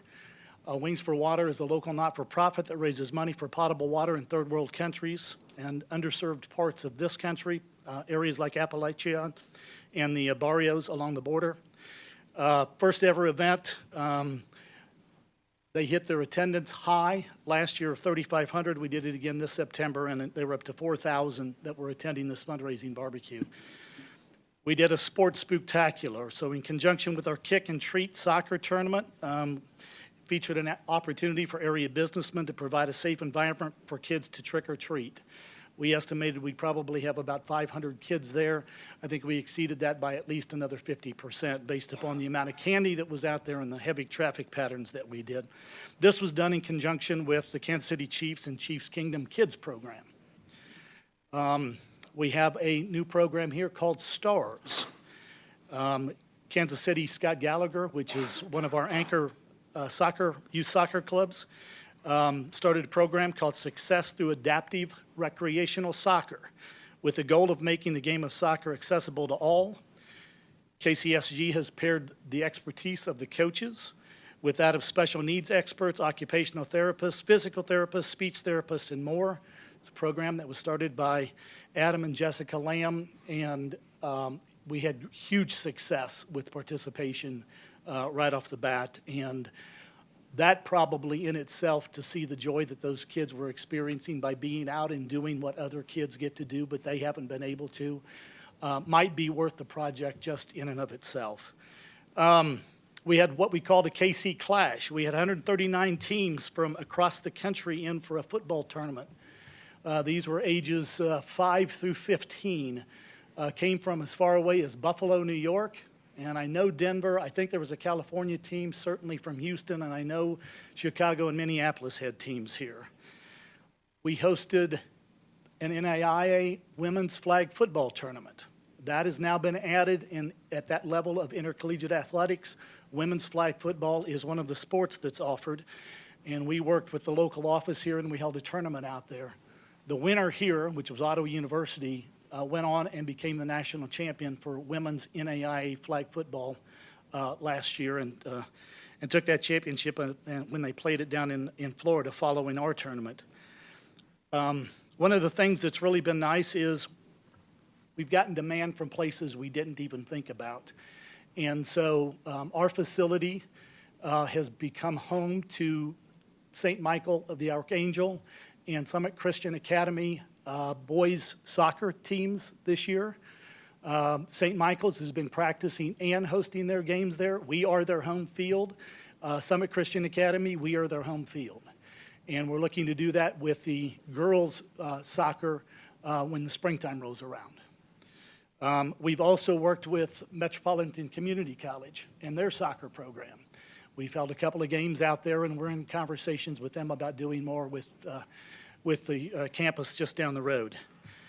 A Women's World Cup watch party. That was in July. We held a watch party for a game.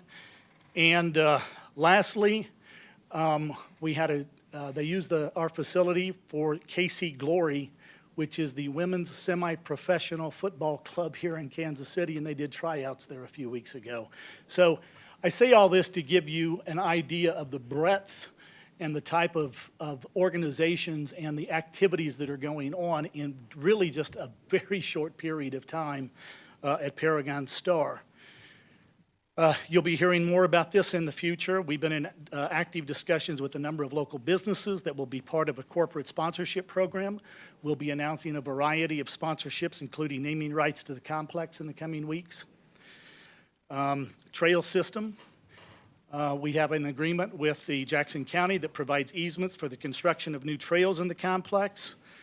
But in the immediate future, they're using a 10-foot wide sidewalk that we've put in there for that will become the next segment of the Little Blue Trace Trail. You'll be able to come off at 98th Street on that shared trail that is the Little Blue Trace and the Rock Island, and be able to hike over then to 470 or bike. So that's, we're working with them. We'll probably open that up, and we'll make an announcement in the future and open that as the newest segment of that trail. We'll soon be posting our 24 calendar that will showcase the utilization of the fields, the schedule and the nature of these events, including some new offerings that you might not necessarily associate with a sports complex. Folks are making plans right now. I fielded a call yesterday from a club in Oklahoma City that's planning on coming to Lee Summit and bring several teams to play in a tournament that we've got scheduled in April. So that's where we are with the sports complex, or a quick update. I'll swing into the village, or what we call the village, a little bit. So we refer to this 20-acre area, the commercial district, as the village. You can see there, oh,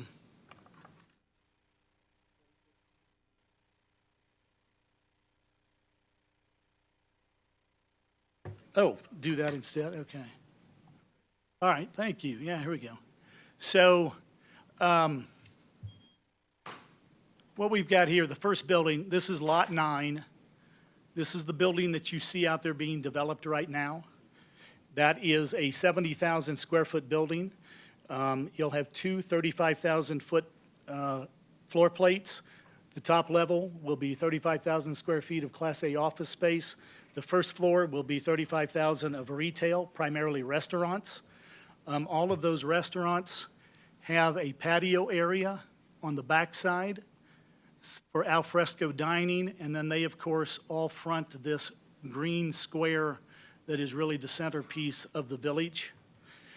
So that building is about 85% complete right now. We're finishing up the exterior cladding.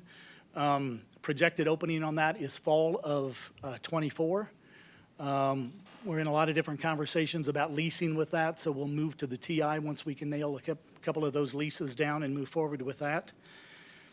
Infrastructure, again, in the village, we've touched on some of the initial infrastructure we did in earlier slide, but we're now moving forward with additional infrastructure in the village that will be storm, sanitary, water, roads, additional parking lots, and then we'll be building Paragon Parkway, which this is the main east-west through the project here.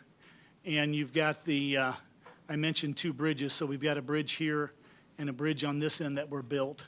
But we'll be moving forward with Paragon Parkway here in the near future. We'll begin this utility work yet in '23 is the plan. Most of it will be done in '24, the first half of the year. The other thing that we have is this structure here is a parking garage, about 513 spaces. That is actually partially constructed. It's 334 pieces of concrete and rebar that is setting in a yard in Marshall, Missouri. A company by the name of Core Slab does these. It'll be a tilt-up and we'll erect it. And so the erection of that parking garage is planned for next year as well. So it'll be finished. It's kind of like a, maybe dating myself, Tinker Toys or Lincoln Logs. I don't know if kids still play with those or not, but that's kind of what we'll be doing with this garage. When the pieces arrive, we'll be erecting it, and then you'll do the finish with the floors and the ramp. So that will be happening in '24. A couple of things I just want to bring up before I kind of wrap up here. Sustainability. We will definitely have alternative power generation at Paragon Star, both at the sports complex as well as in the village. That will include EV stations. We plan on an aggressive recycling program. That'll be a site-wide recycling program.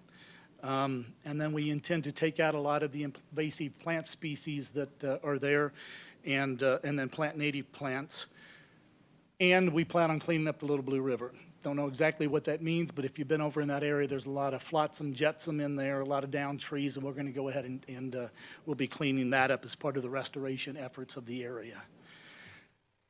Tourism, you've heard me talk about where some of the folks have been that are coming into Lee Summit. That team from Buffalo that came here and played that weekend, they wouldn't have been in Lee Summit but for Paragon Star and the opportunity to play in that KC Clash. We're going to see more and more of that, and so we're very excited to do our part around boosting tourism here in Lee Summit and working with the newly formed Lee Summit Visitors Bureau. Youth sports travel is about a $15 billion a year industry. We just want a little piece of it here in Lee Summit.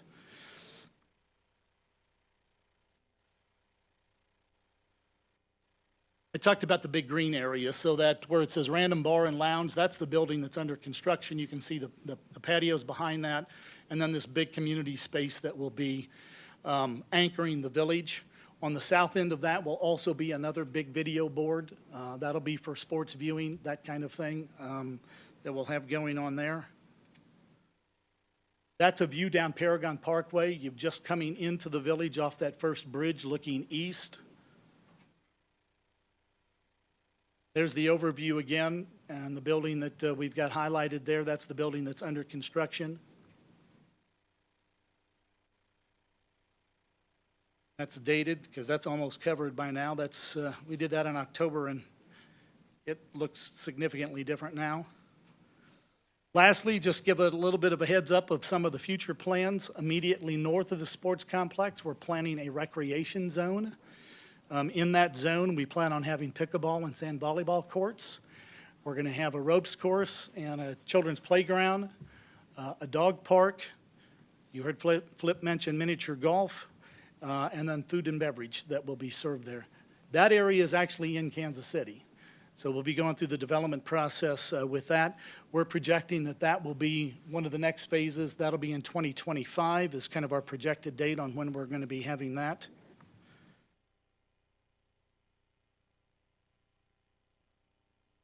And then there's just a little bit in terms of the project, the way we think it rolls out right now as best we can guess in a not very friendly environment to be developing right now, but this is our projection. You can see what we've got here over the next 4 years, what would be coming out of the ground and coming online. The last piece would be, you heard Christine talk about RPAs 2 and 3, the other two areas that are in the TIF.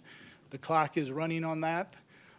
So we are working with consultants right now to see what, to develop a plan for potential use that would build upon what we're already doing in RPA 1 and Kansas City, Missouri, regional destination location.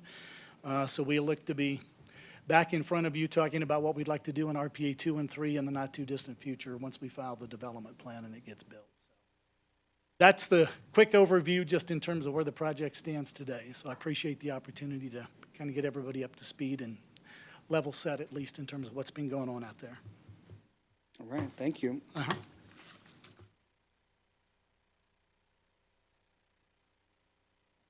So there was a nice update on Paragon Star. We put on the floor the ordinance approving the tax increment financing plan and activating that. So we had a motion to adopt and a second, but I'll just open it up for discussion as if you want to ask questions or about the development since they gave us the update, or you can go also ask questions on the TIF. So, discussion or questions? Councilmember Shields? Mayor, so I understand there are some interchange improvements that need to be constructed. I was just wondering what the status of those are. So it really comes down, there's two key activities that need to happen. Even though the plan had been approved, that showed a 4-lane diverging diamond, when Kansas City decided to go on a road diet, it eliminated 2 lanes, as I think everybody knows here, south of 470. And so a 2-lane road into a 4-lane diverging diamond does not go. And so we have been working with Kansas City, Missouri on an alternate plan that is in the city manager's office right now. We're awaiting action on it. That would have us building an alternative route for bicycles and pedestrians, and that would create a new 10-foot wide sidewalk, basically coming out of the diverging diamond down to Chipman Road on the east side of the road, and then there would be the connection with the new light and the improvements that are going to be going on right there. So that would take the bikes lanes out of the road bed and put it up instead onto the sidewalk. And so they've indicated staff, we have staff support for it. It's in the city manager's, it's on his desk to decide that. So that's one of the issues, and we're kind of waiting a response back on that. The other one has been the ongoing negotiations with the right-of-way. This has all come down to less than 1/2 acre of land to widen an exit ramp for the most part coming off of 470 going southbound. We reached accord with the nursery that we require the right-of-way from. We reached terms back in July. We're struggling right now with maybe some additional requirements that have been asked by the nursery's council in order to get agreement. So we thought we had the deal done in July, and we're still working on that. Probably shouldn't say anything much more in public setting about where that's at, but that gives you a pretty good idea of the two issues that we've got to do to be able to get that done. The updated plans, based upon the agreement we had in July, those have been being worked on, and they're pretty much done. Those were being done by GBA, who will, and then MoDOT has promised us a very fast turnaround to approve those so that we can get those out. We're still trying to get those out and bid by the end of the year. That's been the timeline that we're on. So that's kind of where it stands right now, that there really wasn't a lot of rewrite, and we've got 6 weeks to go, but we need to get that thing out. Under that, we would begin work effective March 1 on the DDI improvements is the schedule that we've agreed to.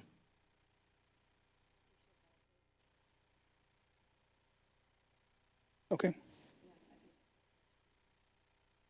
Thank you. Sure. Questions?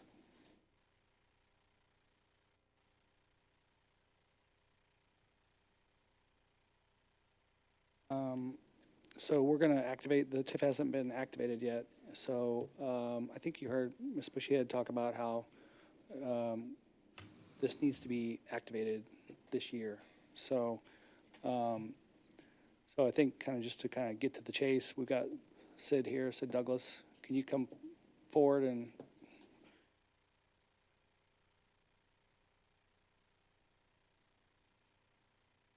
I guess what I'm looking for is just your quick analysis or approval that this is what we should be doing, approving this.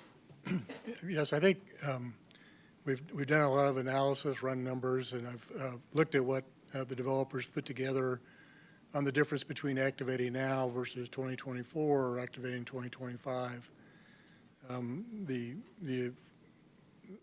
Looks like the biggest impact is, the difference between 23 and 24 is a 20% plus reduction in the potential revenues that would be available for reimbursement.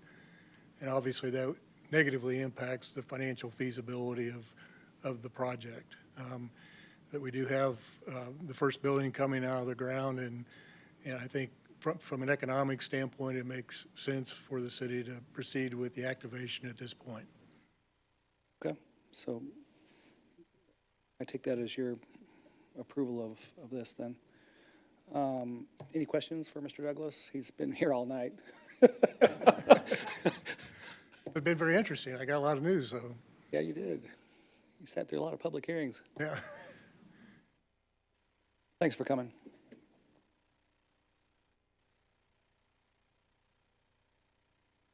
I'm not seeing any further questions or discussion.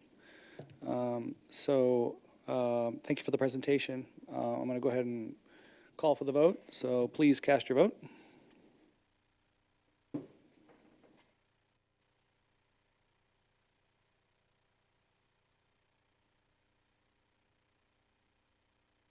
All votes are in. Please record the vote. It passes 8-0 with a recusal. So,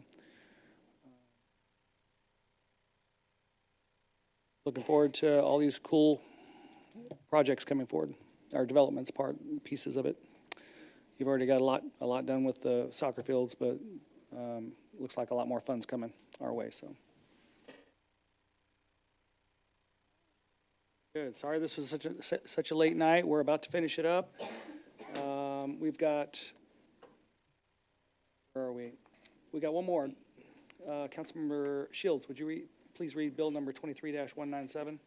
Thank you, Mayor. I move for adoption of Bill Number 23-197, an ordinance approving rezoning from District CP2 Plan Community Commercial District and RP3 Plan Residential Mixed Use District to District PMIX Plan Mixed Use District and RP4 Plan Apartment Residential District and Implementing Development Plan for the prior mixed use on approximately 18.16 acres of land located 1805 Southwest M150 Highway and 1905 Southwest M150 Highway, all in accordance with the provisions of Chapter 33 Unified Development Ordinance of the Code of Ordinances for the City of Lee Summit, Missouri. Thank you. We have a motion to adopt Bill number 23-197 by Councilmember Shields, seconded by Councilmember Edson. Discussion? Seeing none, please cast your vote. All votes are in. Please record the vote. That bill is adopted, 9-0. And we have committee reports now. Councilmember DeMoro. Thank you, Mayor. On Monday, the 13th, there will be a Legislative Relations Committee meeting, Legislative and Intergovernmental Relations Committee meeting at 11:30, and then same day, Public Works Committee meeting at 4:30 p.m. Thank you, sir. Councilmember Edson. Thank you, Mayor. We have CEDC tomorrow here at 5 o'clock. For all my committee members who are thinking about bailing and not coming, it's 5 o'clock tomorrow. Oh, do they do that? Do they bail on you sometimes? For a late night, they're thinking about it. Oh, well, I've got Little Blue Valley Sewer District meeting in the morning. I'm already thinking about bailing on it. Okay. Council, Council comments?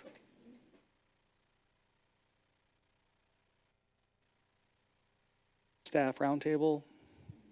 Two quick items. Mayor, just looked up the MML Legislative Conference just for awareness. That is in February. It's February 20th through the 21st of next year. And then just a quick recap on the 291 North interchange. I can recall the very first meeting that I participated in with previous city manager Arbo, and we met with MoDOT. And just for awareness, MoDOT's plan was just to redeck that bridge and not gain any additional capacity or safety enhancements to that interchange. And that started the discussions of that's not going to work for us, right? How can we change that and let us down?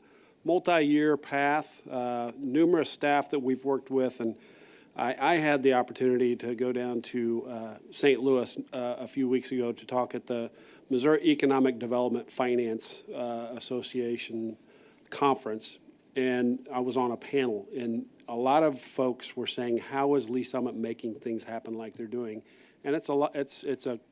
I took that as a kudos to our staff, to what David is bringing, to a regional approach, and to the decisions that you all are making on behalf of this community. So I just wanted a quick trip down memory lane on where we've come from with where MoDOT was originally going to just redeck that bridge and call it good, and we've come a long way since then.